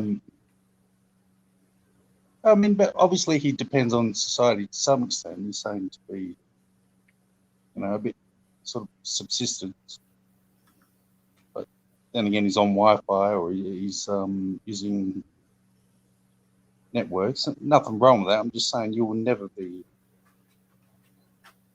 completely independent. If you try and find a way, they will come after you. It's not going to happen. It's the same with Oh, the you mean like country. off grid, as in no phone, no internet, no Well, anything? Is that what you're saying? That's the idea, is right? Well, because the Mennonites live that way. Why? And the We can Amish. build municipal Where's this? community-based internet and so forth. It's being done across in the United States and a number of places. But I mean, if we wanted to be, and they got a lot against. Sorry, go maintained ahead. by technicians and all that sort of stuff. Obviously, you can't be completely detached from society. I know there's a few societies still left that are detached. Thankfully, I mean, shit, they're lucky, but it's a basic point. It doesn't really matter. no, it's as far as- definitely difficult. It's not like an easy thing, or else we would already have it. Okay, now I can't hear. Sorry, can you say that again? I was saying it's definitely not an easy thing, or else we would already have it. But it is something we could do if we really put our minds to it and decide that we're really going to do it. Then I think that we could. You need land and basic infrastructure that you've always got to pay some sort of rates or taxes on that land. It's just not feasible in the modern world. So, what can I say? I disagree. Yeah. You could almost fit the entire world's population into the state of Texas. Oh, yeah, we can do that. I'm not saying that we should do that. I'm just saying how big the world is. We're just going to put everybody in Texas, and then we have no plan. Well, it's like, we have no plan after that. You believe in We're the just creator. gonna- It's like Then everybody out of release the all the pool. tigers they got in Texas. Y'all fucked up. You got to go and sit out of the pool for a little while. Can't play nice in the sandbox. You kids, you crazy Gotta go fucking to kids Texas, down and there. that's it. What the fuck are you doing? But Something I would like to respond to Horny Unicorn's point, because there are a number of sovereign nations that have tried to live independent of the capitalist system, but due to what we euphemistically term Monroe Doctrine policy, or another euphemism would be banana republics, these countries in Central and South America that have tried to live independent of the capitalist world system have soon found that United Fruit Company or Chiquita Banana or whatever they want to call themselves just can't tolerate deviation from the plans that they have. And I mean, it still goes on today, like Good night, with the Mickey. fuckery surrounding Evo Morales and Bolivia, and the fuckery in Venezuela, and the fuckery is still going on around Cuba and everything else. And so trying to live independent of the dominating world capitalist, although it seems to be marginally possible, for all practical terms, it's made to be nearly impossible. And so you have the situation in Cuba where they are able to eke out an existence within their economic blockade, and Cubans don't live within this capitalist paradigm, but they're constantly made an example to the world of what happens when you disobey American will, U.S. foreign policy. And done the very same well for in themselves. Nicaragua and That Honduras, right? I mean, the knives are out for Daniel Ortega. And, I'm sure the CIA and U.S., what is it? USAID, right? I And believe all Cuba these has other a higher front infant organizations, mortality rate they than the United constantly, States, last I checked. yeah, but I mean, that's to Horny Unicorn's point, that for those that try, even at the level of sovereign nations, to exist outside of this capitalist world paradigm.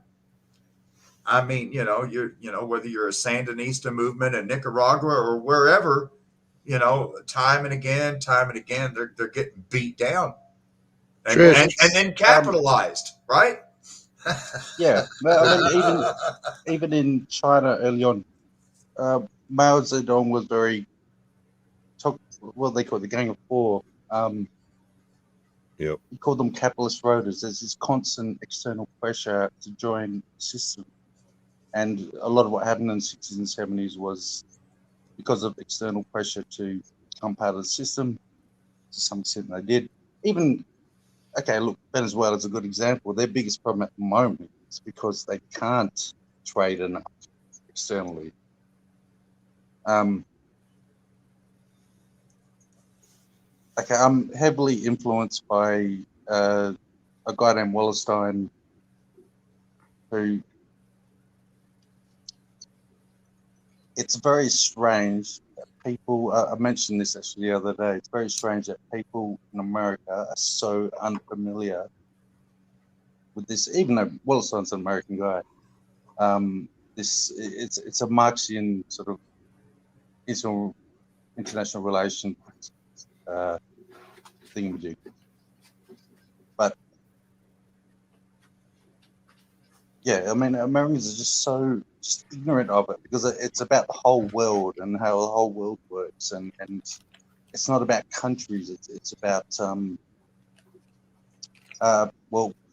processes of production. Your core, peripheral, semi-peripheral. Nations themselves are not that important. And I watch a lot of American stuff on YouTube, and just so obsessed with your own country.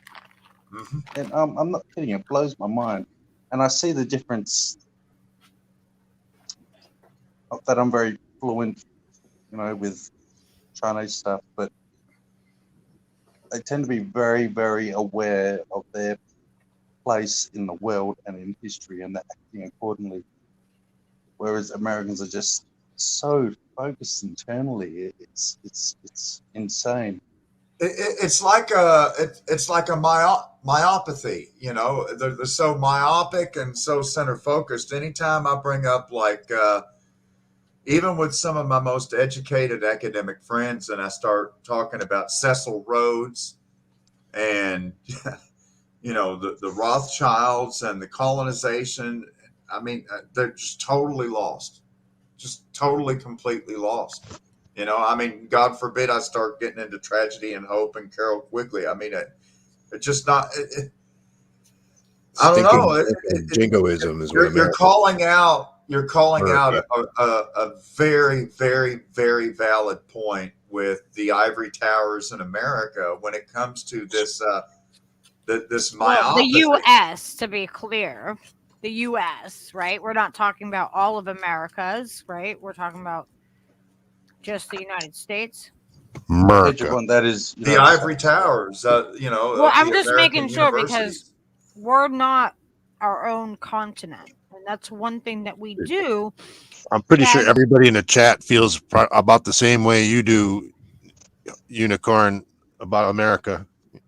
You know, United But it's States. not America that is doing what he's talking right. about. Well, it's They're specifically- saying America. We our are doing government. that. That is my point. Right. It's our governments. All of how many of our governments represent us? Everybody here in the chat, everybody in the fam, raise your hand.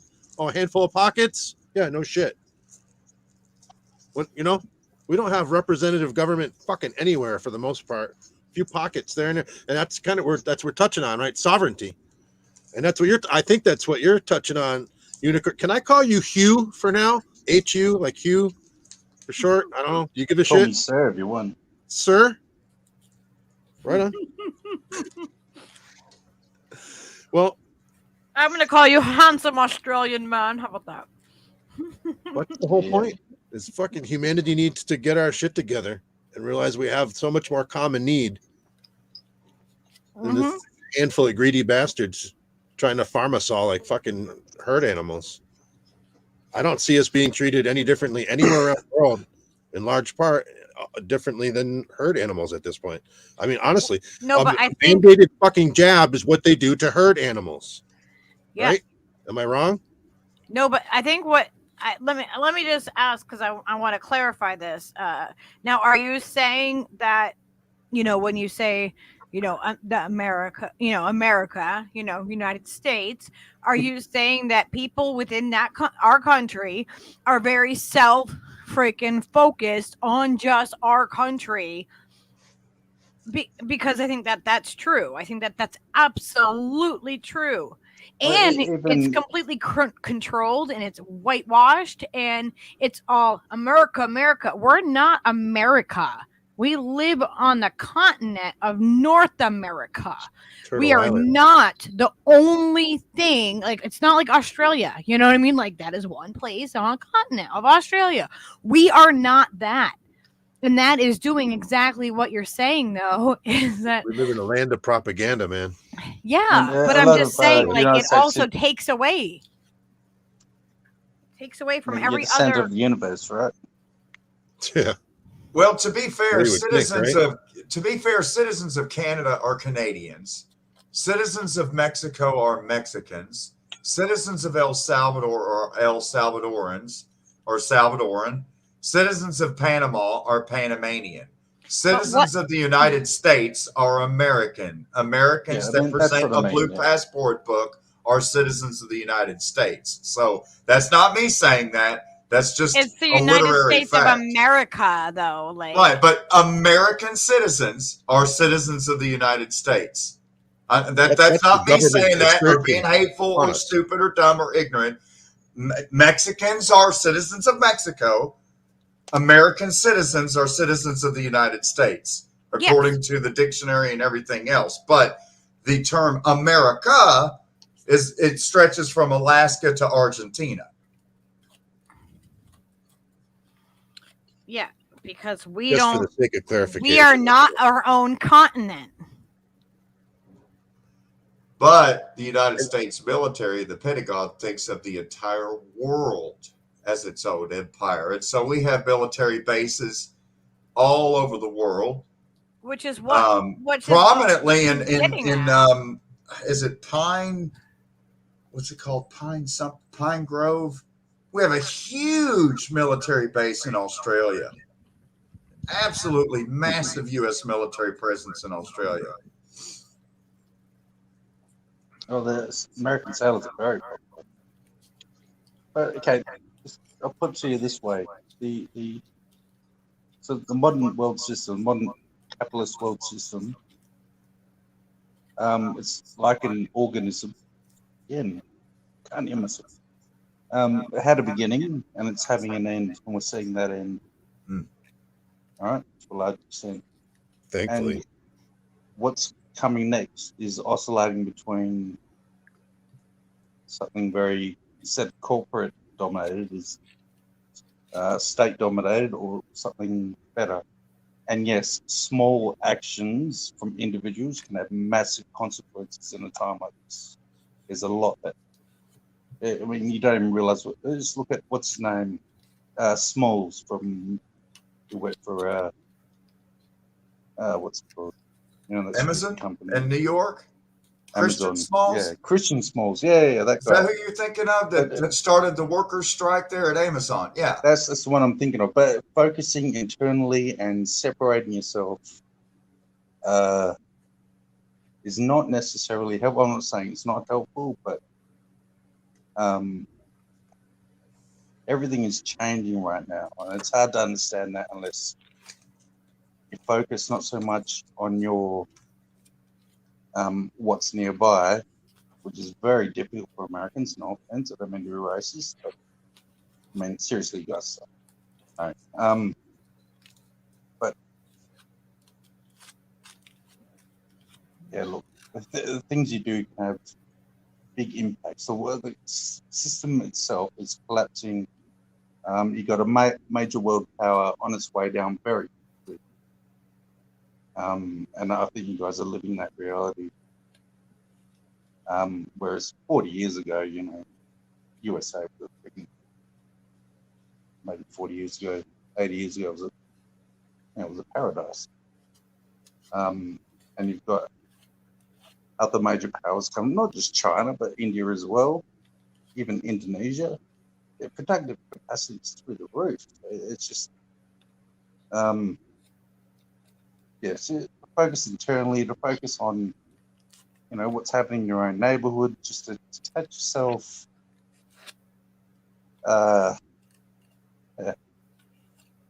You know, it's a very accurate take there, Horny Unicorn. You know, I mean, I think for most Americans in the United States of America, particularly those in the United States that live within the 48 contiguous United States, are particularly unaware of just how much infrastructure has been built and in the last 20 years and is still currently under construction. When you think of massive mass transit project undertakings with subways and other things in Mumbai and Calcutta, and then the tens of thousands of kilometers of high-speed railroad line that's been laid across China, as well as the different metro systems and subway systems that have been built in these massive Chinese cities of millions of people that, again, you know, most Americans have probably never heard of. I mean, before the coronavirus, I'd venture to say most Americans had never heard of Hubei province or the city of Wuhan. I would venture to say most still haven't heard of Chongqing and so many other, you know, Guangzhou and so many other cities that are, I don't know, 30, 40, 50 million. I mean, just massive megalopolises that are, you know, completely unknown to the average American. You know, even the fact of the, what's it called? I think it's called Belt and Road Initiative, which is, you know, Chinese infrastructure with their building of rail projects, high-speed rail, like in Kenya and Tanzania, and the French have gone down and built basically a copy of the Train Grand Vitesse in Morocco and Algiers. And so, you see all that going on overseas. And I myself, being a land surveyor and civil engineer before giving up the trade, here it's, they're talking about build back better, which of course is a World Economic Forum slogan. But in the term itself, build back, you're insinuating that you tear down and then build back. And here, when it comes to rail, everything's being torn down. They just continue to abandon and remove more rail.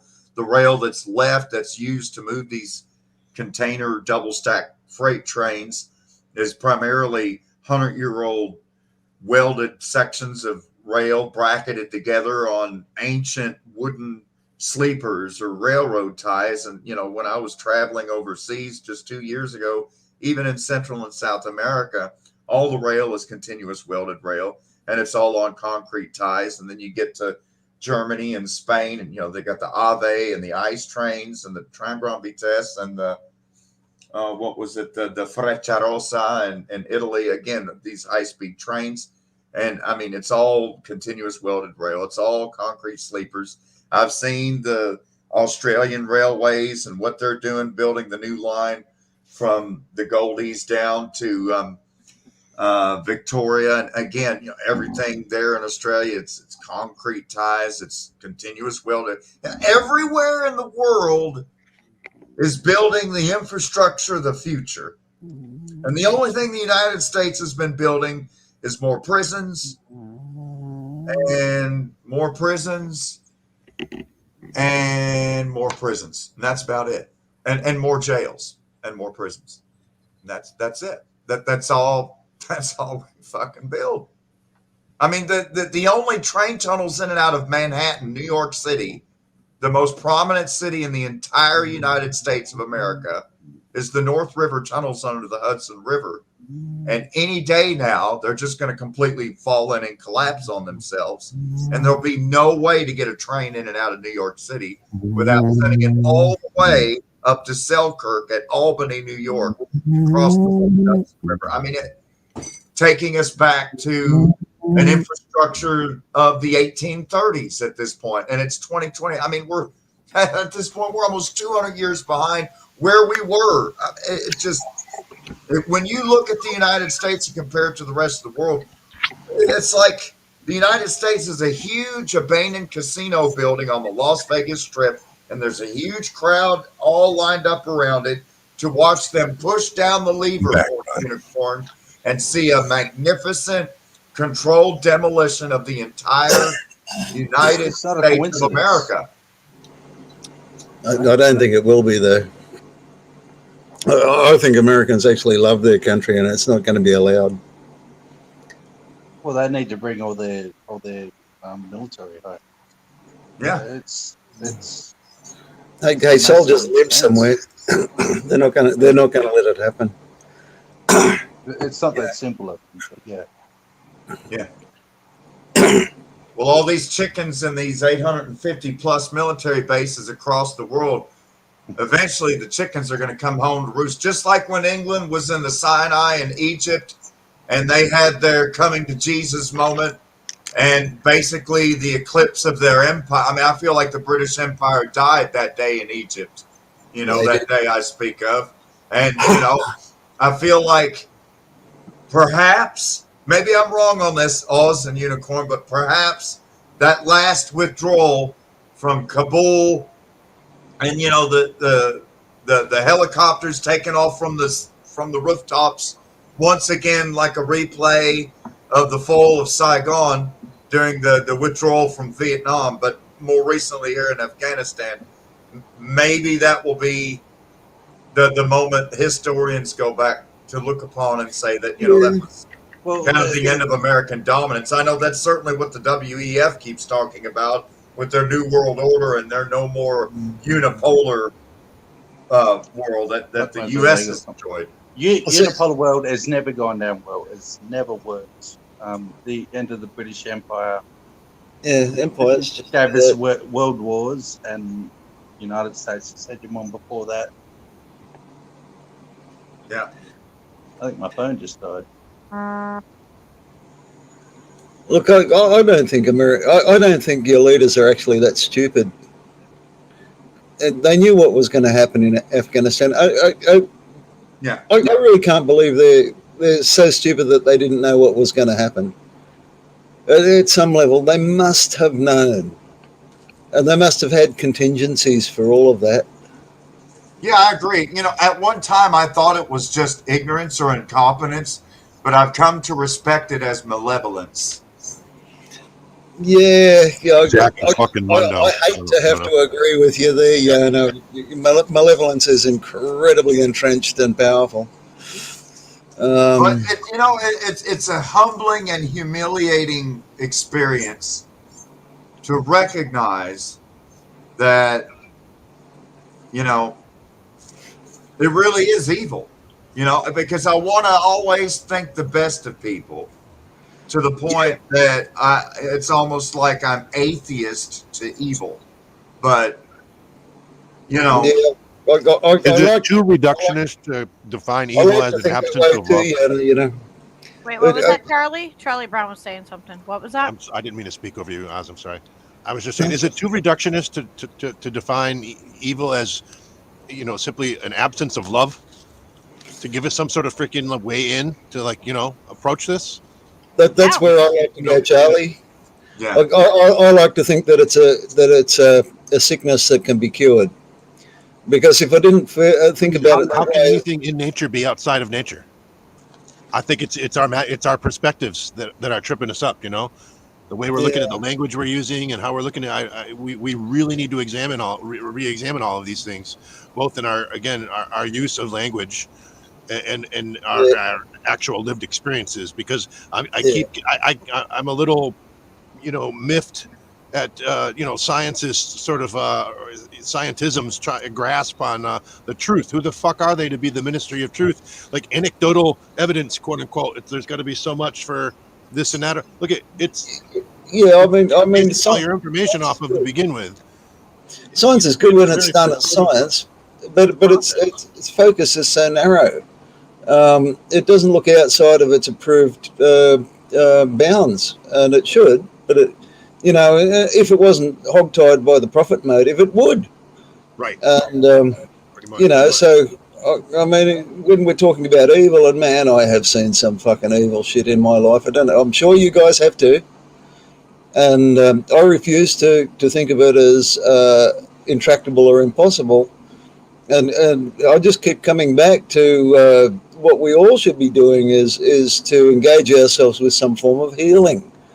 And I think it's evil to ignore it, in my opinion. I think it's evil to be willfully ignorant, to do it and to ignore it and to act like if I don't pay attention to it, it's gonna go away, right. Or someone else will do it. Someone else is gonna clean up that pile of dog shit.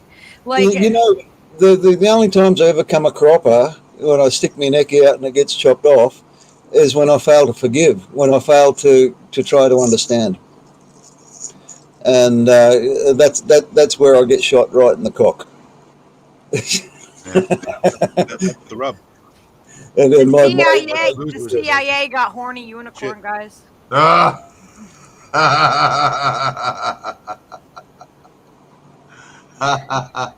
look, these spooks are actually out there. I'm not entirely sure what he's talking about with us.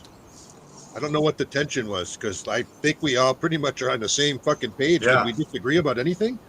No. I'm not being facetious whatsoever. I'm truly seeking clarity here.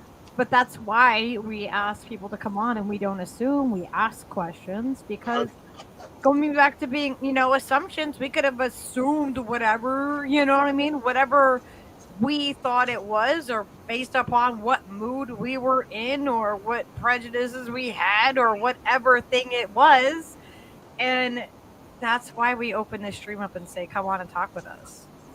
This is a prime example of why we do this and why we have such a great community, is because we talk openly and honestly with each other, no matter if we agree or not, and a demonstration that this actually works. Yeah. You know, Oz, I saw some pictures that there was terrible, terrible flash flooding and gully washing rains in Australia yesterday. Yeah. It happens quite often. It's getting more often and more severe because, we've got a lot of gully country, and when you get big rains up in the catchment, it comes down and it just washes everything away. It happens, it happens everywhere, really. You just get on YouTube and have a look at flash floods, and they're very quick, and you just They're don't want to. crazy because you hear flash flood and you don't really, if you don't look and see what a flash flood is, you don't realize how dangerous a flash flood And really how is. fast they are. Yes. And it looks nice and slow if you're filming it from the side, but if you're standing in the way of it, man, it's just suddenly in your face. And look, we just have to have environmental awareness, and like the kind of rains we've been having here for the last couple of years are just so atypical. Like, I just had a storm go over that was just insanely electric, and I had to turn everything off. Big rain, and then it just stopped. It's gone now. It'll come back later tonight, but we never used to get this kind of thing.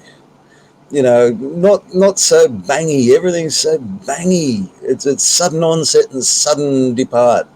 Whereas you could sort of feel it coming, and it'd come over all gentle, and the rain would start, and then it'd sort of pour, and then it'd fade away, and it's just, yeah, there it goes. But it's a lot more assertive, to use a word. The weather's become quite assertive. I have to think that has something to do with the increasing ambient temperature of the waters around Australia, because I believe it's the increasing warmer temperature of the waters around Australia in particular that has led to so much mass bleaching of the corals in the Great Barrier Reef, for example, that is to the east of Australia. Yeah, and look, it's only like a degree or something like that. 1.5 Fahrenheit, something like that. Oh, who cares? But and this is a discussion I find very hard with people. Well, it's made a tremendous impact, though. Well, of course it does. Because we talk about the R value of COVID. Well, the temperature is the R value of the Earth. And it's a chaos. It's been known for a long time that Earth systems are chaotic. Chaos, you can't predict it. You can predict its boundaries, but you can't predict where within those boundaries it's going to be from day to day. This has been known since Lorenz. Adaptive marriage, kids. And when you increase the R value, it does some pretty crazy fucking shit. And every time I try and calculate this, it crashes my computer eventually. If you try and run a logistic function like the logistic beyond about 4.13 or something like that, it's over 4, and then your computer crashes because it just can't handle the crazy numbers that happen. And that's just about after the extinction becomes a possibility, when the bottom edge of the graph goes off 0. And we're talking about R0s, and the R0 goes up, and we humans think, everything will just get more. But that's not how it works. Things become more different and more unpredictable, and really crazy ass shit happens in chaos. And unless like, I spent a lot of time plotting these things since the 80s. I got my first computer and started plotting chaos graphs. And I've been looking at it ever since. And talking chaos theory? Yeah. From way back. Okay, I want to show. Fred lent me the turbulent mirror. Yeah, turbulence. And I have to understand that being a flute maker, or retired flute maker, is that you have to know where chaos happens in the instrument, and make the instrument so it doesn't do chaos. Set it in trains. Otherwise, you don't get a note. But you've got to have the chaos there, or the note wouldn't happen in the first place. And equating chaos is sort of like the martial arts. it's a In another cognitive martial manifestation, art. And it's not, because of the nature of it, it's not intuitive to human beings. Everybody thinks that more is better because that's the way we think. And all my life I've seen diminishing returns in everything. I want to show real quick what Yona was starting to talk about, flash floods. This is Australia's Bureau. This is from your actual... Excuse me. Storm surge is sea level rise on top of the normal tide level. The rise in sea level is created by low pressure systems, including tropical cyclones, as they near the coast. If storm surge arrives during low tide, coastal impacts may be minor. If, however, storm surge arrives during a high tide, the impacts can be much more severe. The large waves accompanying low pressure systems can make coastal and structural damage much worse. Storm surge, combined with large waves, can reach areas far away from the coast. Strong low pressure systems, especially tropical cyclones, create storm surges by physically pushing the water onshore. The stronger the winds, the higher the storm surge.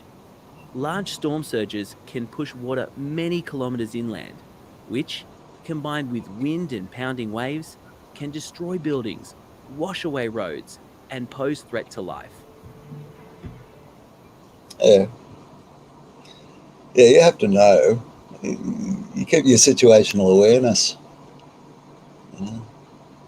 So, you were talking about this oscillation, and, when I think about the late 70s and the early 80s, and then even into the late 80s, working outdoors as a land surveyor in the elements, virtually every day of my life, and then being outdoors when I wasn't working, I've watched here in Kentucky and West Virginia it slowly go from 4 distinct seasons to now we can experience 4 different seasons in 4 different days. And so, for example, it was 68, almost 70 degrees on Christmas. And then all of a sudden yesterday, in the space of about 6 hours, we got, 20 centimeters or about 8 inches of snow. And now it's freezing cold outside. And then in the next day or two, it's supposed to get back up to the 70s in the middle of January. And then the polar vortex, the blob of cold air that normally rests above the North Pole, is going to move down and park itself over top of Huntington, West Virginia here in about 8 days. And we're supposed to see 40 to 50 degree below normal temperatures. Yeah, it's going to get real cold. Someone asked me like 5 years ago, having this discussion about how climate is chaotic, and he said, well, what do you reckon is going to happen? And I said, what we'll see, we'll start seeing seasons within seasons. We'll be getting the same, but it's going to get jumbled up. And that's what I'm seeing. You're getting a day with summer, winter, autumn, and fall in the same day. I didn't expect it to be that fine-grained, but all that means is that there hasn't been an emergence. If you follow chaos things, they'll be chaotic, then they'll emerge into order, but they'll emerge into a different period. So something, it's called bifurcation, and so a chaos system it'll bifurcate into a steady state where each year will be this high and this low every single subsequent year.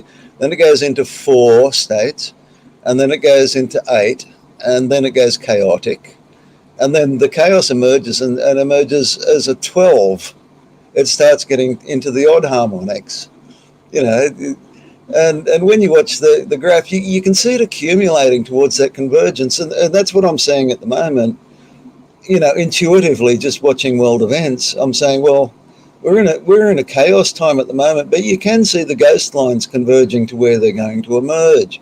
because everybody's gathering around specific mindsets or behaviors that when it emerges, they're going to be really, really distinct. And there's going to be, there's not going to be one. There's going to be a whole bunch of them, and it's going to be stable for a while.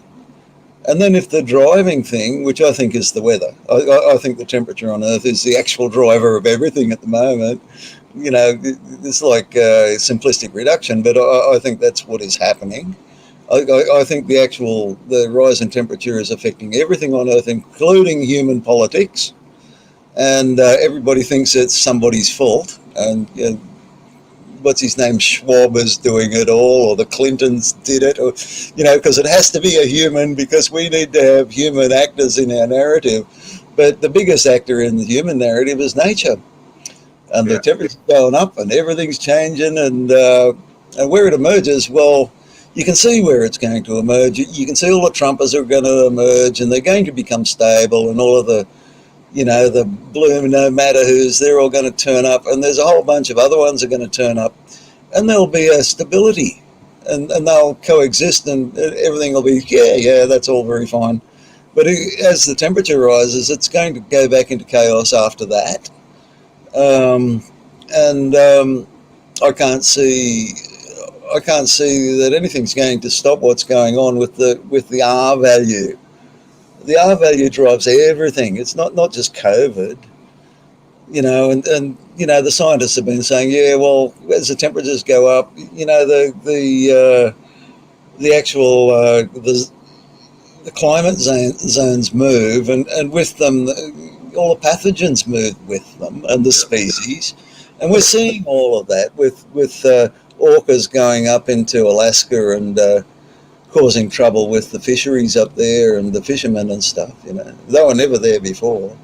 They've just moved up because they like the temperature of the water there now. It's getting too warm in the south, and up they go. And the polar bears are coming south, because there's no ice. So, you've got all of this. Nature is all moving around, and so are humans. Humans, we're just part of nature.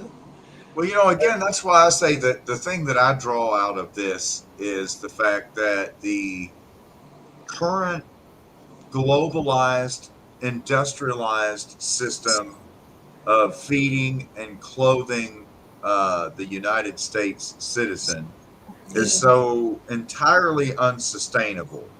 Yeah, and particularly it's forced.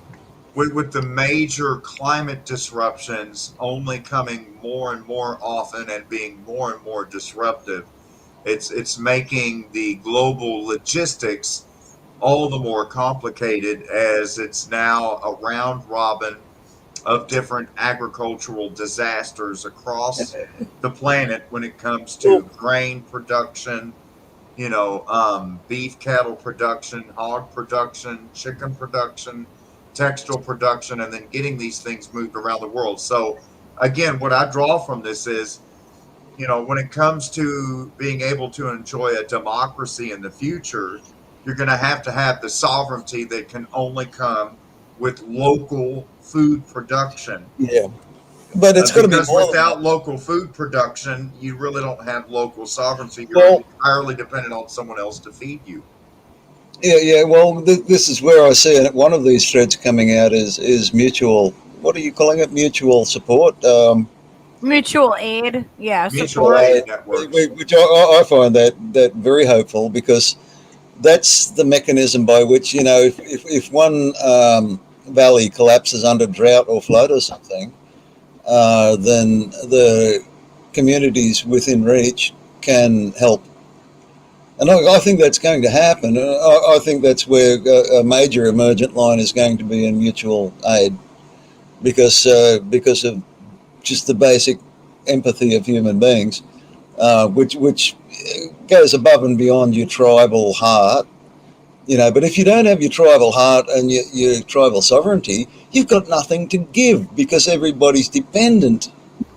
So if one valley crashes because of a flood or something, you've got nothing to give them without going back to the corporate tit to beg for some rich guy to flash a bit of cash and buy some grain from Russia or something like that. Yeah. Unless, dare I say, the other valley grew a bit of surplus. Well, that's right. And if you don't have your local surpluses, and they're all starting to go, oh, mea culpa, the just-in-time logistics is letting us down because our inventories are all run down. Yeah.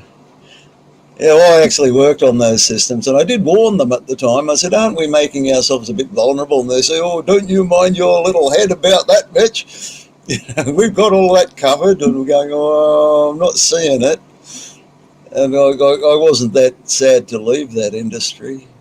I think the greatest challenge of the year 2022, as particular to the United States of America, is going to be confronting the particular unsustainable food distribution system in the United States. I mean, currently, over 90% of all the food consumed in the United States is imported into the United States. That's crazy. Ironically enough. And yet, more than half of all the food in the United States every day is thrown away. And yet there are people starving on the streets of every single city in the country. And most of your crops are being exported to exert dependence control over other countries. Precisely. Destroying local agriculture like grain Mexico. Exports. Yes. Yeah, and the Americans are not getting to eat that. It's the same as we've got a lot of cows running around Australia, but no Australian ever gets to eat them. They're all going to Japan and United States and UK, where they can get the best prices. And, the meat that Australians are eating are coming out of horrible big stinky sheds that are hidden up in the bush where nobody gets to see them. Horrible. It's the same in USA. But see, the thing is, I've got a great hope because USA has got the greatest potential to get out of this, because you've got such a diverse population and so much arable land here that a collapse of the ruling system in USA is kind of what the world needs, because Americans be on it straight away, and I see signs that they're already on it. It's already being set up. And we're heading towards a great crisis. It's actually going to be a great benefit to the entire world, is when USA just snaps into action. Because you're the only country that can do it at this point. Well, is there going to be something like that happen in Australia? Is Ricardo Bosey the Paul Revere of Australia? Nah, he's a meat puppet. I mean, he's got Hillary Clinton's hand up his ass so far as your fingertips are coming out his bloody nose. Fucking horrible. Well, he certainly thinks high of himself. Charlie has a pet skunk. Princess Mayhem, a rare occurrence. I know she doesn't show her face. She was my ex-girlfriend's cat. Where did she go? She fucked up. Going for a run. It was a rare appearance. Sorry to interrupt. You got to catch him while you can. Trish was like, "Wait, is that Mo?" I'm like, "That's not Mojo." The ever elusive Princess Mayhem. Yeah, that's what I said. Princess. This is what I've actually come to believe. They're Lucky and Steve and Yana and Charlie. And Steve went to bed on us. While there's people like you around, I know that the tradition of life is going to be maintained. I'm not sure. I'll friggin' die trying. Either it will or it won't, right? I won't give up on it ever.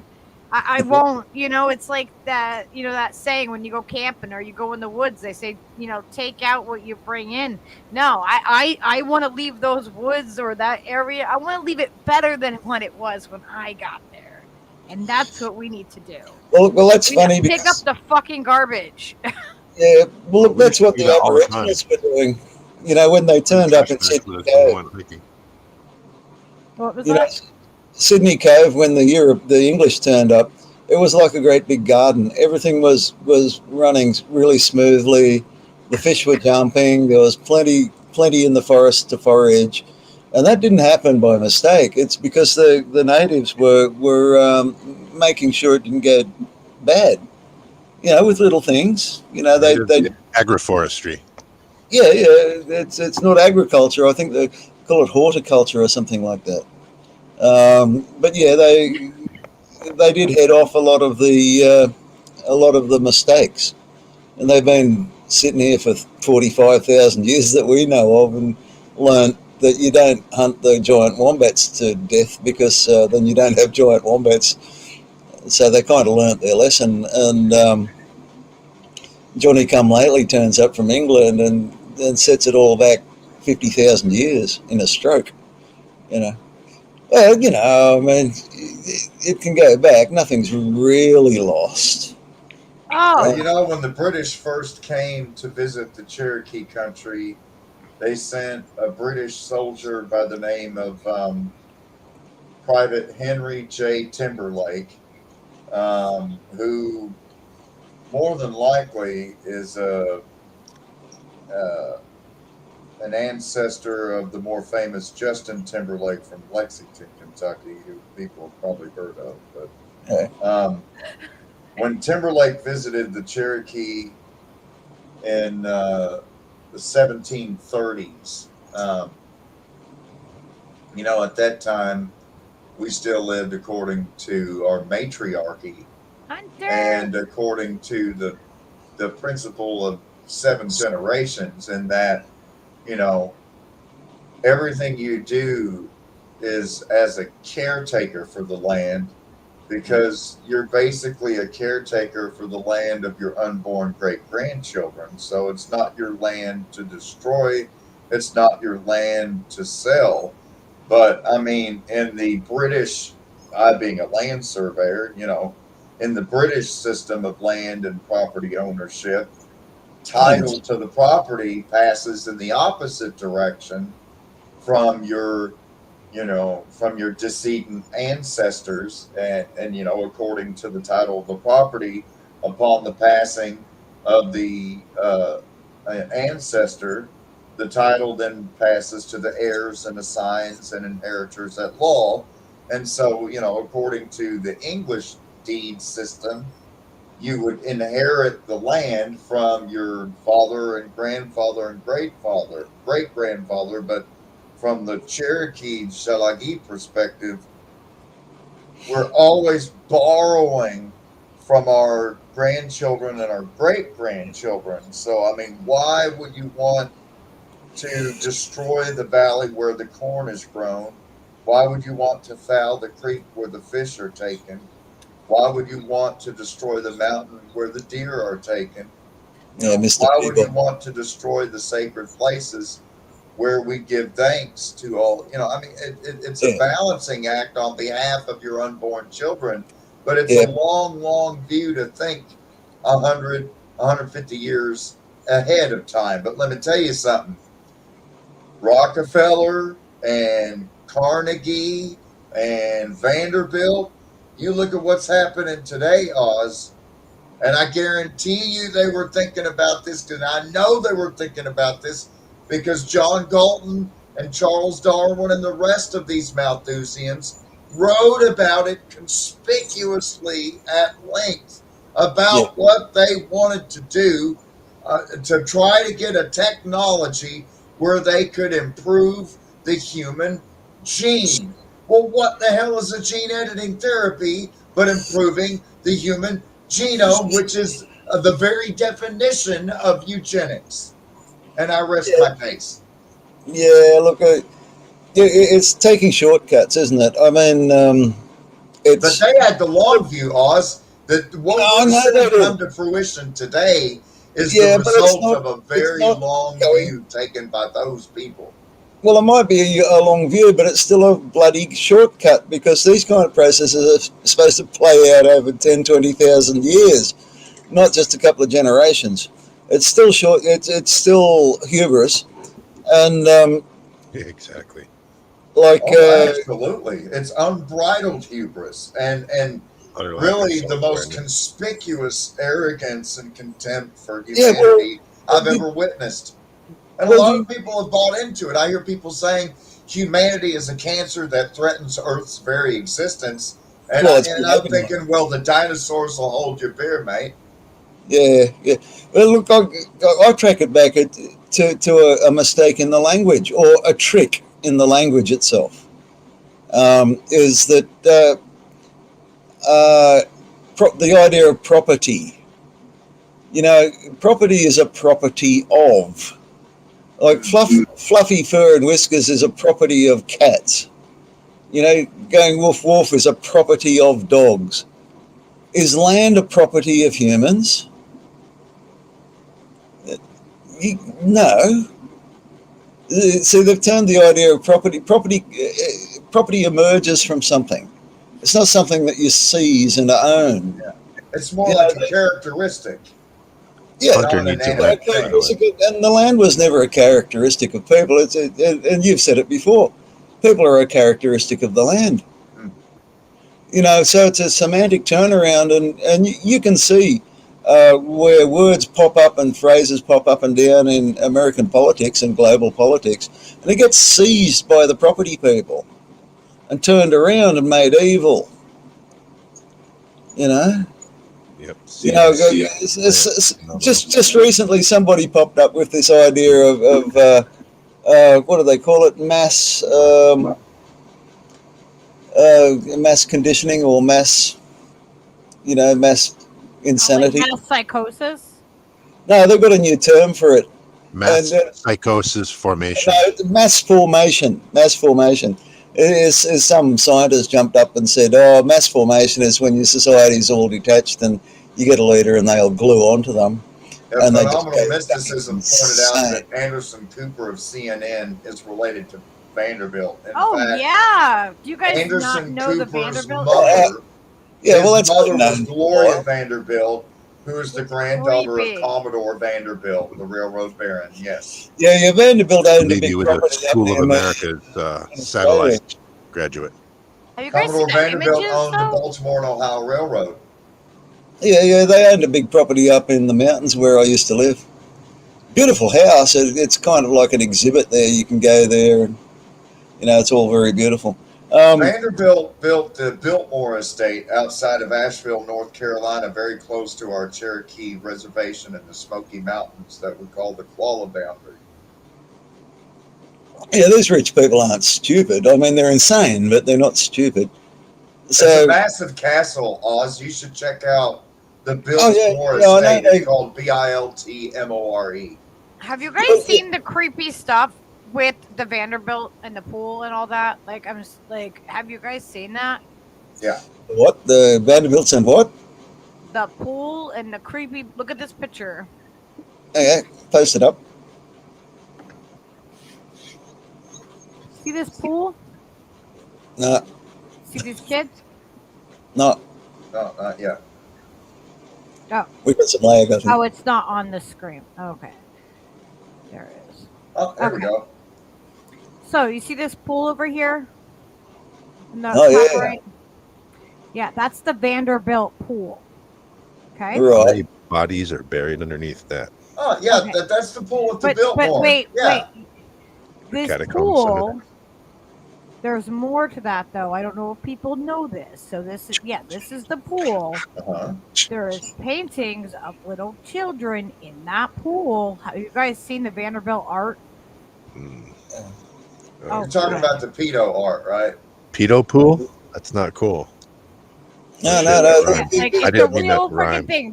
They have I'm trying to make like. creepy art and innuendo. Look at. I'm sorry, but look at Andrew. I don't want to go This. into lampooning people for their looks exactly, but I mean, look at Cooper. Hey, he doesn't even look human.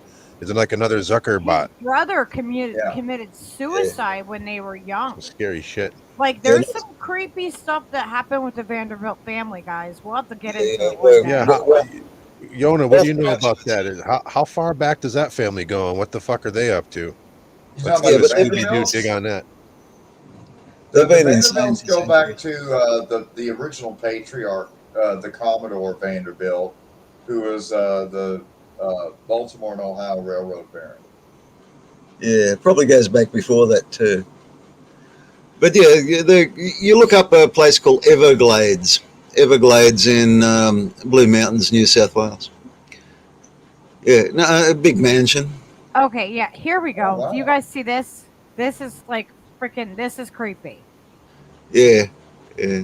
Like, Yeah, it looks like a page out of Marquis de Sade. So I'm familiar with this stuff, and it all smells and looks the same. You know, it's the same insanity. It's the insanity of wealth. You know. well, I mean, there's.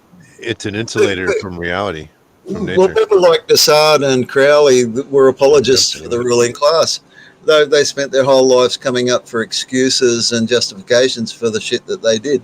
They've been doing it forever. Hell, time itself is man's attempt to control nature or reality. It's a fucking illusion, right? Well, our sense of Our it. perception of it. Okay, largely. this is Nope. what I'm talking about, though. That is fucking weird.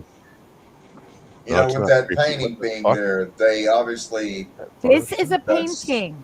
That's Of obviously a painting of pool. an actual. Yeah. This Well, is at the very least, this it was is- in someone's mind. no, like that's the Vanderbilt pool. This is a painting of this pool. Yeah, yeah. There is all kinds of creepy art with kids with their hands tied behind their backs, all kinds of creepy stuff when it comes to the Vanderbilt family. Yeah, that kind of stuff hovers around all wealthy families. And those families have been going for a long time. So I'm not surprised, you know, when, you know, people, some of these old insane bastards start talking about what they want to have happen in the next 200 years. Because they're talking about their family. Their tribes. Excuse me, Lucky, wasn't CNN just found red-handed covering up for pedos? None of that was. Didn't they just have to can some pedos very hush, quick, like? Yep. That Now, just and- happened. I and if swear. you look that at the just stuff like happened in over CNN. here in the top right, is it showing it? This one over here Yeah. with them on the bed, that's friggin' that's them. Yeah, doll or an Right. android, right? And then if you look at the stuff, the symbolism of the paintings above them, like I am not some, you know, conspiracy theorist with things, but I mean, like, and oh my gosh, we have to do a whole thing about. Yeah, we went over that on Grand Yeah, Theft passion World for podcast dolls, right? with my Connecticut friends there, Richard Grove and friends. They're in Connecticut. Yeah. Yeah, Where? they're in Connecticut.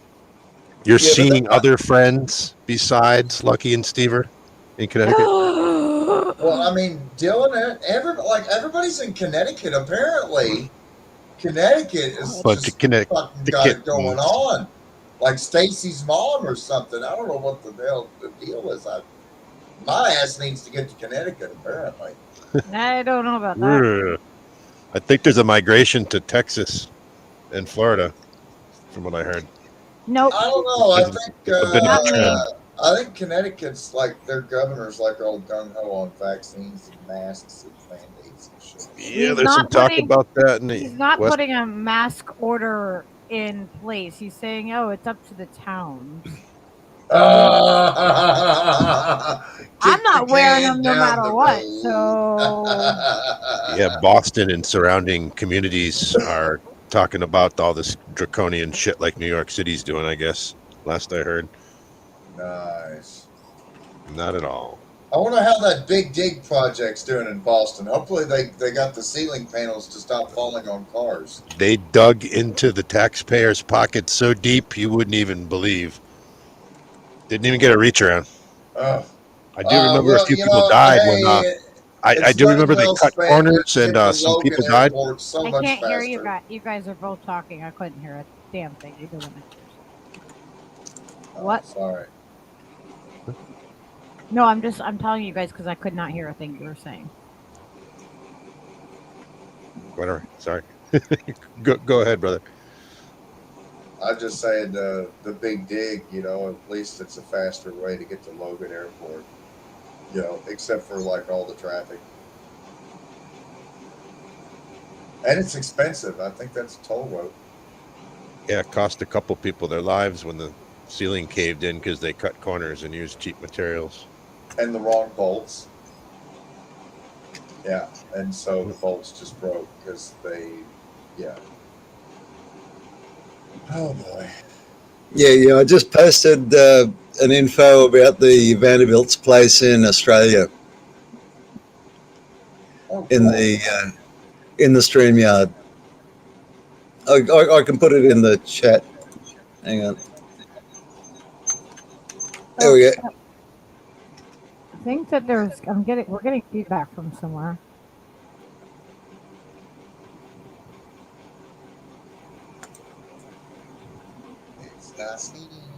Testing 1, 2. Yeah, no echo here. I think it's Oz. Do you have something on? I got me rain. You So- hear the rain.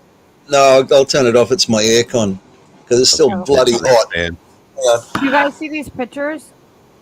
that's gross. Dude. I'm gonna have nightmares, I'm daymares. serious. I'm sorry, but like yeah. this is seriously. This is the stuff. This is them. This is the Anderson Cooper family shit. Yeah, it's funny about these people because they express it because they think it's normal. Look at that. Oh, there he is, Anderson Cooper. How creepy. And the art that they have is He's certainly not scarred.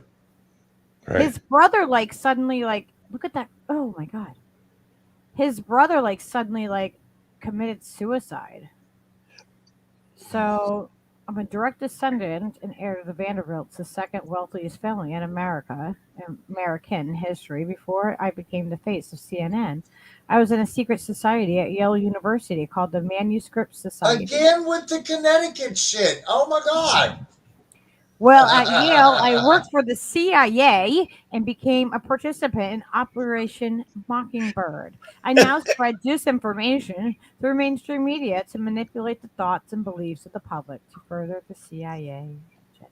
Sorry, I was just pointing out that Yale University is located in the great state of Connecticut in the town of New Haven. You see this? CIA's most famous media asset. Or does he the not Vanderbilt look? family own the CIA? Maybe, but does he not look like an agent? Come on now. If you saw It's this Agent dude, Smith. Look out, Neo. but this is the family art. Like this is Mr. literally what Anderson. is in their house. This is not all of it, but this is in their house. Like Yeah, one of those looks like a dream of Caligula or something. Oh, nightmares are dreams too. Yeah. Well, you know what Freddy Krueger says? Keep dreaming, my friends. Keep the dream alive. I mean, The great American dream. You got to be asleep to believe it. I guess I'm going on 48 hours with no sleep now, Yona. Thank you. Oh shit, Charlie, you got to get some sleep, man. We're all going to have nightmares now. One, 2, Pfizer's coming for you. 3, 4, gonna jab you some more. Oh my God, just replace the knives with fucking 6, syringes, right? 7, 8. My passport's not up to date. 9, 10, gotta boost it again. Replace the knives and the glove with syringes, right? I tell you what, the mood in Australia is rebellious, I right? didn't have any journalistic training except CIA training. what? I don't know what this Now, the is. last time I talked to Anderson Cooper, things really didn't go that well. Anderson, what influence do you think the CIA has when it comes to mainstream media? Dude, you're being just ridiculous. To manipulate the news and mainstream media? So Anderson Cooper has 3 security guards all around him now. He actually hid in the car for me. Get just one statement from you. But this time he actually talked. That's right. I don't know. Hey, Anderson, we had a great interview last time. I was wondering if you get a chance to look into Operation Mockingbird? You know what that is. You're talking about something, what, from the 1950s, dude? 1970s official declassified program, how the CIA infiltrated the mainstream media from the higher up. All right. It's declassified. Oh, they never stop all their I read about it in clandestine college, yes, I bullshit. do. Nice. Do you think it's something that could possibly be happening today? I have no comment for you. Thanks, dude. Why not? Dude. I mean, oops, they got caught. They stopped. Didn't have any Of course, journalistic that's training honorable. except CIA training. Yeah, look, I mean, Come on. Ryan's not really. Whoa. Ryan. Do you feel Boy, too much that's a of stiff concern when upper it lip comes there, to Lucky. That's a kind of stiff upper domestic lip. American coverage of the world events? We see a lot of coverage of Russia and a lot of coverage of Iran, but not Saudi Arabia. Why do you think human rights violations in Saudi Arabia are not covered as extensively as they should be? Have you been to Saudi Arabia? No, not yet. Well, good luck. You go there and do it. I will, probably. Now,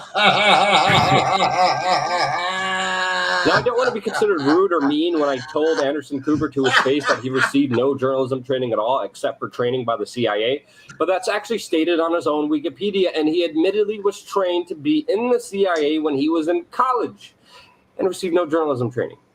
But if you're interested in journalism training, I'm actually doing a full-fledged one-on-one boot camp course. There's laughing, yoga, there's tequila shots, there's running exercises. There's also a full-day training seminar with me teaching you one-on-one how to do everything that I'm doing in Acapulco, Mexico. If you're interested, check out the link below.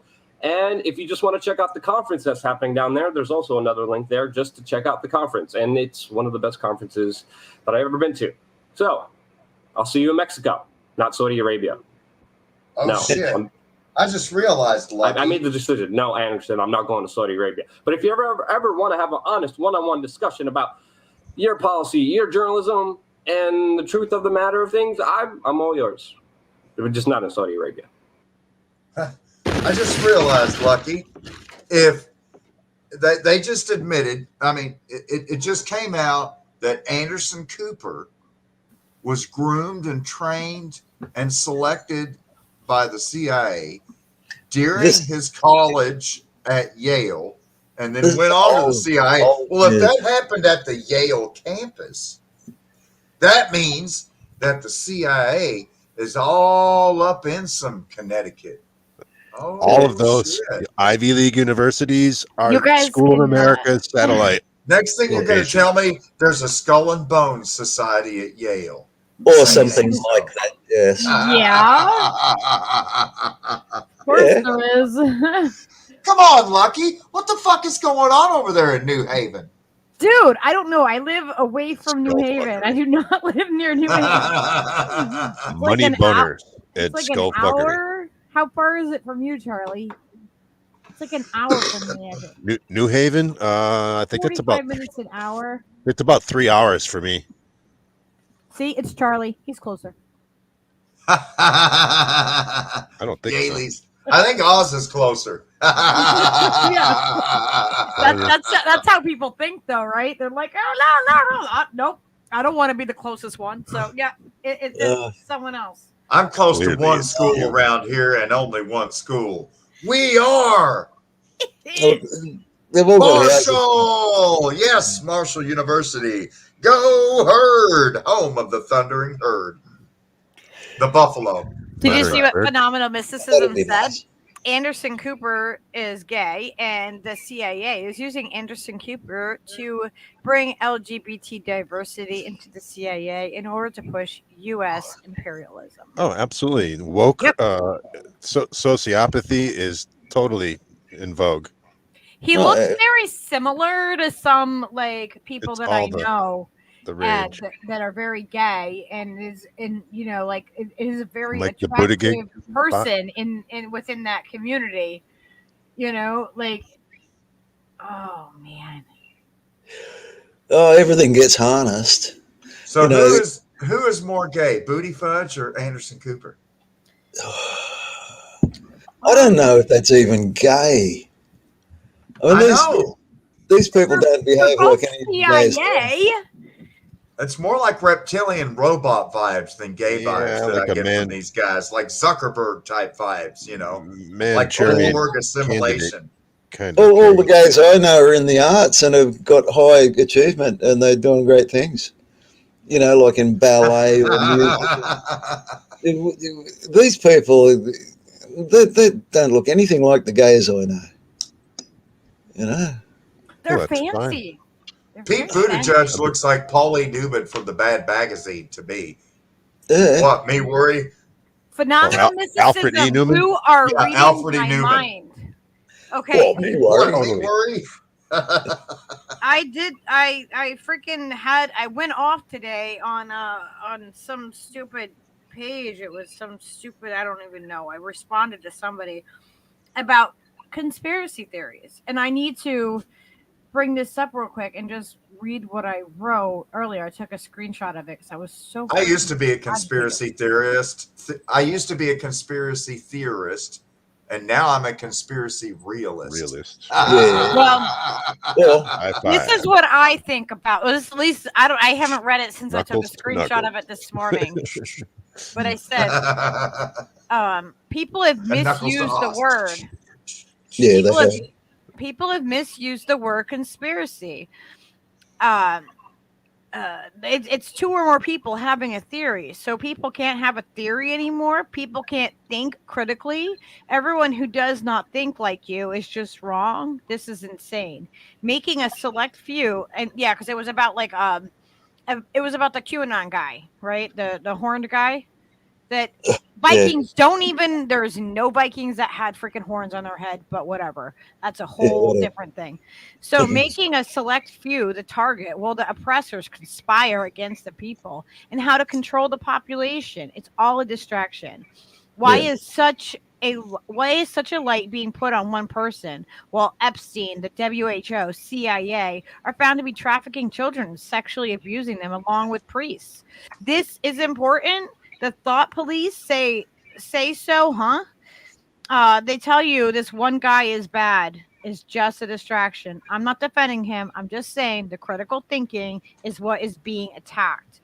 So when it comes to being a conspiracy theorist, like that term has been co-opted into being something that's bad. No, I want to conspire with people. I want to talk to people. I want to think critically with people. And the whole like too cool for school and cool kids are freaking stupid and like all that bullshit and don't conspire and don't have any theories is what is wrong. It How is about some what is co-inspiration? wrong. Well, we need to conspire. We need to have theories. We need to do this. And they have co-opted that and made it a bad freaking word. Well, hypothesis is the birth of theory. You test it and it's wrong or it's right. But, and that's how things work. Can I tell you my story about conspiracy? How much more data do we need at this point, right? Well, yeah, I was just getting my quip in there, Oz, that my little quip that I used to believe in conspiracy theories, but then the CIA co-opted that term. So I've moved on to collusion hypotheses. yeah, that's more accurate. You've got to use the right words. No, but I mean, like they've stolen that from us, so we need to take our freaking. Call me a conspiracy theorist, of course. I'm a critical thinker. What do you expect? I am a collusion hypothesist. Can you go along with me? They don't want us to conspire. That's the thing. Like. Yeah. Can you go along with me with this little story, right? Okay. Now, say me and my rich friends had been colluding, and it was not in the best interest of the people, and then someone found out, and it got out, and we're saying, "Oh shit, the cat's out of the bag. What are we gonna do?" How do you keep a cat in a bag? Well, you put it in a bag and you tie a knot around the opening and then you chuck it in a river. That's what you do. But or whatever they say, the cat's out of the bag, right? Is that where that comes from? No, I'm not sure. But that was the term. Oh, the cat's out of the bag. Our little ruse has been rumbled. Anyway, so what do? You say, well, the cat's out of the bag and we don't know where it is. It's running around in the public and people are saying, oh, it's a cat. It's a cat. So how do you get the cat back into the bag? Because everybody sees the cat running around. So what you do is you make a whole bunch of fake cats, like stuffed toys, and you toss them around the place. Okay, and then you make a very big public demonstration of picking up a fake cat and pulling the fluff out of it and say, look, it was fake. And you do that over and over until nobody believes that any cats are real. And when they believe that no cats are real, you quietly put the cat back into the bag. Now, that's how... I thought you would just scratch the back of that paper bag and the cat would just go running in. That's usually what happens with Everett. Everett will run really fast. If you it's a bag that cats don't like. It's prickly and hessian, and it's not a nice bag at all. Cats don't like being in it. Yeah, it's not a good bag. It's not a good It's interesting you bring that up, Oz, because there's a thing on Twitter that I've seen going around the internet now for it's just a recent development. And I don't know who is pushing this complete fucking nonsense, but it's under the hashtag on Twitter, birds aren't real. Yeah, the 4chan That's a real thing. And I'm like, 4chan did that, man. They love doing that shit. And it seems like really, it seems like B-movie CIA tactics, really. That's all they've got. Yeah, I mean, I haven't fully analysed that one. I think it's just hilarious. But what's it attacking? It's making people distrust what they hear on the internet. Yeah, basically. Yeah, because it's so absurd. And it is reductio ad absurdum. Yeah. So it's all these attacks are on trust. You see. Because trust is what binds community, and so you attack the trust and you destroy the community. Yep. And I think if I was going to be full on cynical about birds aren't real, apart from it being fucking hilarious, is that it's a veracity of what you hear on the internet. I want to go around with one of their shirts and have Peaches with me and go out in public with my bird. Oh, yeah? He's not real. Go ahead. Put your finger up there. He's got 500 freaking PSI of pressure in that beak. Go ahead. Give him your finger. Tell me he's not real. Go ahead. Piss off my parrot. Go ahead. You'll find out. He can bite right through your freaking ear.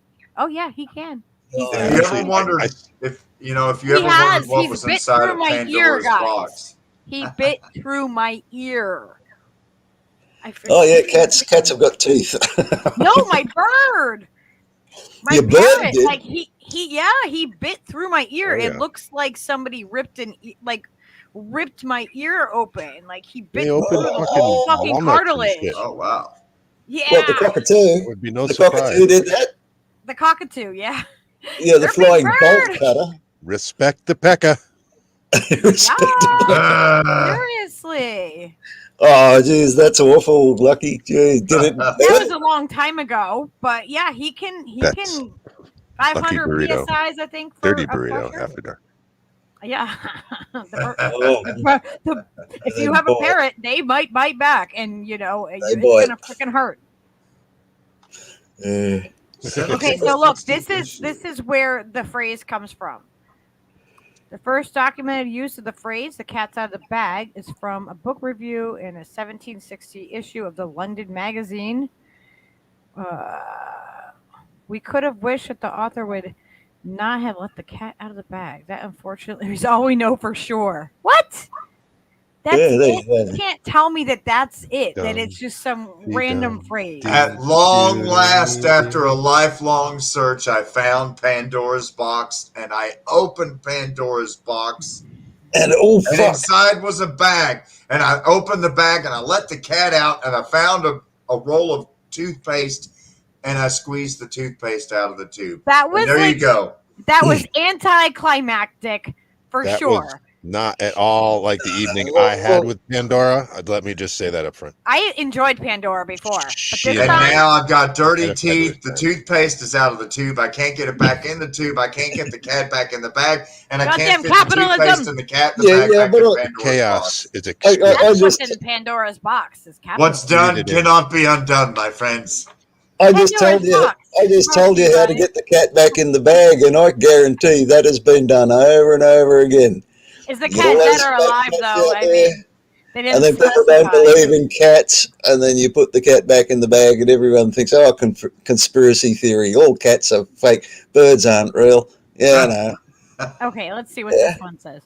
The old cat in the sea. The first origin story claims that it's cat of nine tails, a whipping device used by the Royal Navy. 9 tails. 9 Yeah. nautic words could scratch an undisciplined sailor's back badly. It's okay. So yeah, the cat's out of the bag comes to play because the cat, made out of leather, had to be kept in a sack to protect it from drying out in the salty sea air, and kept it flexible. Removing a whip from a sack doesn't immediately seem to have anything to do with revealing the secret that the lash was on board a ship and you would be readily used. Shouldn't have been a secret to any sailor, but if you're thinking of letting the cat out of the bag as a revelation to the results in punishment, it makes a little more sense. All right, Yeah. so it's because you got whipped. Of course, it always comes back to something like that. Tonight's lesson in etymology is brought to you by Pfizer. Oh my God, because vaccines are safe and effective. God damn it. The cat of nine tails is God safe damn and it. effective for a ship's Priceless. mutiny. Sometimes I feel like peaches. Sometimes I feel like a nut. It's safe to say when Oz's great ancestor, the cabin boy, was misbehaving, he could have caused the cat to come out of the bag. Well, we wonder why captains kept cabin boys. Oh dear. Oh, I don't know what's worse, the backlashes or the knee scabs. Are you guys talking about Buddha Giga? I'm going to need Buddha you to guy. spell that for me, Lucky. Can you spell that, please? That's going to be 15 consonants and 2 vowels. Is that like expialidocious? That's like Coach Krzyzewski of Duke, right? How do you spell Coach Krzyzewski of Duke? That's like, 15 consonants and 2 vowels. I usually just abbreviate it CIA. Oh, yes. Yeah, curious cats are fun. I know it's a little reductionist, but let's be Well, I serious. mean, Duke, It's yeah, called it's all the Cooper, okay? It's the CNN, I mean, if we were throwing a hand grenade at this fucking thing, we would have hit it. It's kind of like horseshoes, at least a little bit in that regard. When I think of CNN, I think of all those interviews of Ted Turner. If you've never watched an interview of Ted Turner, boy, that's you better put on your seatbelt. It's going to get eugenic and it's going to get loud real fast. Is he a Scientologist? Because Lucky would really like to dive into that. Well, I'll put it this way. If you think Mike Pompeo is a pompous a-hole, correct me if I'm wrong. He doesn't hold a candle to Ted Turner. Yeah, these guys are psychos. They're psychopaths. But Ted Turner is a shining, proud, conspicuous psychopath that he gives interview after interview. After all, he owns the fucking network and so many others. TBS and that was so creepy when I lived in Montana. CNN and right. You know about the Church of Unified Truth, Claire Prophet, all those fucking wackaloons up there, their property, like abuts Turner's property. Yeah, I lived up there in that area for a little while. My friends were giving me like the backcountry tour, and we're in my VW bus, and we're in like way out in the middle of nowhere, and we go up this dirt road, and all of a sudden they're like, "Stop! You got to go back. You weren't supposed to go up this way. You took the wrong turn." So I'm like, "I did. You told me to come up here." I'm like, "What the fuck? That's fine." And I start to turn around, and as I'm turning around, I fucking see up on either side of the top of the road just goes up a hill, and either side of the hill at the top there's fucking turrets, and there's armed people up in the frickin'. They ain't fucking around. The dude I was staying with, what did he do? He laid a lot of the concrete. They dug out the inside of a fucking mountain, and the government gave them tax exempt status in order for them to agree to stop stockpiling weapons. They had like brand new Broncos and shrink wrap. They were serious. It was this fucking interesting, and they were like right up. I don't know if they had anything to do with Turner, but like they were neighbors, and I always found that juxtaposition fascinating. I don't know if there's anything to that, but there's some weird shit going on up there. You know what boggles my mind is, when I try to picture, sometimes, due to my constant smoking of the weed, sometimes I'll just kind of daydream when I'm playing music or just sitting around thinking, and I daydream about, what happens if we have actual kinetic force confrontation on American soil. I mean, I'm not saying it will. I'm just asking the question, what if? And I think about, these areas around here, this country where most people are either living in, I would consider a single wide trailer that's over 50 years basically a fucking shack when there's holes in the floor, cardboard and duct tape on the windows. There's no running water. There's no electricity. There's no car or truck, just a four-wheeler or some type of ATV. And that's the reality for so much of Appalachia. I mean, they got guns and they got dirt bikes and four-wheelers, but there's not. I mean, there's all kinds of parts of the country out there where they already live off grid because they've always lived off grid. They've never lived on grid. I mean, we were talking earlier tonight about, it's impossible to live off grid. Hey, it's impossible to be forgotten by the government. Let me tell you, live in Appalachia just for 2 or 3 months and you'll realize how much you can be forgotten inside of a country. Mm-hmm. My family lived between the dirty ass cracks of this twisted fucking society my entire life. Charlie Brown, yours is echoing somehow.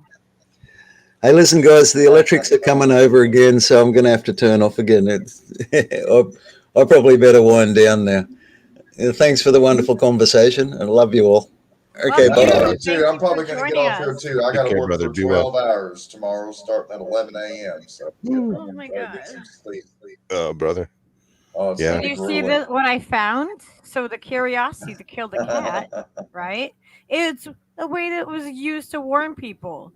Being curious can get you in trouble. We often use this expression when others ask prying questions. And then curiosity to kill the cat is only part of the expression. The whole part, how does it go? Curiosity killed the cat, but satisfaction brought it back. So, we need to remember that when we are using sayings like this, saying curiosity killed the cat, we need to remember what that means, and that we can't let that stop us. Satisfaction as in ritual sacrifice and pet cemetery, or? Well, no, because they're trying to kill your curiosity. I'm just fucking. Yeah, well, see, it's almost 6 a.m. They're warning us not to be curious, not to be critical thinkers, not to, you know what I mean? They want us to just be assuming, assume and consume, and all the assumings. They want us to do that. They want us to assume shit. Assume that it's okay. Assume that big pharma and the doctors have what's our best interests at mind. Always. Assume. They want us to assume things. Assume. And that's why this card was so important today. To say, if necessity is the mother of all invention, then assumption is the mother of all destruction. Yes. Don't make assumptions. Be aware of unconscious. Oh my God. Assumptions are made so fast and unconscientiously most of the time because we have agreements to communicate. agreements to communicate this way. We have agreed that it is not safe to ask questions. We have agreed that if people love us, they should know what we want or how we feel. So, this is so crazy. This is so important that because it we stop critically thinking, which is what they want. And they want us to assume things and not speak with one another. They want us to not critically think. They want us to consume and assume and continue that cycle.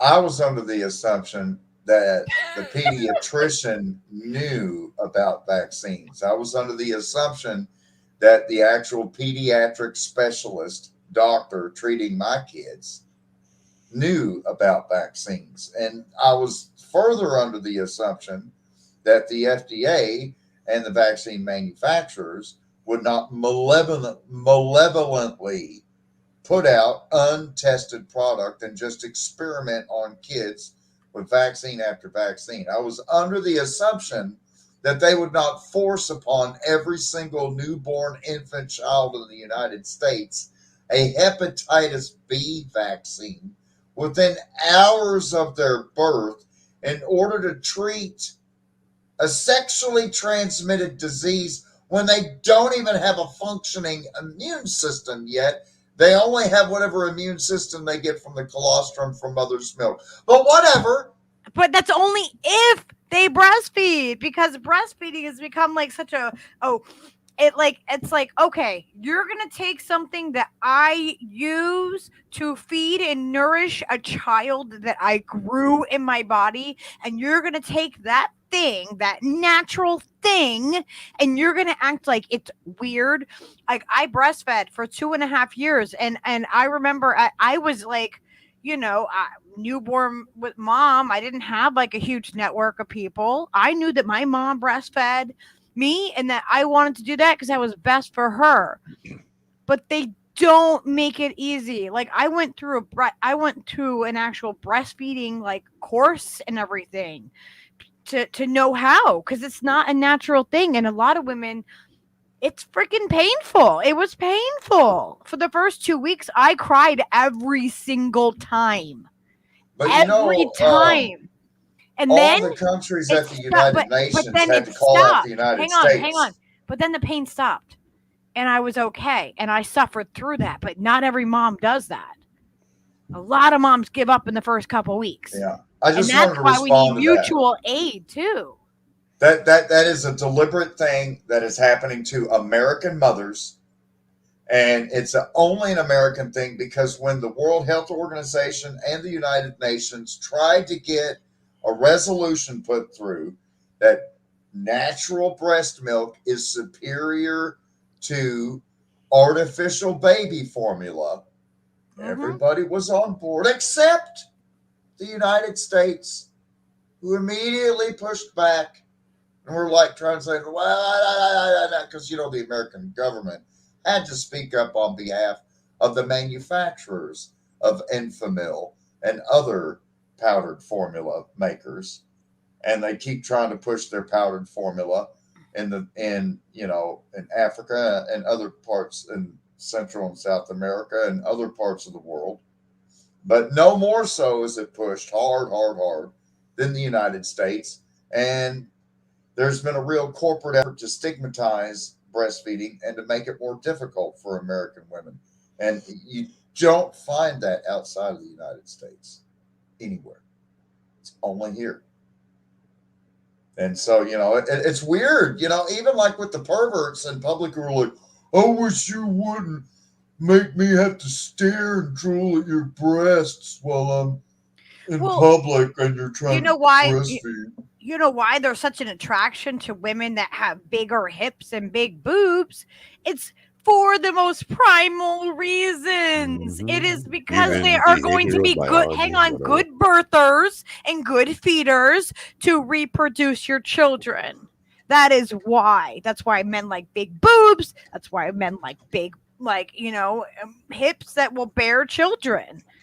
And why do men have nipples? Because you were in utero a female. Right? All men have an X chromosome. So why do men not have to wear bikini tops and crop tops and shit? Like, I think that you guys should all, in Me too. solidarity, Disgusting. start wearing bikini tops Stop. out and be No, in I think solidarity men with should- the women. I think men should have to start wearing shirts. It's time this fucking travesty stops. Why can't we just not have to I wear don't- shirts if we don't want to? Exactly. Well, Oh I my guess God. there's kind of a tribe Telling you about a custom. There's local a lot parade. of tribes that are topless, and being topless in the tribe is not gender specific. So There's this Just really saying. awesome campground in upstate New York called Brushwood. And it is a clothing optional like campground community. And if it was open year round, people would live there year round. But it's a really amazing community up there. And it works. You can do it. And if you sexualize everything and make women completely sexualized, oh, you can't show your freaking spaghetti strap. Oh my God. If you are showing too much shoulder, then the men are not going to be able to control themselves. That is your fault. I'm sorry. Think about how that feels to be a woman. Hold still for the home audience to take a screenshot. You know what I mean, though? Like, imagine how that feels. Women are put up as this, like, this sexualized object from the time we are little. Yep. This is like just we have not learned this throughout history. It's just been patriarchal, hierarchical, all this shit all through history. It's not It's like- bushwood, but yes, it's brushwood. I have a shirt from there. Yeah, it's called brushwood. Yeah, it's a pretty cool. You ain't lying, sister. This whole culture. Remember, didn't we look? Somebody put together a really nice montage of Russell Brand making like all these really super salient points about our culture, and it was like one in particular. He was like, "I'd really prefer to live in a society that I can't remember how he said it so eloquently, but it's on my channel if anybody wants to look at the pineal squeegee shit. But he's like, I wish I lived in a society that didn't." push all my primal buttons. You know what I mean? He said it so eloquently, but it's like, yes, exactly. And you keep waking up to you guys were talking earlier when Stever was still on about, I think when he was still on, but we're talking earlier, about the influence. You try to watch a movie now and you realize it's like all of Hollywood and everything we grew up with. Yeah. And all these ruined anthems it that for me. we used to describe as, anthems of my youth, both movie wise and music wise. And whatever media wise, I guess you describe nowadays, right?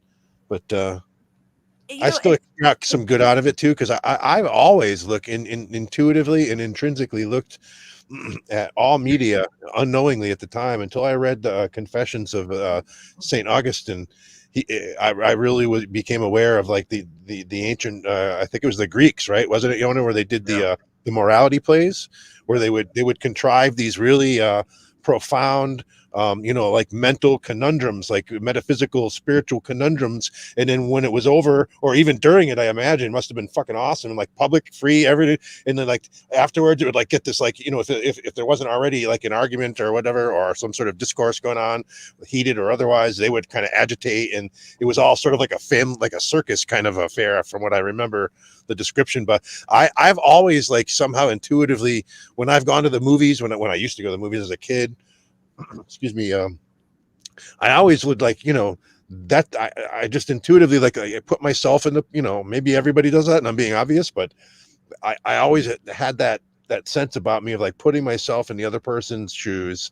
And like, I didn't realize I was doing all those mental exercises and whatever. It was just I don't know, you know what I mean? So like not doing that, and then growing up and realizing that like not everybody looks at it that way, always made me feel kind of weird. I've always been an outsider in that regard. But you're not an outsider among us. Right. No, we are the outsiders. No, we aren't though. Most people are like this. They just don't feel comfortable enough to be authentic. It's them holding themselves back. They are like this. People are this way. We are. We're that's what, isn't that what we're talking about? Building outside structures outside the bullshit. That's what we're doing, right? Yeah. Mutual aid of the soul. We are the outsiders. Rock it like a fucking badge of honor. I do, man. I fly my fucking freak flag every day. I am who I am. I don't care. God bless the freaks. You know how freeing it is to not give a shit? Bless everybody. Like, it is so freeing. And you know what it does? It attracts more people in. It brings people in. People are like, oh, okay. Because you don't have that wall. You don't have that same thing. And then they see that in you. And they're like, wow, wait, this person really is, you know what I mean? Like I've always had people drawn into me. And I think that's why, is because I am always trying to like question everything and be authentic. And people are drawn to that. People want that. We just have to let them know that we are here to freaking to catch them. You know, we are here. We're going to hold your hand. We'll stand next to you. We'll stand in the fire with you, and we won't pull away, and we will do this together. But we have to, they have to know that there's someone there is help to fall back on. Nobody wants to like just be the, you know, like not everybody doesn't have it in them to be the one that paves the freaking way, you know, that clears the freaking jungle to get to the other side.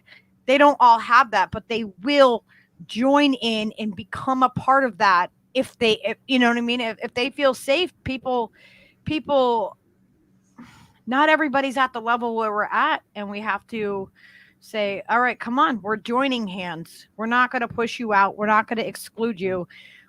We will stand in the fire and we will argue with you and freaking, we might not agree, but we will love you at the end of the freaking day. You know, I remember reading a letter that a friend of mine's daughter who was studying in Sendai, Japan during, just before the tsunami hit.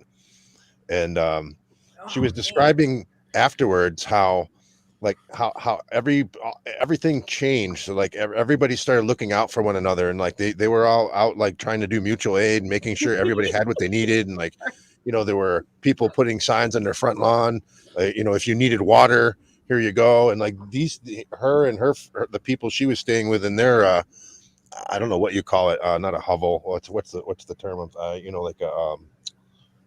The word eludes me. You know what I'm saying? Just where students stay. And they were out trying to help other people. Hostel, maybe that's what I'm trying to think of, something of that nature. Well, they were out and about, and when they got back to their living quarters, like somebody else had showed up with like food, clothing, and whatever on their doorstep too. So it was like this, while they were, it's like the big circle. The vicious circle became the vivacious circle. And then she's like noting too, it's like, of course they were out without power for a while. And it's like, it was so built up that you couldn't even see, what is it? Is it Mount Fuji right there? Yeah. And because of all the lack of human activity and the lights, it's like you could fucking finally see the stars, and it was a full moon, all this. And it was like, although they were in the middle of an absolute catastrophe or the cleanup thereof, and all of a sudden it's because that kind of shit really takes the piss out of all our petty fucking squabblings. And there you go, nature comes in and is like, oh yeah, kiddos, here you go, a big reminder that you're all one big fucking human family. We are little ants. We are microscopic in the freaking we would do well to adhere to the way the ants are on this planet, and the way they get shit done together. Christ, if we, the ants, the bees, like all teachers, like, humans that have not been disturbed by capitalism and have not been like had like religion jammed down their throat. What have these tribes done? What are the people that are, like, how do the Amish survive? How do the Mennonites survive within their own communities? They work as a community, and we have to look at like they not just survive, but like you've been saying, they thrive. Exactly. They thrive together because they have a common goal. And people think that our common goal right now is capitalism, and it's not. And we have to show people that what communism and socialism and all these other isms, what they really mean, because like the whole conspiracy theory has been labeled a bad thing. Like, oh my gosh, if you question anything, it's bad, you're awful, you're dirty, and you do not belong in our society. Well, then fine. Thank you for showing me my tribe. Right. Like Poinkinen says, give it 6 months to a year. We don't have that long. No, just for for it to become true. Yeah, absolutely. I'm just saying. Yeah, for that. Yeah, I'm like, wait, we don't have that long. Just as a metric of the insanity, is all. Rapacious pillaging American settler colonialism has been capitalism from the first footsteps of Christopher Columbus. So to attack capitalism is to attack this empire of death, of constant rape and pillage. So I would be remiss to sign off without giving a special dedication of tonight's episode to the United Peoria Tribe of Oklahoma, which, along with the Kickapoo Tribe of Coahuila, Mexico, and the state of Texas, and the Kickapoo tribes up in Kansas and Oklahoma, they're really all that survives today of the former Illini Confederacy, which, as I pointed out previously, was originally over 12 separate Indian nations, 7 of which that I named tonight are in fact extinct. And the survivors of the other branches of the Illini Confederacy, the other tribes themselves, that being, the Cahokia, Kaskaskia, the Peoria, the Tamaroa, and the Michigamea, what's left is known as the United Peoria Band. And so, and fortunately, their language is being revitalized. There were still native speakers alive to this day, although they number less than 10, but there are a number of children learning the language now. So it looks like at least the language of the Illini Confederacy, which used to span more than 3 states, will in fact be saved. And I'd love to talk more at length, especially about the controversy at the UN with the United States being the only country in the world fighting against breast milk and breastfeeding, because it's the United States government at this point is such a shameless, constant salesman and spokesman for corporate public relations and corporate sales that it's just it's not even funny. It's just fucking sad. I mean, like, it makes me think of that moment when President Donald Trump was hosting Crown Saudi Prince Mohammed bin Salman. I think that's his name, MBS. And he had these big poster boards bragging about the big military sales deal that he just cut with Saudi Arabia to give them more F-15s and bombs to, blow the shit up out of Yemen, as they continue to do. Both Saudi Arabia and Israel still bombing Yemen when Israel isn't bombing Syria or Lebanon or Palestine every day. I mean, it's just it's so obvious corporations own the government and banks own the corporations. And so, when people talk about this world capitalist system, it's not just horny unicorn. I mean, there is very clearly a world capitalist system, and that in many ways involves China, although China is thought of as strictly communist. Without Chinese offshore production, there is no world capitalism, and so I really think the global system of distribution of goods is done for. It's so unsustainable, and it's done for. And most countries will be able to maintain sovereignty and go back to local food production. The United States will have to, but it's going to happen on a more regional, local basis as a necessity. So I see a future. I don't see a future for a unified, super powerful federal United States like this USSA that we live in right now. I see the future of the United States is the same as the future of the USSR and Yugoslavia. I see balkanization. And again, with the loss of public trust and confidence in the public school system, with the loss of public trust and confidence in the healthcare system or sick care system, whatever you want to call it, how are people supposed to trust doctors as it comes out how much they've participated in this premeditated and deliberate genocide? Already people are parents are so outraged at school board meetings over what's happening at the public schools. I mean, and then to add into that these school closures and remote learning and all this other crap, and you've seen the largest, most unprecedented explosion of homeschooling never before seen in the United States. There's 4 times as many children being homeschooled right now than there was a year ago. I mean, it's off the charts. So, you know, we're on the verge of seeing the total collapse of public trust and confidence in the very last remaining pillars that unify anything that we used to call United States citizen or American citizen.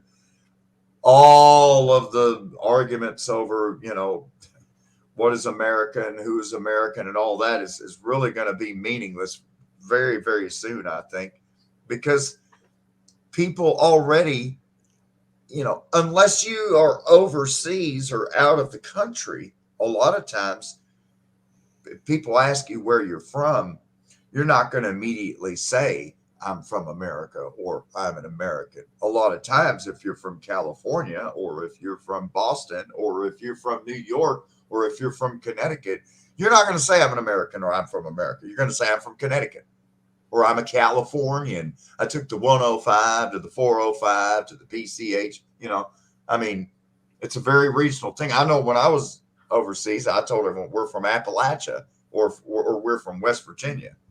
I'm from the earth. I'm from the earth. You know, in terms of we're all born here. I mean, as far as I know. Right, but I mean, when you're in Ecuador and you obviously don't speak Spanish as a first language, they're like, okay, you're clearly not from Ecuador. Where are you from? And it's like, well, I'm from West Virginia. And they're like, oh, so you're a gringo. And I'm like, well, no, actually, I'm a Cherokee. They're like, oh, well, I've heard of Cherokee. They're like Lakota. I'm like, yeah. And so, I mean, I guess that's my own identity thing. But I mean,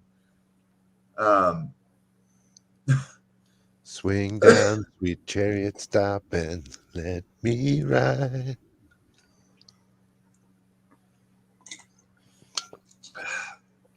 I ain't from around here. I'm just pretty convinced at this point I'm from another fucking planet because I don't seem to fit in this neighborhood of the Kiz universe. You fit in with us. Well, it's an interesting convergence, isn't it? Yeah, you know, I totally understand where you're coming from, Charlie. I mean, I don't get me wrong. I in no way see myself inferior, much less in any way superior to any of my compatriots here in the mountains in this Ohio Valley. But I do know that I am totally and completely freakishly fucking different from virtually everybody else I know around me. And I mean, you know, it is what it is. I don't fit in. I'm not really representative of the average Appalachian or the average American U.S. citizen for that matter. I mean, could that be the point, brother? That, you know, not only from having a passport. I mean, I don't think it's an average thing to have a little blue American U.S. passport. I would like to know how many people here within this country never get a little blue passport book and never leave the country. I'd like to know I'd like to know what percentage of the population actually regularly uses flights. Because I mean, most people around here have never been on an airplane, never will be on an airplane, never left the country. In fact, some have never even left the state. There's some people that hardly ever never even leave their county. Right. You know, and so I mean, but are they happy? Like, is that something that they want to do, or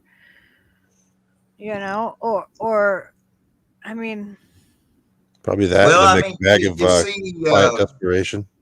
the highest rates of enlistment into the military are from this part of the country. I mean, in the local population here around Huntington, the percent of the population that is either serving active duty in reserves or is retired or veterans of military service as a percentage of the population is over 10 to 15%, whereas in most of the country it hovers somewhere below 1%. So, I mean, again, I think, there's basically a poverty draft today when it comes to military service. And so,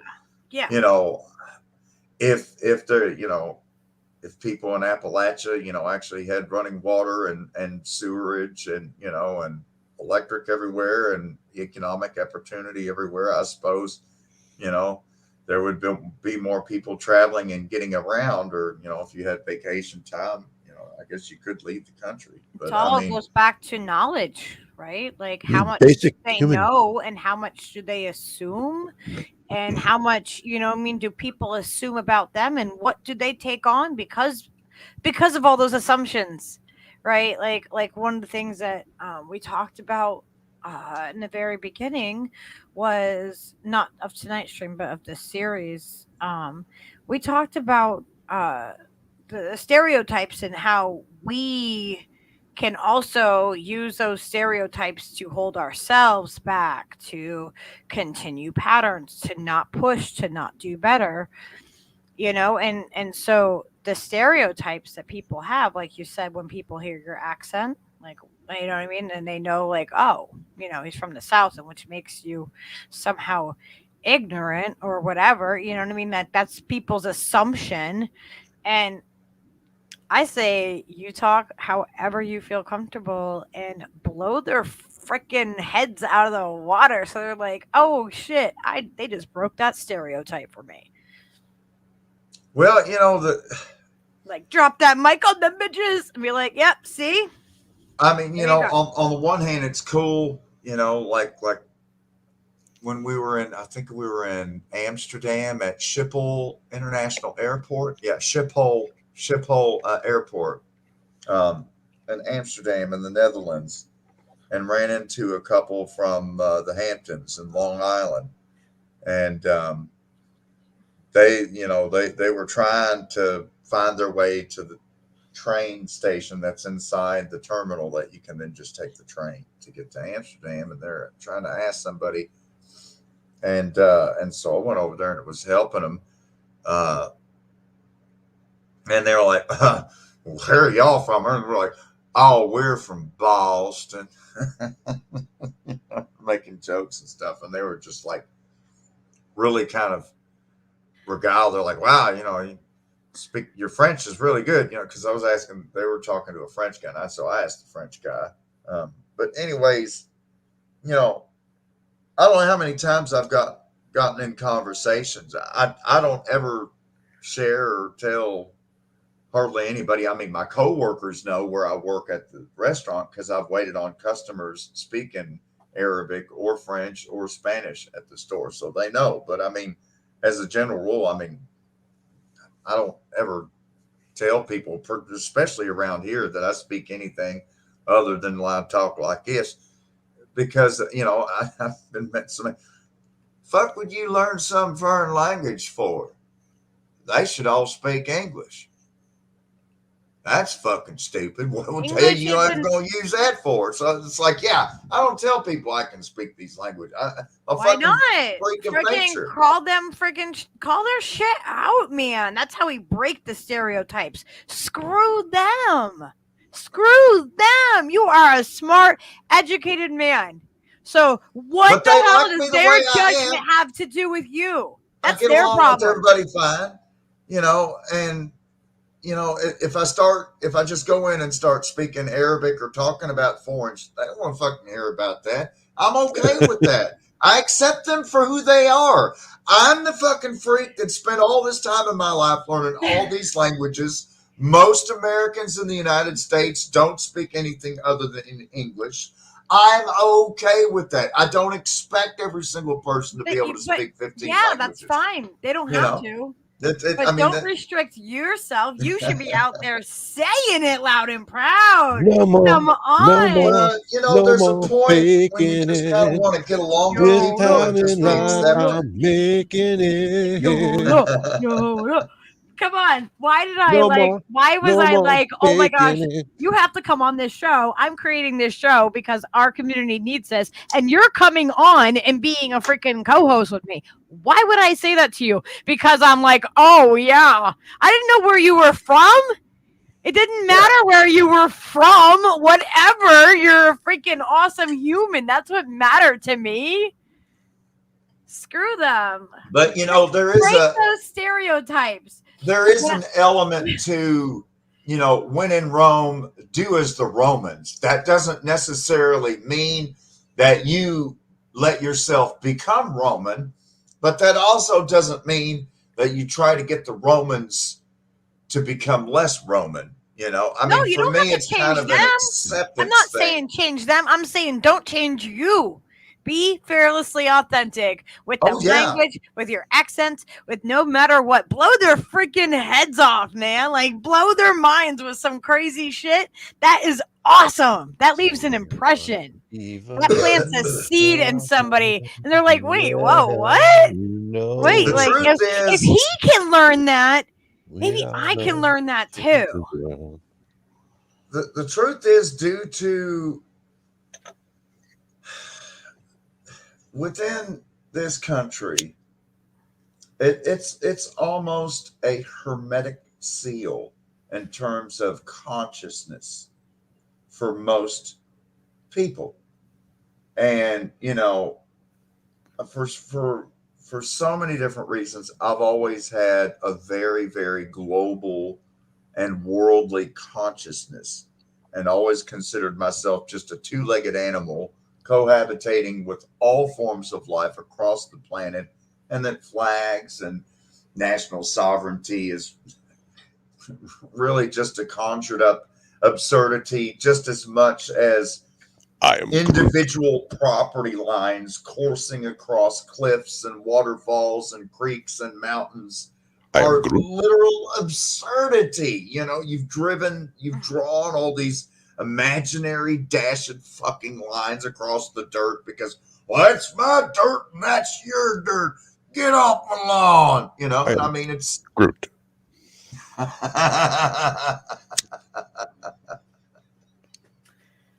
When really the how can you own the planet when the planet owns you? You know, you'll be in the dirt longer than you ever walk upon it. So I mean, how the fuck can you own the dirt when you are the dirt and the dirt is you? It takes us like an hour to like warm up to like get into the show, and it takes us like an hour to wrap up the show. But you know, it's real simple. It's real simple to me. It's just it's ignorance. It's living in such a closed-minded world, and people, particularly here in the mountains, it's such a close-knit, closed community that, you know, it seems like great pains are taken to try to make time stand still, to just hold on to this pioneer mountain spirit of just living off the land and in harmony, and that xenophobia and anachronistic way of living and thinking, you know, has some good features and some bad features. Some sides are pretty and some sides are ugly. And again, I really feel like, I mean, I'm as mountain and as hick as you could possibly get, but yet I'm the international hick, you know, and I will go from our hick ass accent to any fucking foreign language I have to. You're like the fungus that adheres to asteroids and such that you know comes to the planet. You're All right, so if I see some guy in a suit and I see someone looking like Yona and I need help, who am I going to ask for help from? I'm not going to go to the dude in the suit. Phenomenal mysticism nailed it. The reason why I initially began to study foreign languages was specifically because I was always wanting to find out what's going on. And I found that when I was able to read stories about news in Kentucky or West Virginia or anywhere else in the United States or anywhere else in the Americas, that if I could read that article in French or Spanish, it was a different flavor of truth. Oh, right. And then when I combined the French flavored truth with the Spanish flavored truth with the CIA flavored truth, and I boiled it all down, what I was left with, the reduction that I was left was kind of a soup base of some actual truth with all the bullshit boiled off of it. Synthesis.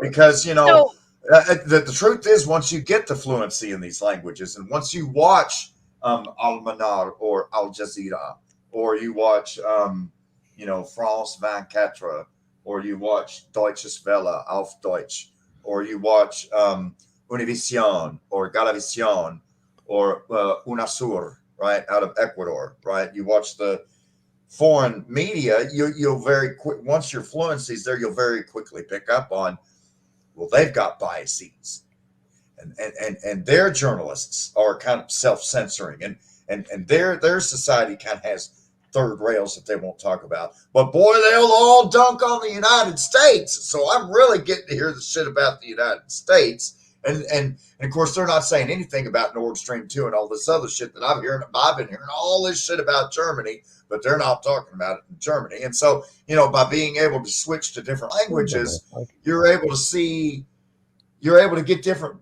bits of truth outside of the particular biases. But we also need to assume that other people don't want that same thing, and they just don't know that anyone else even wants that. Yeah. Right? Because if I assumed that you wouldn't ever want to come on the show with me and I never asked, then the answer would be no. So to say a generalized statement as though, you know, people up in your area wouldn't want to learn, I challenge that. Yeah. I challenge it. Oh, that people wouldn't want to learn foreign languages? Mm-hmm. Well, it's offered as subjects at the schools. But that's not... About foreign languages like taboo subjects. And when you get to, you know, take a freaking chance and not assume that somebody would necessarily freaking reject you for sharing your freaking, you know, deeper, painful truths, and you find out that I've had students here. So, yeah, there are people that want to learn. It's important. And maybe because everybody's assuming the same thing, nobody's speaking their truth. Mm-hmm. If it's nobody's speaking their individual truth, and we're not sharing truth and seeing the bigger picture like you're saying. Right? You know, to be fair to Appalachia, this anathema to learning foreign languages is kind of a United States American type of thing. Well, we all learn a foreign language to begin with. We just don't learn the actual native language. We learn a foreign language before we learn our native language, a lot of us. Well, native language, our native language in North America would not be English. Well, within the United States of America, I would venture to say that the vast and overwhelming majority of Americans who are born in the United States to parents that are not immigrants or foreign nationals likely spend their entire lives speaking and only being fluent in the English language. And that is, you know, I mean, I'm sure you can go to Russia and Japan and other countries and find, you know, the same issue. But I would venture to say that in most other countries, their students are extremely proficient and fluent in English, maybe with an accent. But I mean, for example, there are more people in China that are fluent in American English by far than Americans who can speak Chinese or read or write Chinese. Mr. Wilson in Pakistan, him and Sylvia, they speak beautifully. Very good English. Yeah. And so, click the link in the when you think description. about the unipolar context through which American citizens in the United States of America are presented, this worldview, this Hollywood hermetic seal around the country, it's no wonder that most American citizens here in this country, in these 50 states, will say to one another, well, everyone else should have to learn English. I'm not saying it's right or wrong. I'm just saying it is the reality. Most Americans do not learn foreign languages. And of the fraction that ever do study foreign languages, I've tried to have conversations with students that have had 4 years or more of Spanish, and they can't even carry on a conversation. I mean, so, it's just, for a number of reasons, foreign language education in the United States is just not a thing that much value is placed upon. It's just the reality. I mean, foreign languages is looked at as when it comes to the universities, foreign languages is looked at as a complete and total fool's errand. That's the way they look at it. I obviously disagree with that because, I've chosen to be a polyglot and a polymath. But again, being a polyglot and a polymath makes me a fucking freak of nature. I'm cool with that. I'm just really different. Ain't there medication? You can't get an ointment for that? There's a medicament for it right on schedule. All right, we are gonna wrap up, boys. Oh man, that is a good freaking stream. It pains me. My major in college was to be a foreign language teacher, and I've tutored students, and I want to teach foreign language, and so when it comes to foreign language education and foreign language study in the United States, it's really fucking depressing. It's totally devastating because in no other country is studying a foreign language poo-pooed or looked down upon, but it is here in all 50 states pretty much. That's the way it is. Everybody speak English. Everybody speak English, my God. And the truth remember, is, the cool kids in school, the cool kids, the smart kids, the kids that will actually grow up to be critical thinkers, those are the kids that are always like looked down upon. Idiocracy. Yeah.